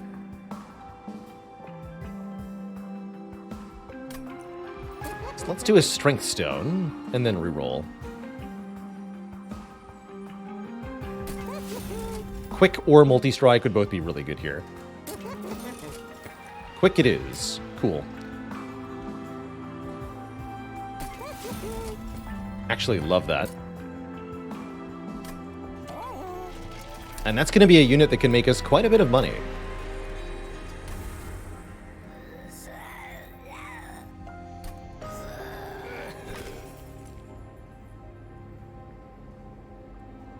So it's a 30x2 with quick. Each kill is $20, which is a very powerful way to scale here.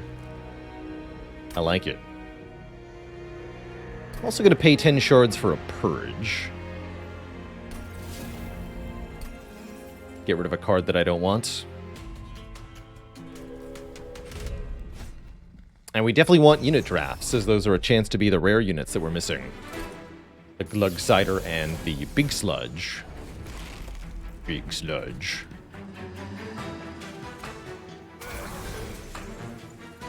And he's got natively Burnout 1, so he'll be reformed basically immediately. Could put Rector on the bottom to get that instantly, but I'm not sure we need to.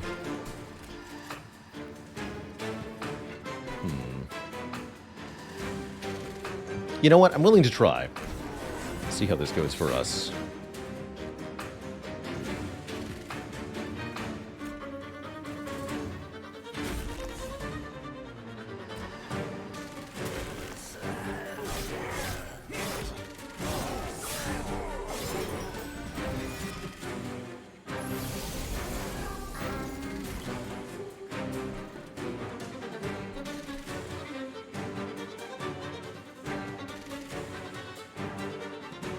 can't +1.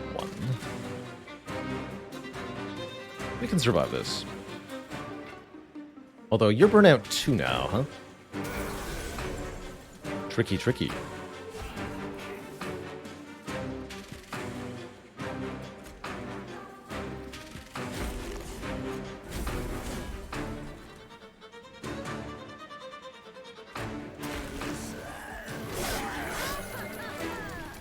Look at all that money we just got.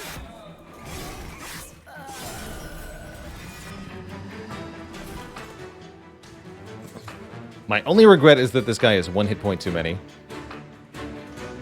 And the quick means I can't counter that. Oh well.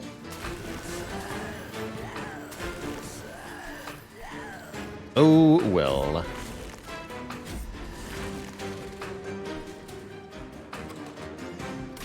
Don't play this then.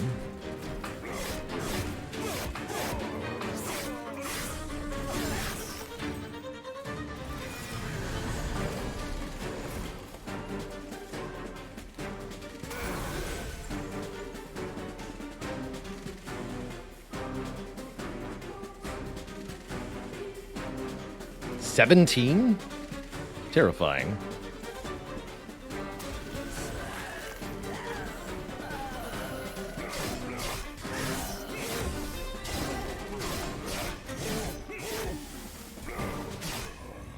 Thanks for the money, hee hee. Reform a unit of our choice. Excellent. And we don't have to rely on Rector Flicker to get it done sometimes. Echo Transfer can improve the damage of our Moneymaker. Or we could go for another survivability card in Shelter. I'm thinking Echo Transfer here. Let's take an Echo Transfer. Although we don't have that many Echoes, unfortunately. And these are not the cards we're looking for. Although we would like to consider a secondary card to go with our Paraffin Thug here. I don't think it's Shard Soul Carver, though.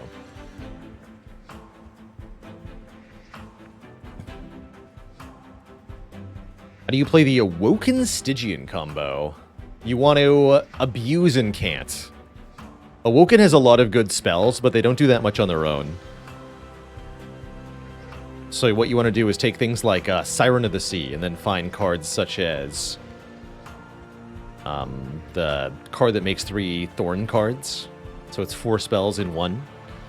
Or the little cantrip cards like Root Seeds and Ensnare are very good for activating Incant as well. But all of my successful combos off that have been spell-focused. I don't love these cards. I'm going to skip them. And we're going to go to the Wormkin unit here, not because I think it's the best option, but because it's the one that gives us a chance of finding the unmastered card. Likewise, we're going to the Remnant unit here for a chance at Big Sludge. Jackstrips or Pyrewall. 2 damage to every unit every turn can be okay. Pyrewall is a nice little safety. Sure, we'll take Pyrewall. And Keeper of Echoes gives stats on Inspire. That's pretty good. I like that with the Paraffin Thug. There's also Bog Chrysalis, which is probably not it. I'll take Keeper here. I do want 1 more unit with this run. The Cave of 1,000 Eyes. With the Pyrewall, I don't mind sacrificing health here. Give me an artifact. Oh, and that's a good one. When a card with Extract is played, gain 1 Ember and 1 Echo. We already have an Extract card, the Echo Transfer. Good. We've deemed you worthy. More than worthy. Super worthy. Super powered.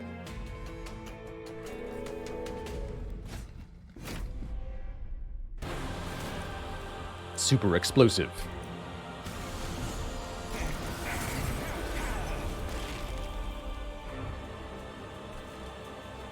super money.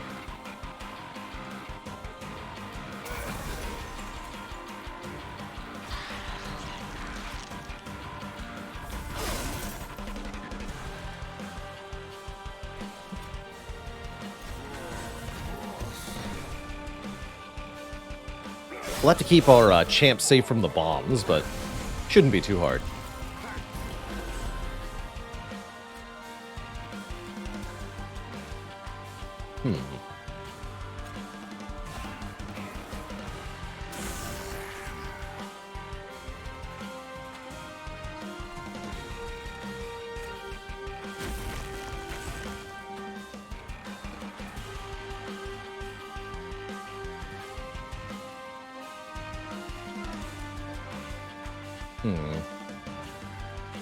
Kill this guy.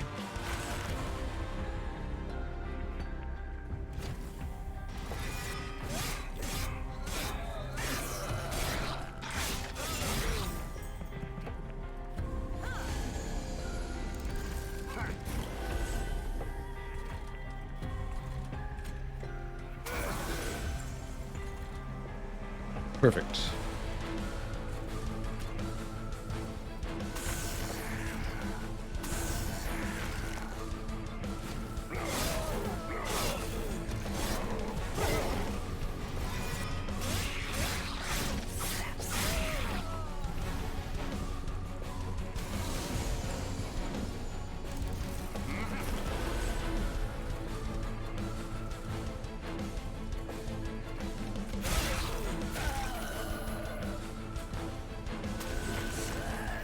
Good.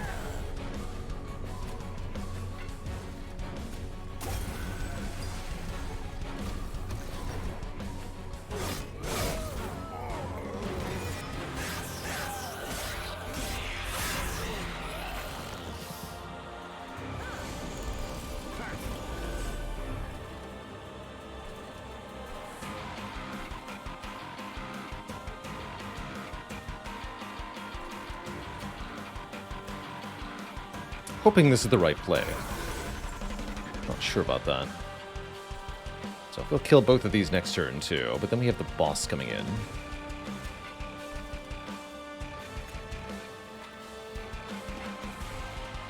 You need some damage, sir.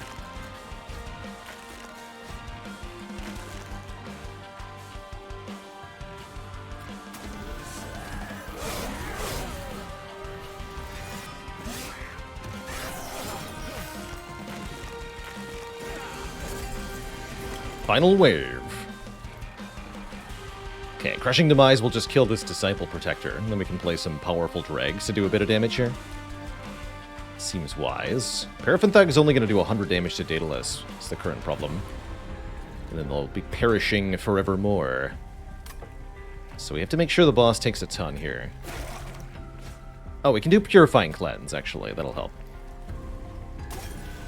Don't burn out.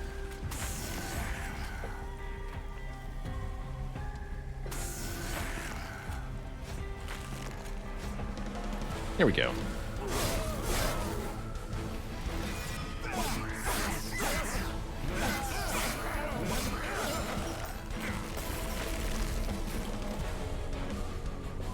Although this is still only 249 damage to the boss.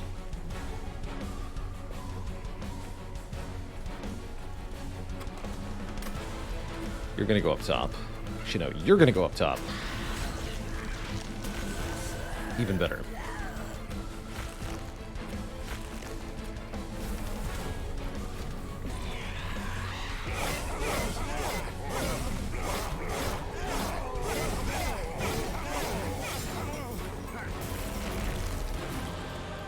And we got the molded. Perfect. So we can reform our Moneymaker with Burnout 4. GG. Give me those 20 bucks. We have 545 gold. Make that 620 gold. And I like an Echoes of the Past, which can clear charged echoes and turn it into a large damage bonus. Probably like that more than Wormkin Spike here, I think. Do I ever take Malika's artifacts? Sometimes. In particular, the one that purges units can be really good for getting rid of starter cards like dregs. So it's powerful, or train stewards too, of course. The others I don't take very often. Yes, Echoes of the Past is not extract, so we won't gain charged echoes and energy back for playing it, but it's still pretty good. Double Keeper of Echoes. Don't think so. No, I don't think so. I also don't think I want another Paraffin Thug. Bogfly with Keeper of Echoes could be interesting. Bog Chrysalis, rather. We are taking one more banner, so let's do that. Skip this. See if we do get a big sludge. Hoping we do. Card draw versus capacity is always a difficult call here. I actually really like capacity with the current setup, so we can do Keeper of Echoes, Paraffin Thug, and Rector Flicker all on the same floor, for example. Let's take the capacity first. You can add a unit's essence to any other unit, including itself, if you have two of the same. So yeah, you can self-infuse, effectively. There it is! We got Big Sludge. Cool. Big Sludge gains 5 rage anytime something dies on the same floor. And that can be very strong.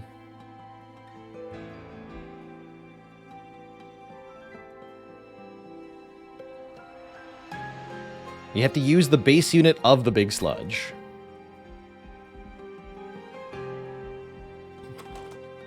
I guess we could infuse the Keeper of Echoes. That's not great, though. It's only +1/+1 on Inspire. We're not going to get more units past this point, though. And he has a cool hat. That's right.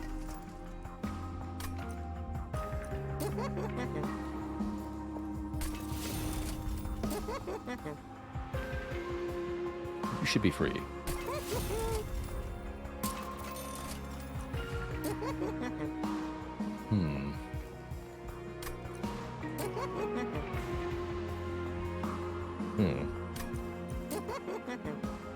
You should also be free.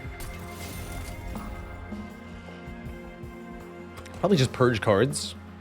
Get rid of some stewards here. We've got lots of money, so we should strongly consider it. We're going to go to Merchant of Steel next, because we want to upgrade the Big Sludge. Quick or Multi-Strike could both be pretty good. Bonus points if we can get both of them. And we could cross path into Harvest Rector Flicker. That's actually kind of interesting. Huh. Interesting.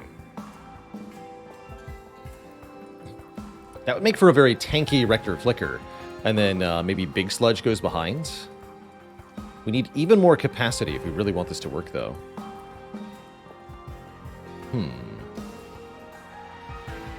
Love the idea, though. I'm gonna try this.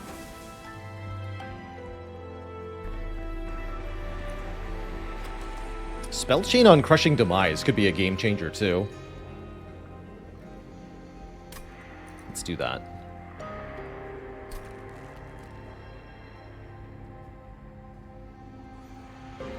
This kind of requires us not to set up on bottom floor, though, if we want that to work well.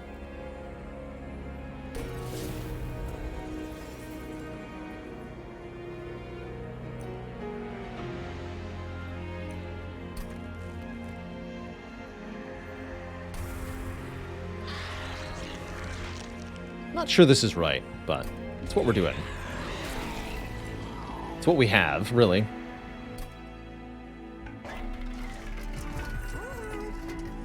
Okay, let's lose some stewards here. Make the next fight a bit more bearable.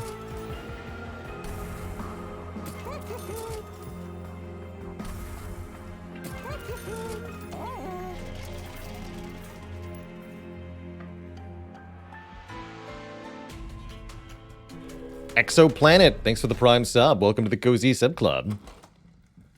Spell Shield should really matter not at all, so let's take the free-ish 150 gold here.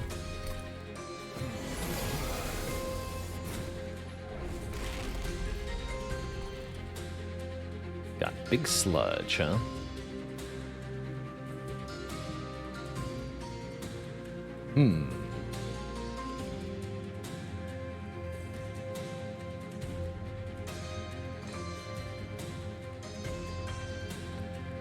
We could put the Moneymaker up top. Interesting. That's 10 damage per kill. 35. And I can add Echo Transfer too. I don't think I can kill this unit though.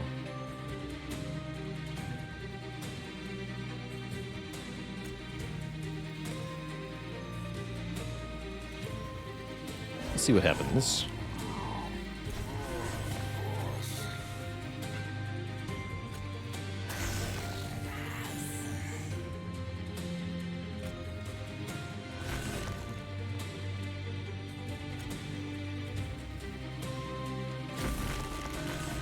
Yeah, he's not quite dead.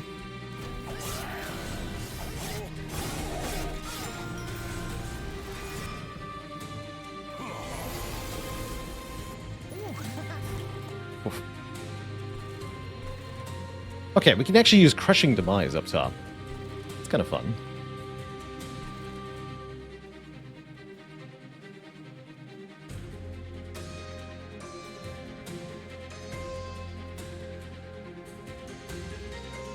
This looks a little spooky.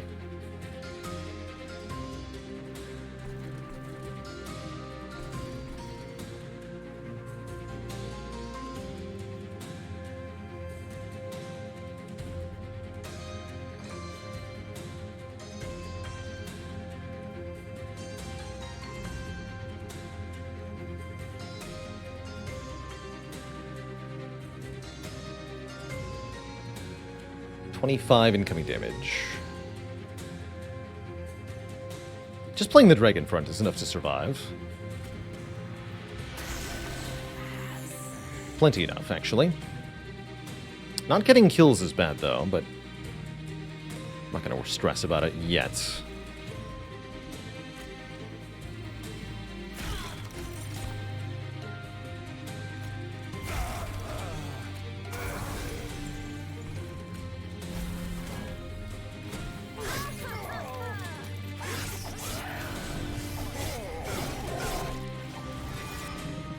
And notably, we get the Paraffin Thug back immediately. They're going on the top floor for sure here. So I'll kill both of these.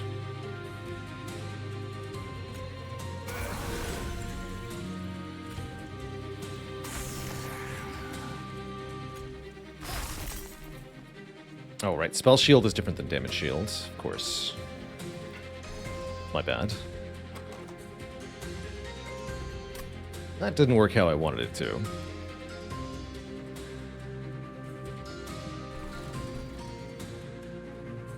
Currently we're taking no damage to the Pyre. Okay, don't worry about that.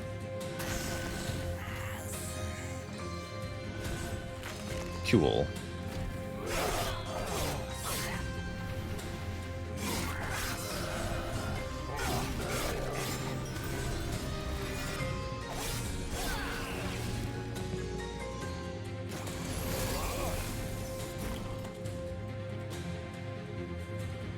Good.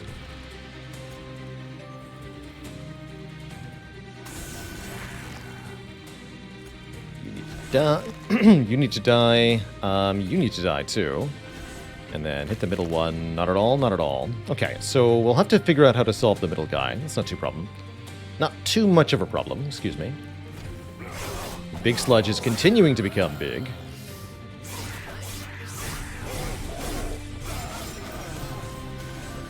The stat gain. It actually does not kill this guy. But with Echoes of the Past, we might be able to.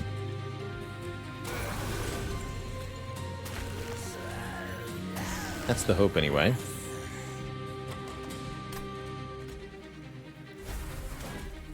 $80 by 2. Not quite.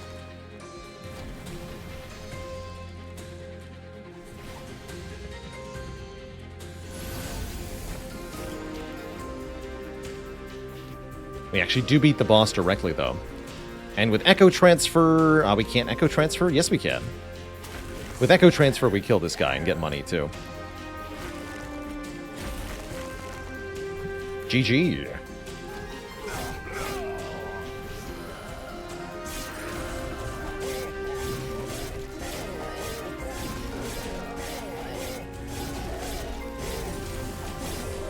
$108. Kabonk.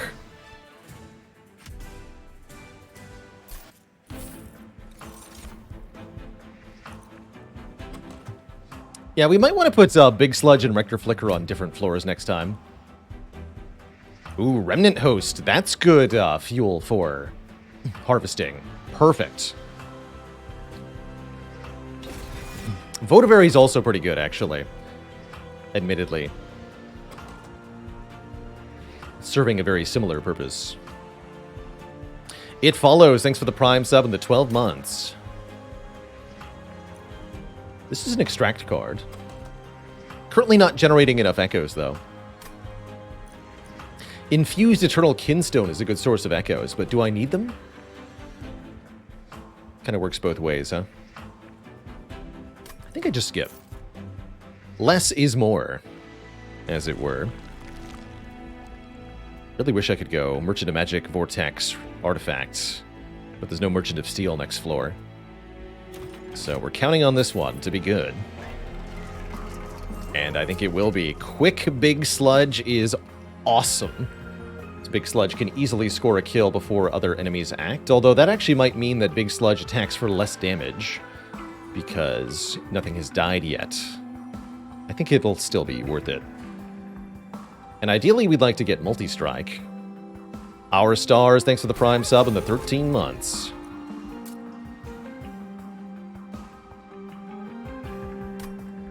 Multi-Strike, yes. Burnout 1 is good on this thing, too. I love it. Easy.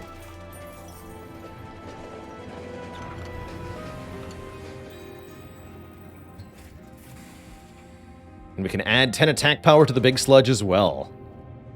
Become strong, my child.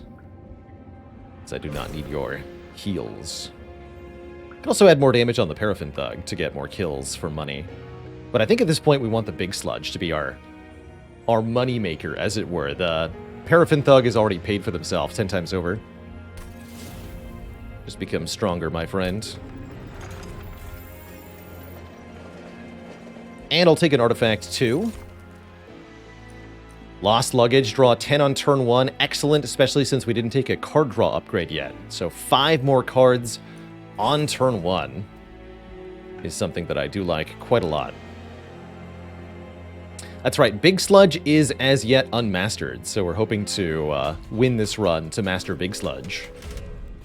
The biggest of Sludge.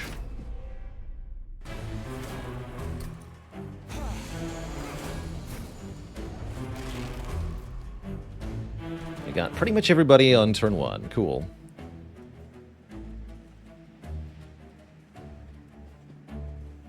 Just having a bunch of quick attackers seems kind of neat.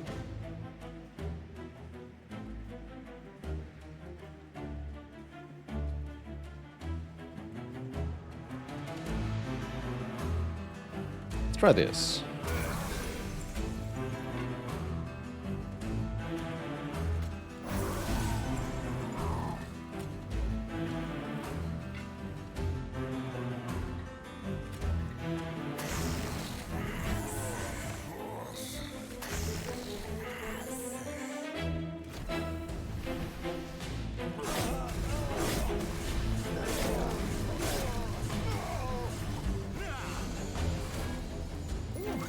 Angry Sludge.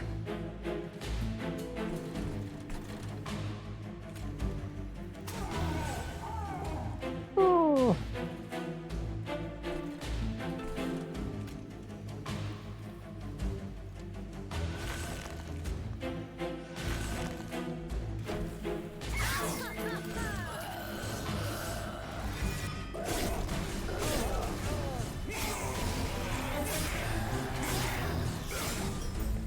He's so angry now. This is a lot of enemies. Wait, where's my dude? This format had him missing for 2 turns? That's kind of bad.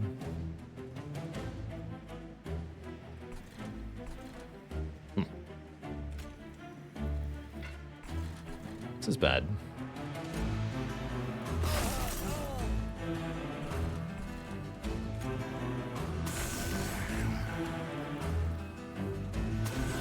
That's some attack power.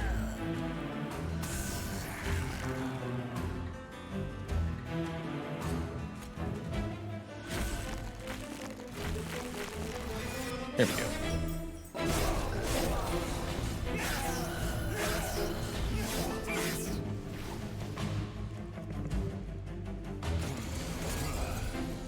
Yeah, Big Sludge gets very angry very fast. It's a little insane, actually.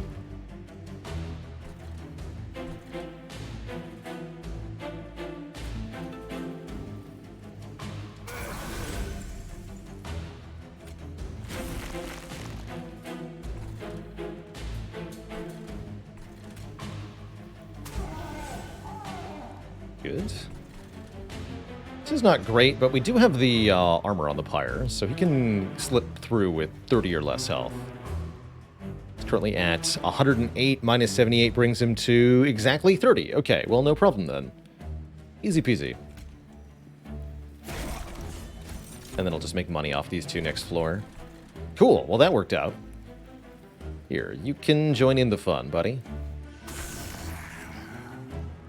Excellent.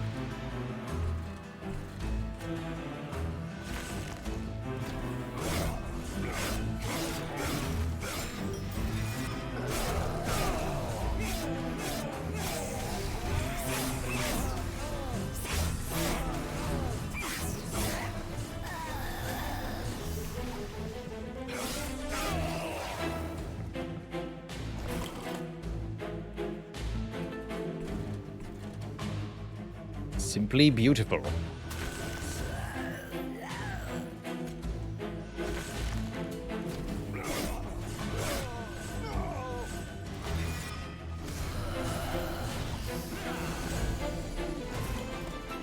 Make me some money.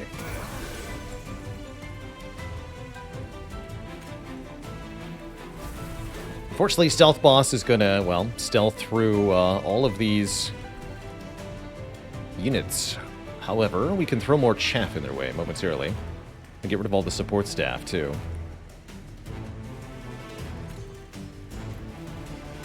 Here, you need to be played here. This won't do much.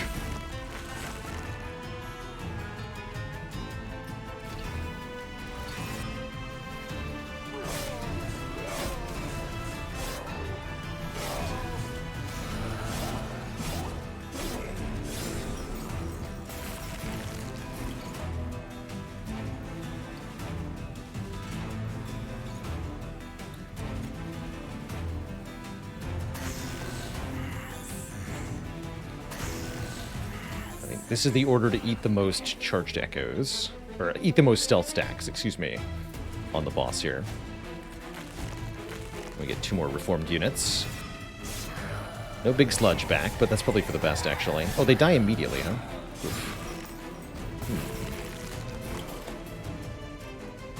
Are we winning here? I'm not sure. Yes.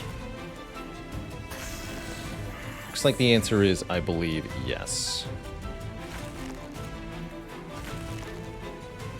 Because we can just Purify and Cleanse, extend the burnout, and then we win.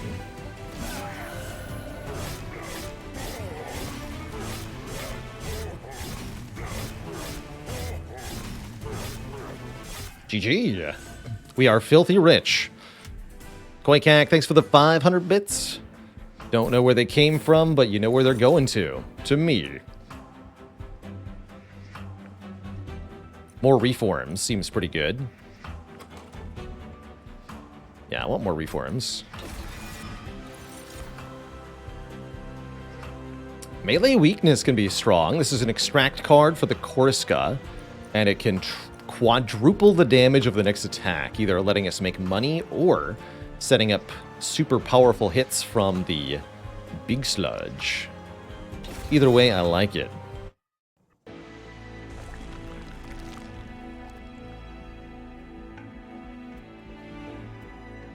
A lot of money makes Trinket Merchant pretty tempting. Merchant of Magic doesn't seem that good. Let's go to the Trinket Merchant with this much money. We could buy several powerful things. Let's check here first. Spell Chain and a Purge. Waxer Snuffer says Extinguish effects trigger twice, although we don't actually have any... Well, this has an Extinguish effect. We get 4 drafts instead of 2. That's pretty good. For stacking Harvesting, that's very good. And then we could stack that with Mold Braces. Friendly units gain, on Extinguish, apply Armor 10 to the front friendly unit. So, putting things in front of us will also provide a huge hit point buffer. That's pretty cool, actually. I think that's very good as a combination. Let's buy them both. And pay for the reroll. 7 Ember turn 1 with all the cards. Or a 3rd upgrade slot on spells. Interesting. What we got here?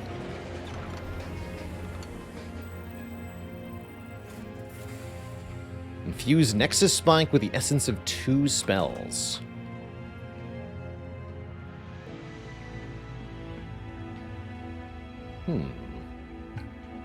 Infusing it with Molded seems good. Have another Reform card. And then we can choose Sacred Wicks, Crushing Demise. I like Crushing Demise plus Molded, actually. Wait, hold on. Can I reverse the order here? Crushing Demise, then Molded? That's kind of hype, actually. So I can instantly reform whatever just died. Cool.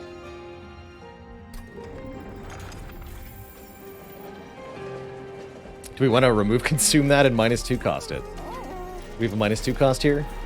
No. Could Spell Chain it. Changing the order here is, the intent is that our unit dies first, and then they're a valid target for the reform, whichever one of our units got killed. Because this way it's kill a unit, then bring a unit back to life. With more stats. Also possibly on a different floor. It's time for the Fractures to leave. Could also buy the extra spell upgrade slot, right? And we could Spell Chain -2 cost it. I think I'm just gonna buy the Firebox. Cool to get 3 artifacts from 1 floor there. Oh, it's Fell. It's Curse Fell. Help!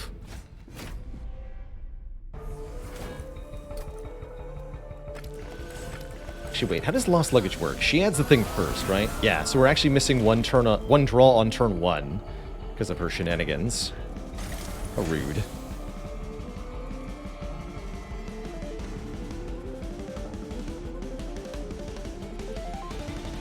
And I've learned that I want Rector Flicker on the bottom floor here.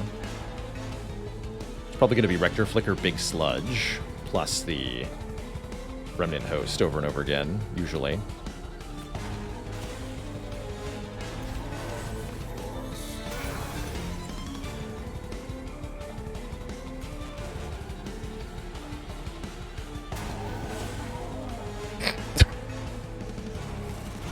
Excuse me? That's a lot of stats.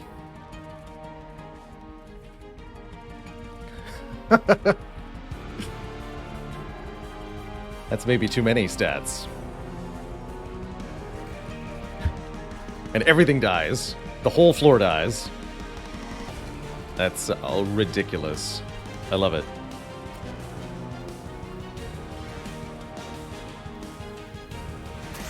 That's fantastic.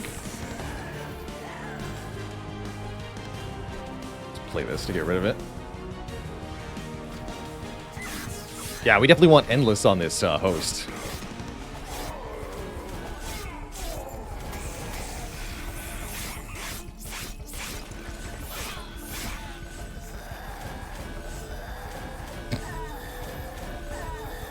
So yeah, we got 20 armor on our champion from that.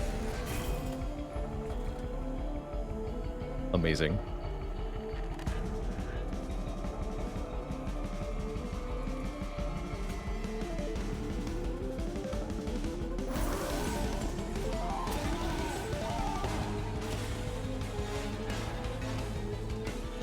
By 2 doesn't actually kill. Although I can melee weakness to make it happen. I'll do that.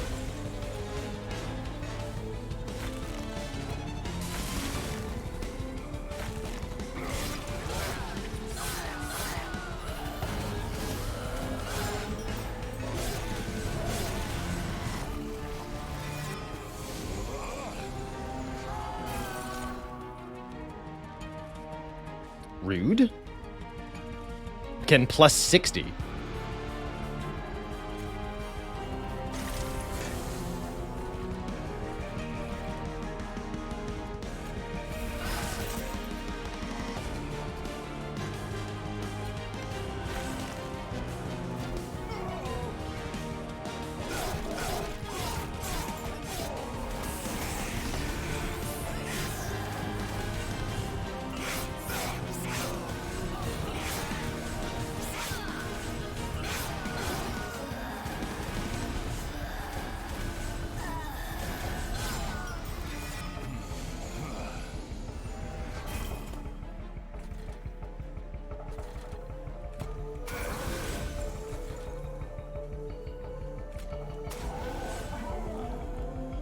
But it won't die.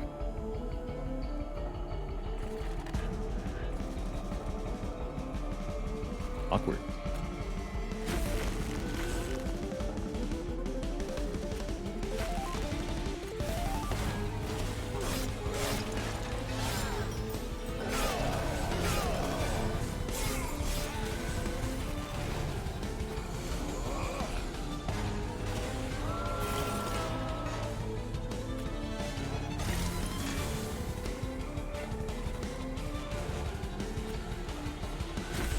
More power.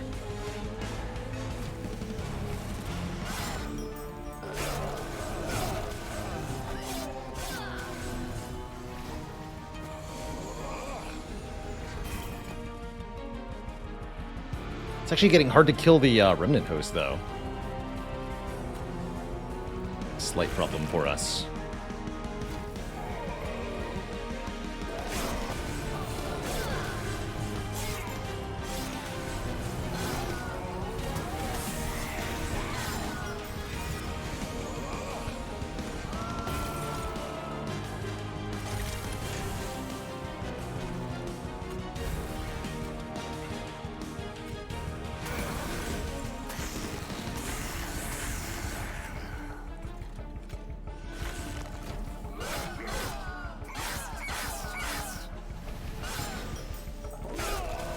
Bonk.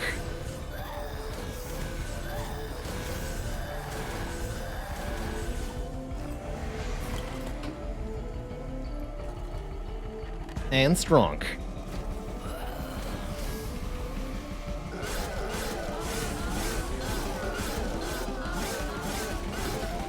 Bonk. Excellent. Truly an excellent, excellent fight. And really showcasing how powerful the deck has become. But we can't attack that many times is my only real concern here. So floors with a lot of enemies could be an issue, and I think the Wormkin Spike can help us out with that. It is a shame we have no trample. We might have the next best thing. Even more floor capacity.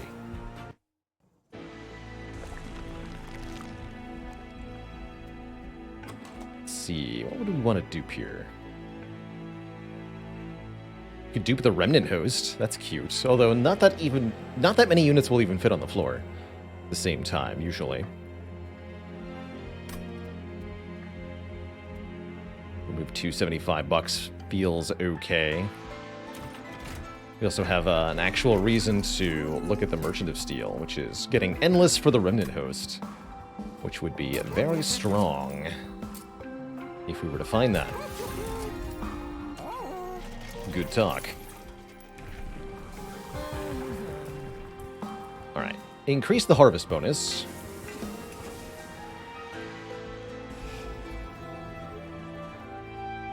And dunk more fractures from this deck.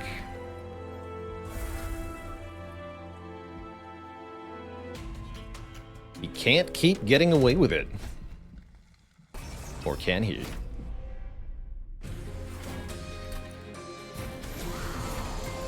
Wow, that is a big guy to open up a two. Oh, wait, never mind. Lol. Get wrecked. Easy.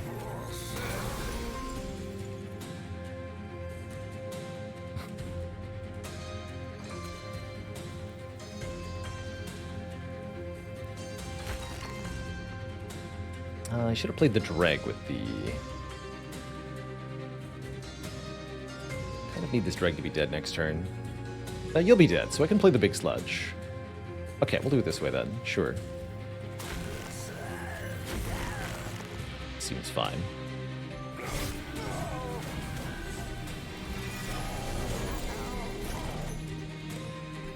Okay, this one's a bit of an issue, though, for real.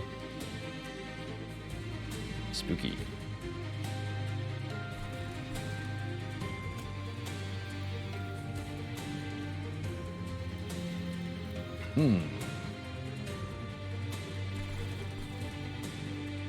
You're going up top. This guy might need to draw...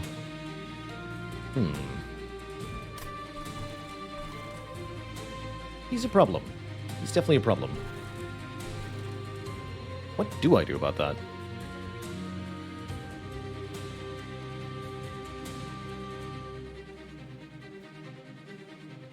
And we're going to have our draw slowed down, too, actually. We're in a serious issue. Maybe the melee weakness can kill him. Which will require stacking more echoes on the higher floors. Okay. That's fine, I guess. Not getting any kills this turn is iffy. No, we need another sacrifice here.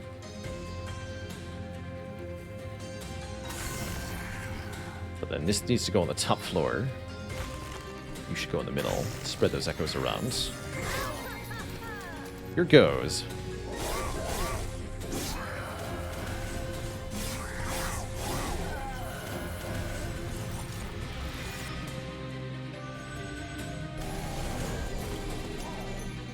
Why do they all have 290 health, though? Terrifying. Shoot. Oh, we're hosed now. Yikes. I thought we had a better answer to this sort of thing. That's a really nasty set of waves. Especially with the Heaven Seal modifier.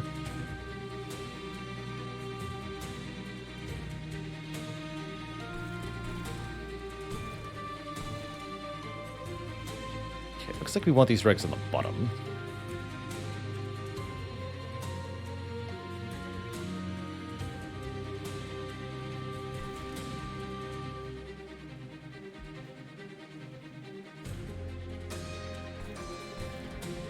Guy's gotta die too.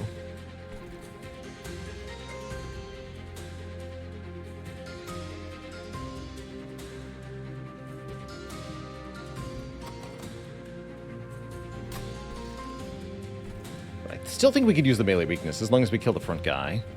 So we should use the Reap on the bottom floor.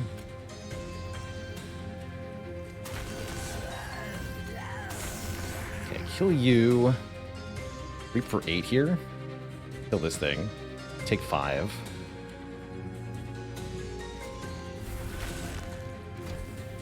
Could have played the shelters and the molded there. I forgot I had the split anvil. Definitely should have played the shelters to get rid of them.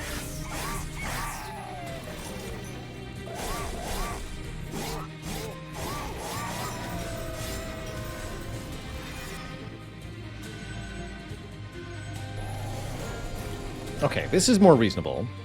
And we did get the melee weakness. So this isn't completely terrible.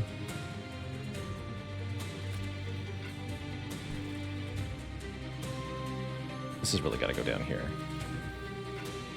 Let's do a drag up here. Drag. Paraffin Thug. Another drag. Melee weakness you. X. -9. So if you play in the back, you're dead. This guy takes a bunch of damage, but it won't matter. You go in front. Okay.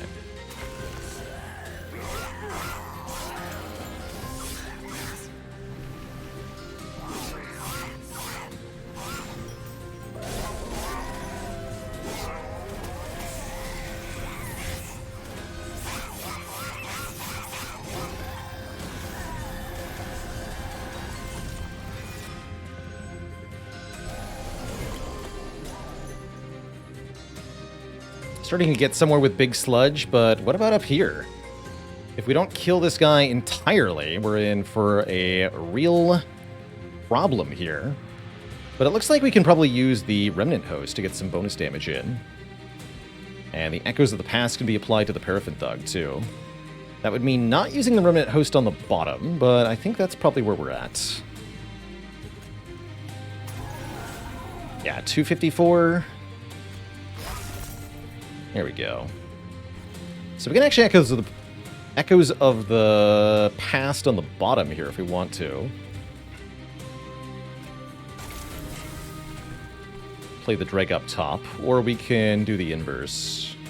Play the drag at the bottom, echoes of the past up top. Let's do it this way. Play you here.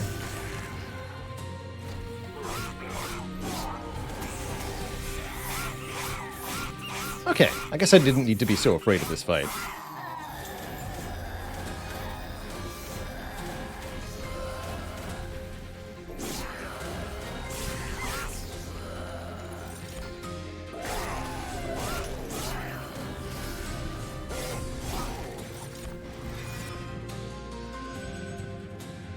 Let me get a break.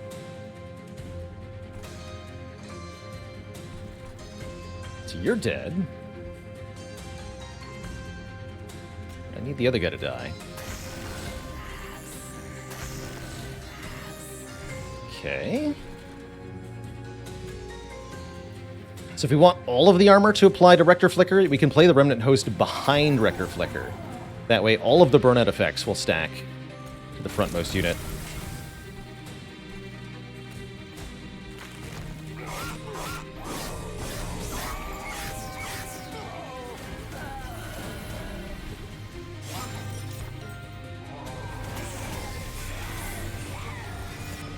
Ooh, didn't get back the multi-attacker.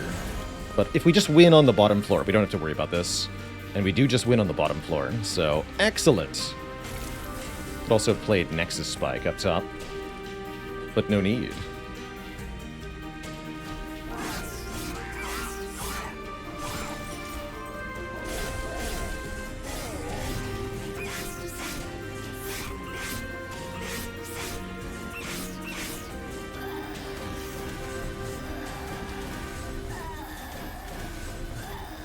That's a lot of armor for mold braces.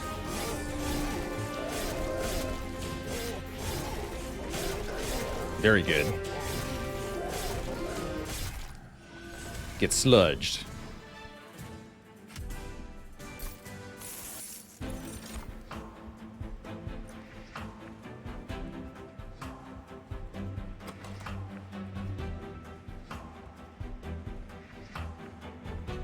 Don't currently have a way to daze Divinity, huh? And this is good with Split Anvil. I'll take a Mortal Entrapment.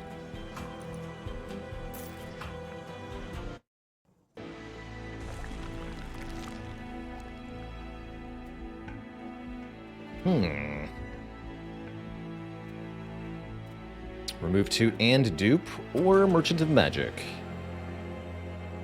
Probably remove 2 and dupe.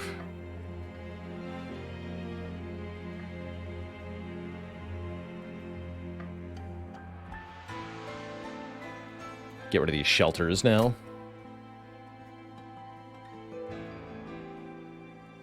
Any mastery candidates here? Yeah, the big sludge is our main mastery candidate. Sludge. This is the last point where we can spend money, so the Paraffin Thug is now a secondary thought. We could even remove the Paraffin Thug if we wanted to.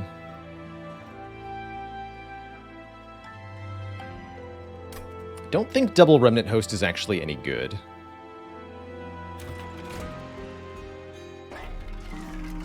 There's a hard limit of 7 units on each floor. And with each one summoning 4 minions, we're not going to be able to actually benefit from 2 of them on the same floor.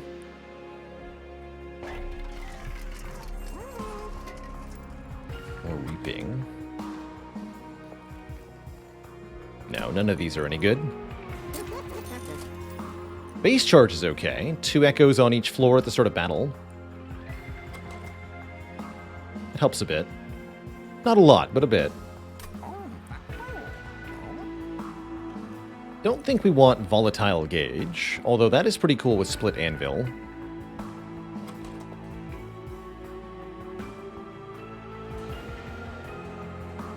And actually, we didn't take card draw at all, so this is kind of huge.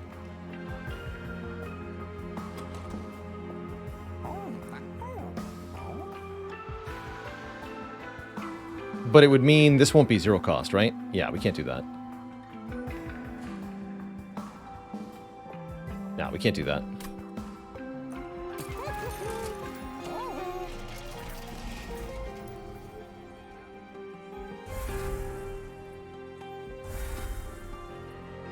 Not acceptable.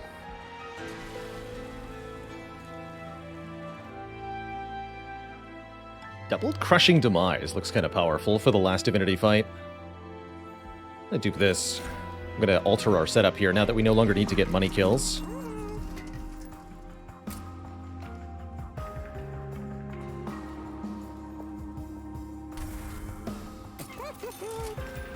We can afford one more Purge. Let's do it. 1 drag. We don't need all of these drags.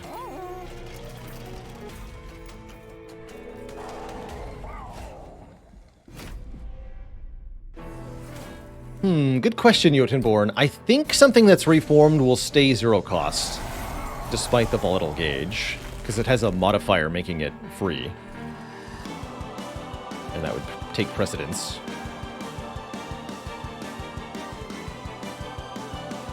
I really do like going bottom floor Big Sludge, though. How do we not get murdered? Getting murdered seems like a problem.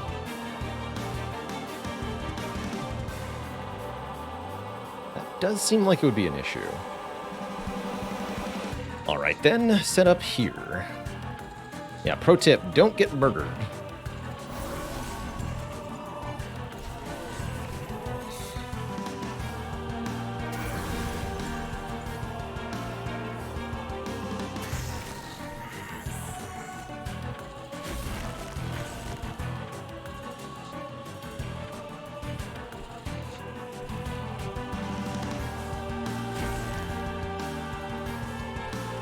Welcome to Dire. Although I don't necessarily want to kill these 3 Lightwings.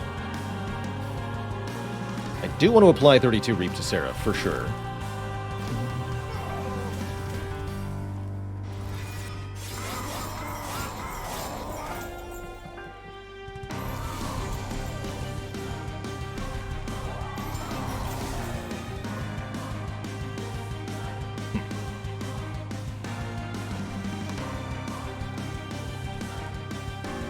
So here we want to play the Paraffin Thug and then Nexus Spike, is that correct? I think so.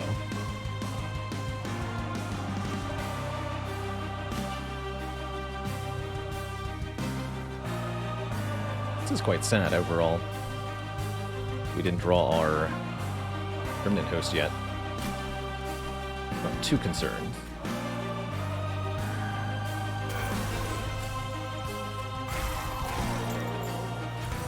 Yes, and then he gets reformed immediately. Pretty cool, actually. Probably you should go on the top floor, though. Catch the guys as they ascend. Although weakening this fool so the big sludge can kill you actually seems kind of important. And then if I fracture you, you'll die, so I don't have to deal with the Ember Drain. Sounds good to me.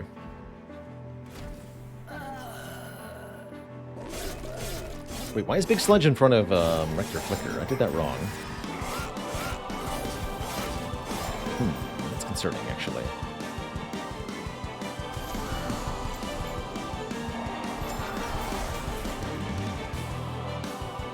Definitely did that wrong.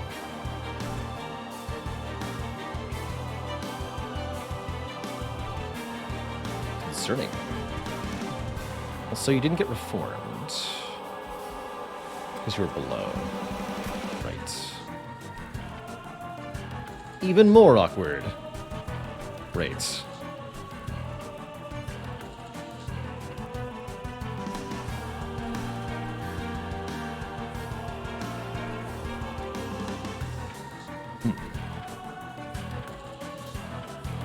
Probably want a double crushing demise down below.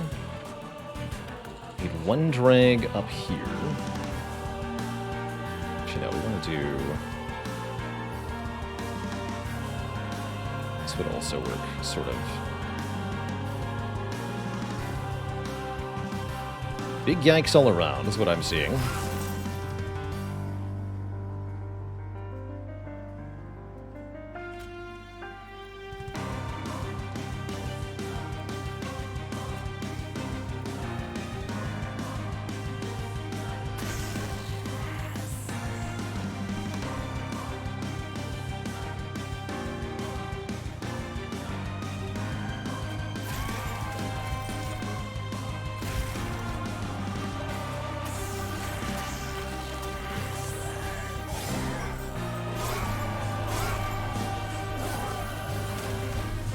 There's about a lot of energy there, too.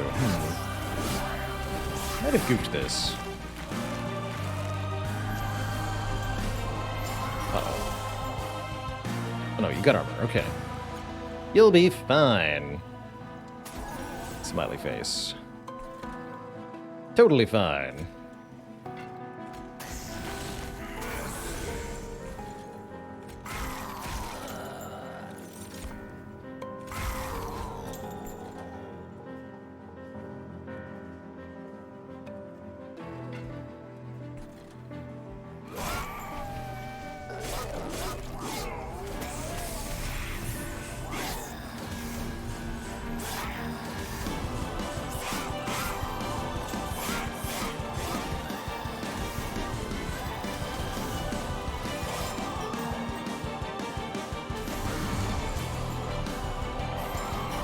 Make this work pretty well.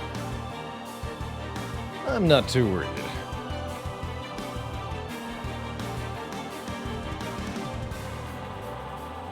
Though perhaps I should be.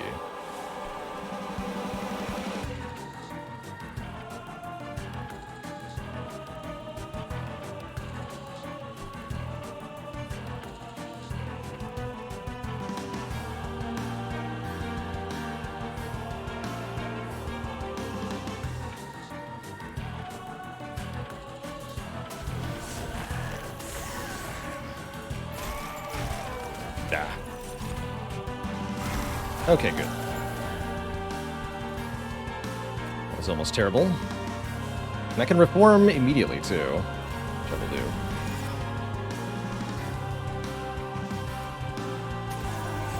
Put that guy in the back and fracture them. Doesn't work? Why are you not dead?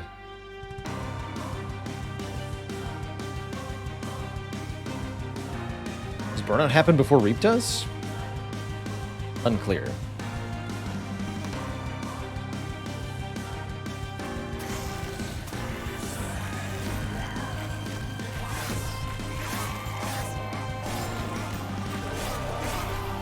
I see you don't get to hit. Yes, burnout happens before Reap. Didn't know that.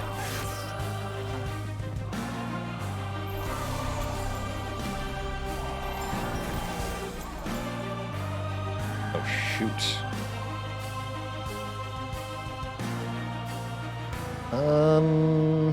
That's not good.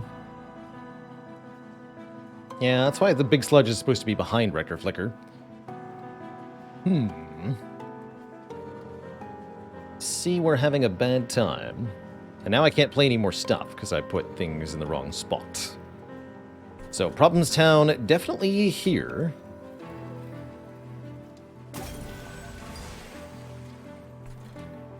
Although that doesn't mean that we're hopeless, mind you.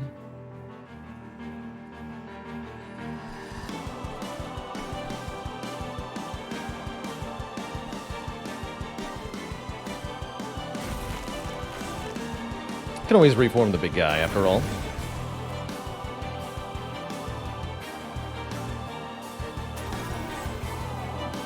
Good.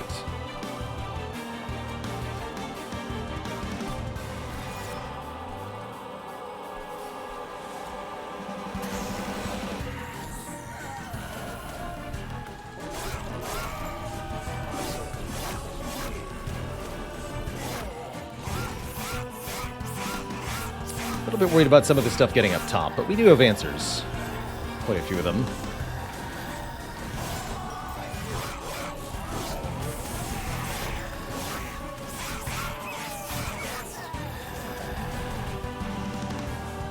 Well, we're also short on energy this turn. Spooky. Very spooky. Oh dear. Do I survive this? Not clear to me if we do.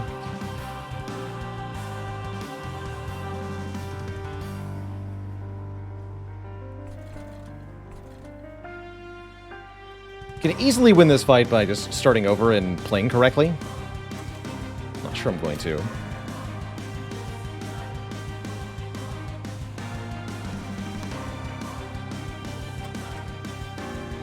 Double crushing demise, and we didn't get either of them. It's pretty rude.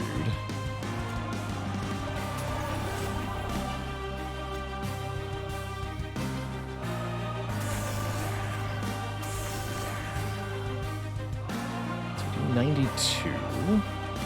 If I can live, I prefer to do it this way.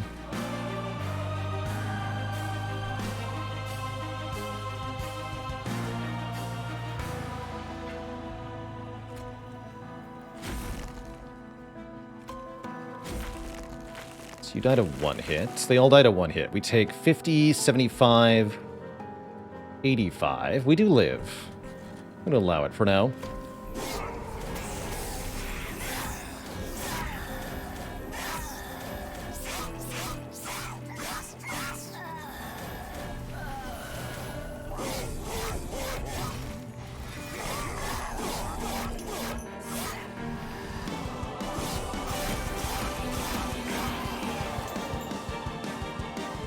Just have to be more diligent now. And we're more vulnerable in the next fight, too. Of course. What do you mean I didn't draw either of them? Oh, come on. It'll be like that. Ridiculous.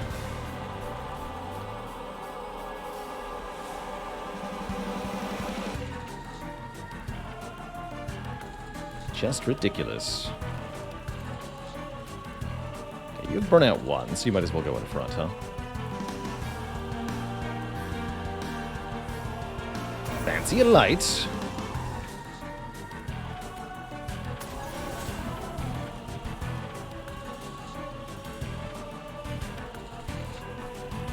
Light you fancy.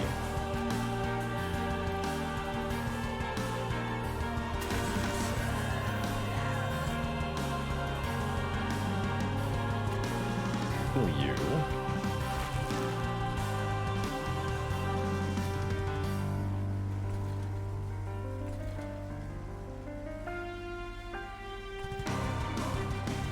Extend the burnout here.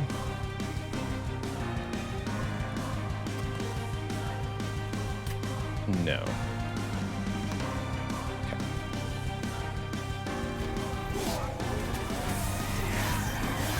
Not actually sure we beat Seraph now, though. Might have critically bungled this. That's sad. Our Rector Flicker is pretty powerful at tanking. Do some powerful stuff here. It's 15 by 3, though. That's pretty spooky powerful.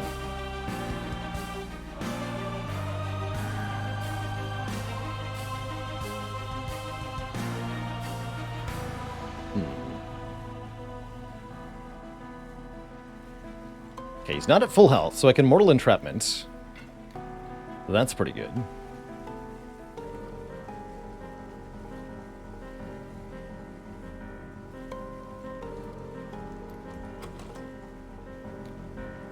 And then I could mold it the Paraffin Thug, who has Burnout 6. Might be better.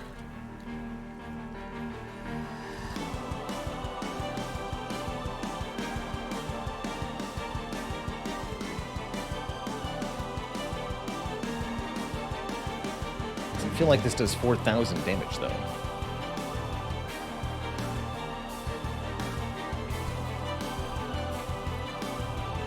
Put this behind Rector Flicker, benefit from the armor multiple times. Is that true, though? No, it's not, with Dragon Front.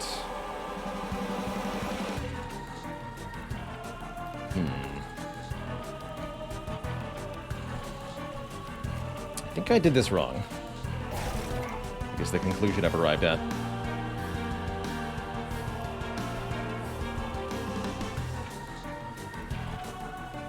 Dreg will die before armor procs. Not with Seraph stunned, it won't.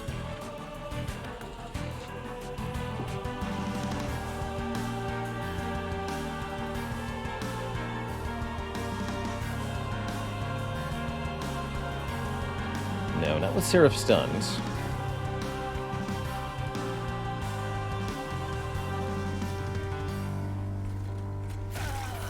Crushing Demise can kill the champion, yes. Shouldn't have done that. I guess we don't get anything on the floor next floor. Yeah, I just should have played Big Sludge correctly. And this would have been so much easier. Mistakes.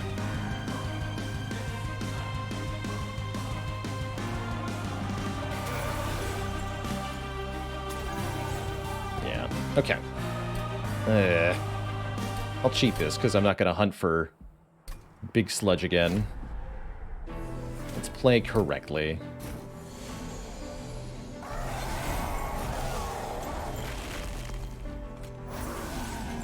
There you go, buddy. Okay, that single change probably makes everything much easier, I would imagine.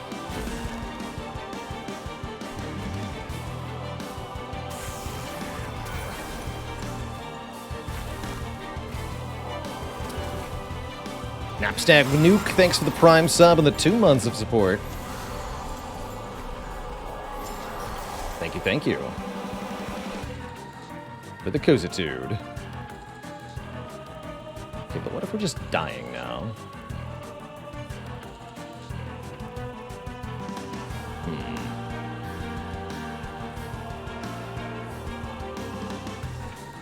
I have a solution.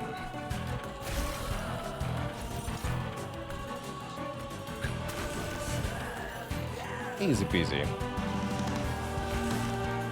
Oh, you get armor. Rude.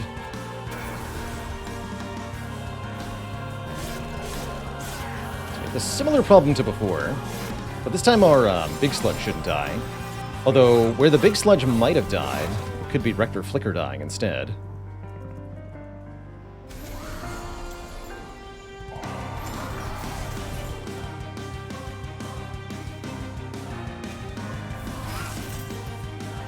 A bit better. Perfect. One might even say.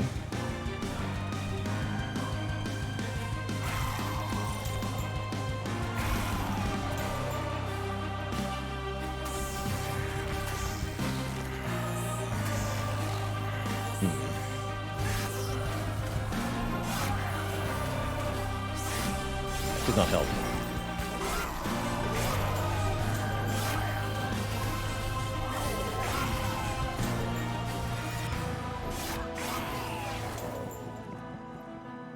Previous guy had it right with "Don't get murdered."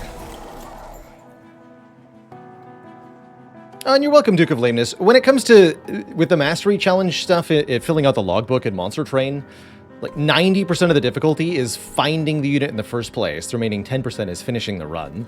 So I'd really rather not have to redo the hard part, which is finding the damn thing again. No thank you.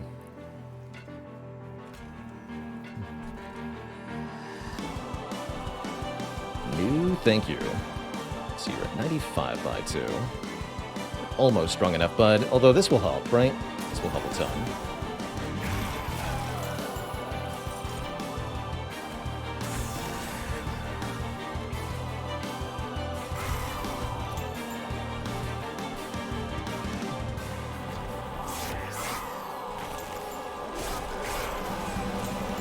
Oh, right. Oops. Well, that was wrong anyway. Fair enough.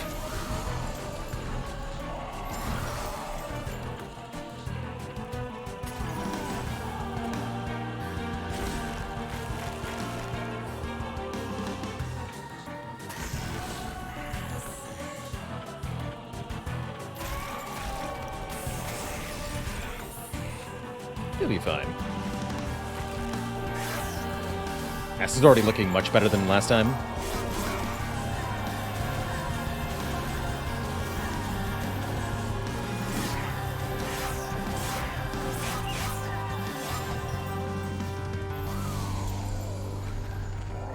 Way better.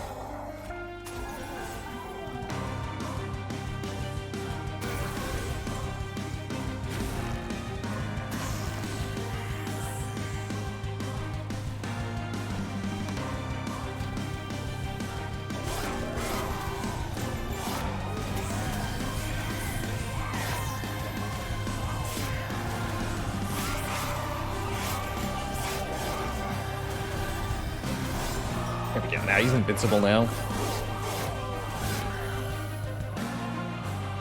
Excellent.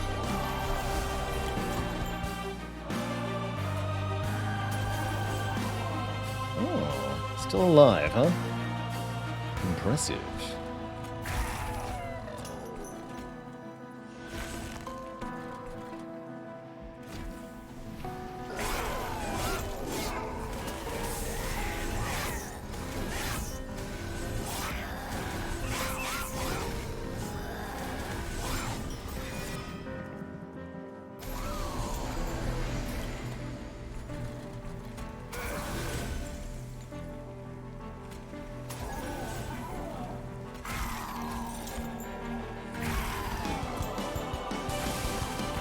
Have fun.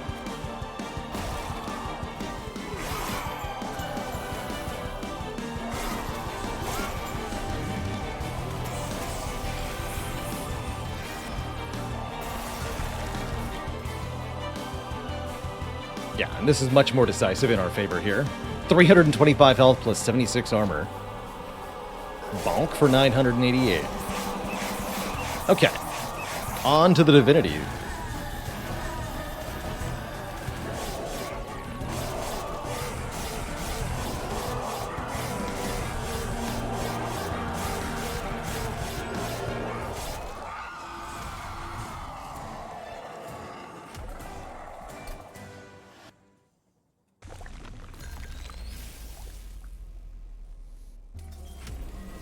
Either in victory or defeat, the divinity's endless destruction rages on.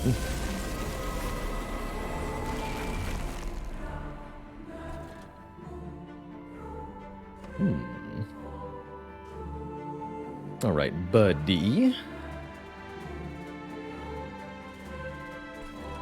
We're gonna do middle floor setup again, or what here? Top floor seems fine, actually. Although, the sweep will hit top. No, we don't want to be top. Middle or bottom? Looks like middle, then. Middle it is. Oh, good, and we can immediately daze mid-floor divinity, too. Perfect.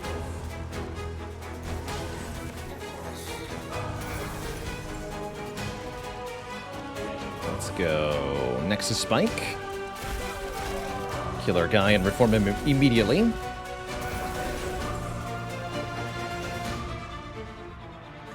Let's play Entrapment. Boosting Kid here.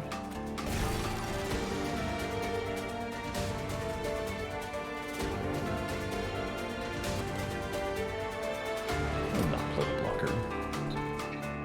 Well, no, I'll play it.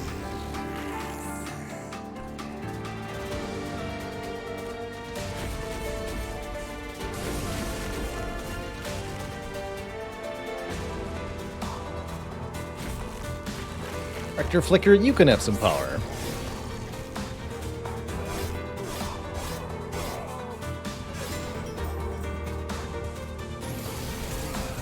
Okay, Big Sludge goes behind Rector Flicker. Huzzah. That wasn't so hard. I want this guy to die. Kill one of these as well. That one was fine.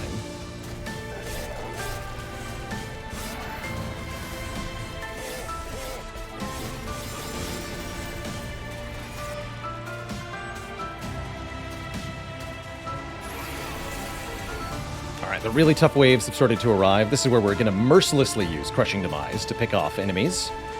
And our Remnant Host is also here just in time to provide us a lot of harvesting. Look at that, plus 80. It's pretty good. You'll clean up anything that gets to the top.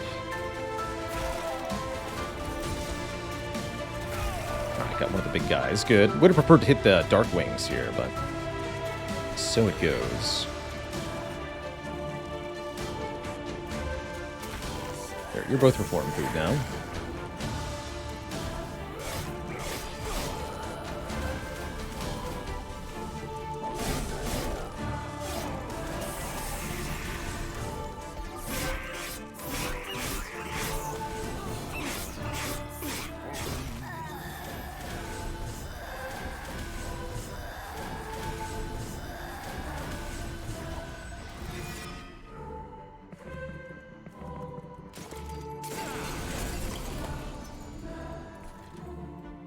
Adding a bunch of minions on this floor could mean that the enemies gain a lot more health.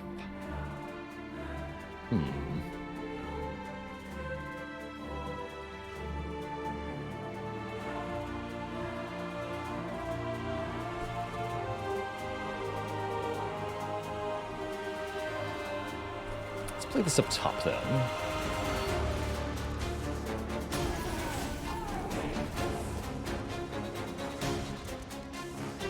Job is to help out. No, you need to die immediately, though. That's the thing. Just want the extra power on Big Sludge here. Good. Okay, as long as the front guy dies, that's fine. Chains the Sighted is easy enough to kill with Crushing Demise.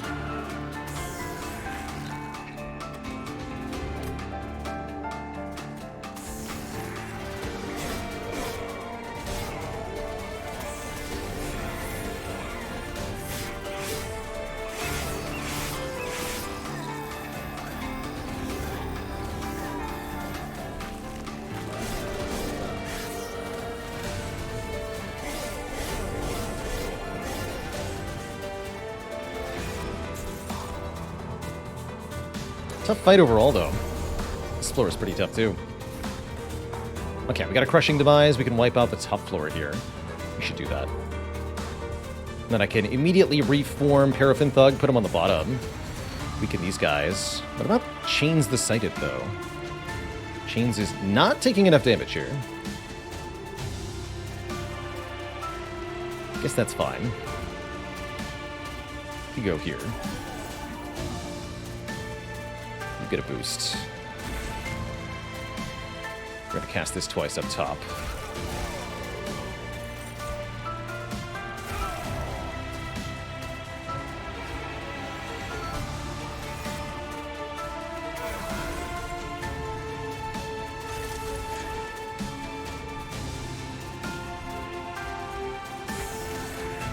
Okay, just die.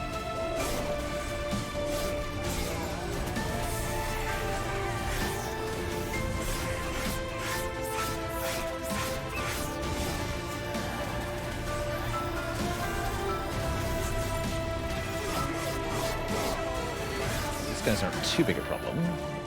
Mini boss on the top floor is an issue, though. And there's another mini boss coming next wave.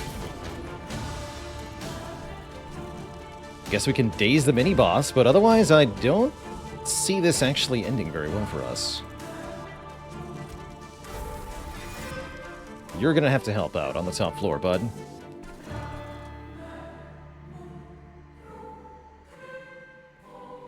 And I really think we need to keep playing Remnant Host in the middle here.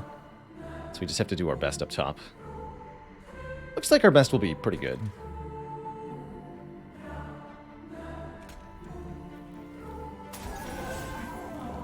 We're not dead yet, that's okay.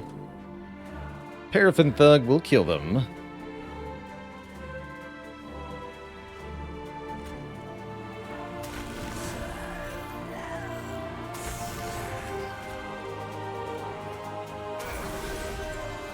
We should daze you.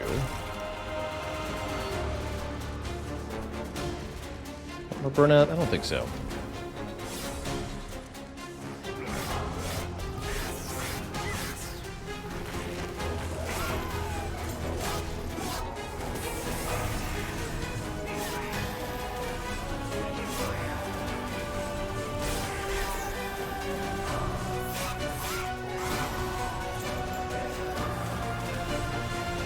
Okay, Big Sledge is now always killing something when it attacks.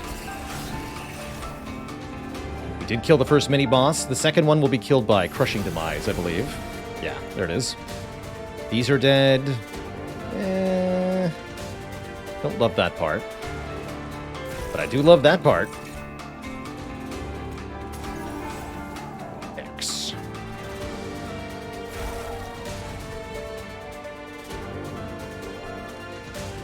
You need... Creep. Wait, that made the guy live? Heck.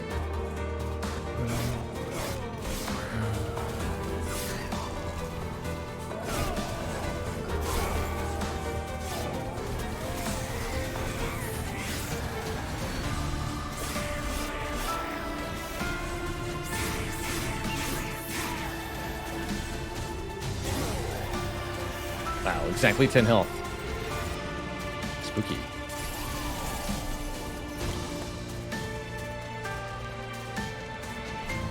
This is the Purge Crushing Demise.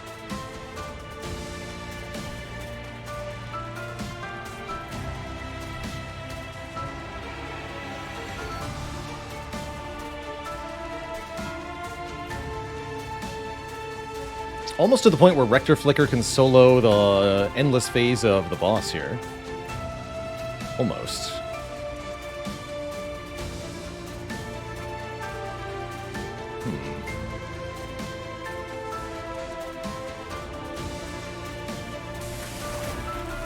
Good.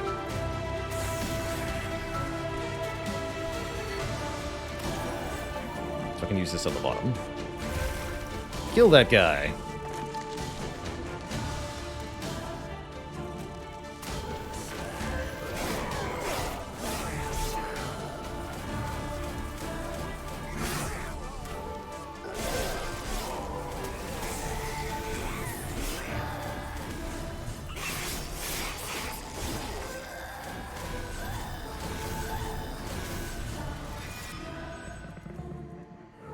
Final wave.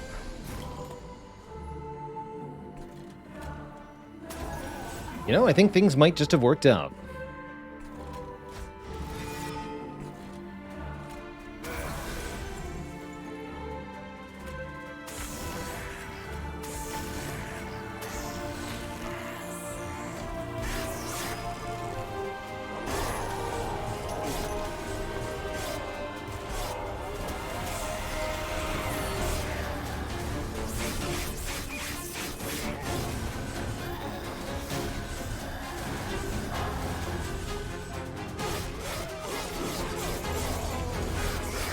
You get 2 curses, but that's fine. This is the end. And it's one in which we win.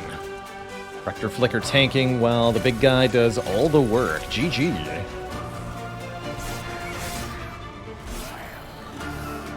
Cross off a card.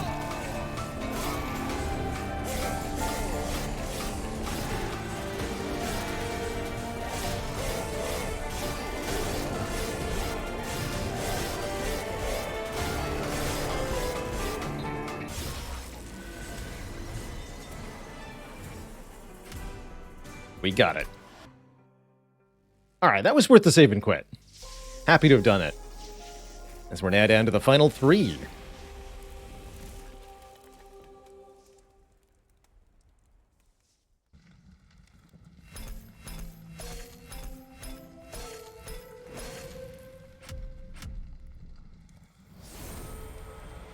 Hell yeah. Jamblue says, what happens if you fail to kill Divinity in the first wave of the Endless phase?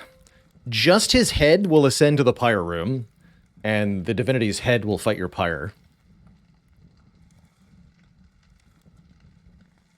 Only a few cards left. GG. GG, Twitch chat. Alas, my friends, that is all the time I've got for you today. This is where I'm going to say so long and farewell, my friends. But it's been lovely having you with me. Let's throw a raid on over to Zeknar, who's playing some high-level Slay the Spire. I'll be back tomorrow with some more Spire, of course. Also tomorrow is going to be some variety. I haven't decided exactly what we're going to play yet. Whether it's more Monster Train or something else. But either way, I hope you enjoy the Zeknar stream. Looks like an A20 silent run with Bites and Runic Pyramid. That's quite a run.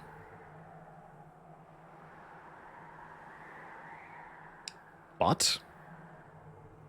Twitch bot. Oh, there it is. Okay. Good job, Twitch bot. All right, folks. Till next time, my friends, stay cozy. Be kind to one another, and have a good one. Till then, toodaloo, my friends, and good night.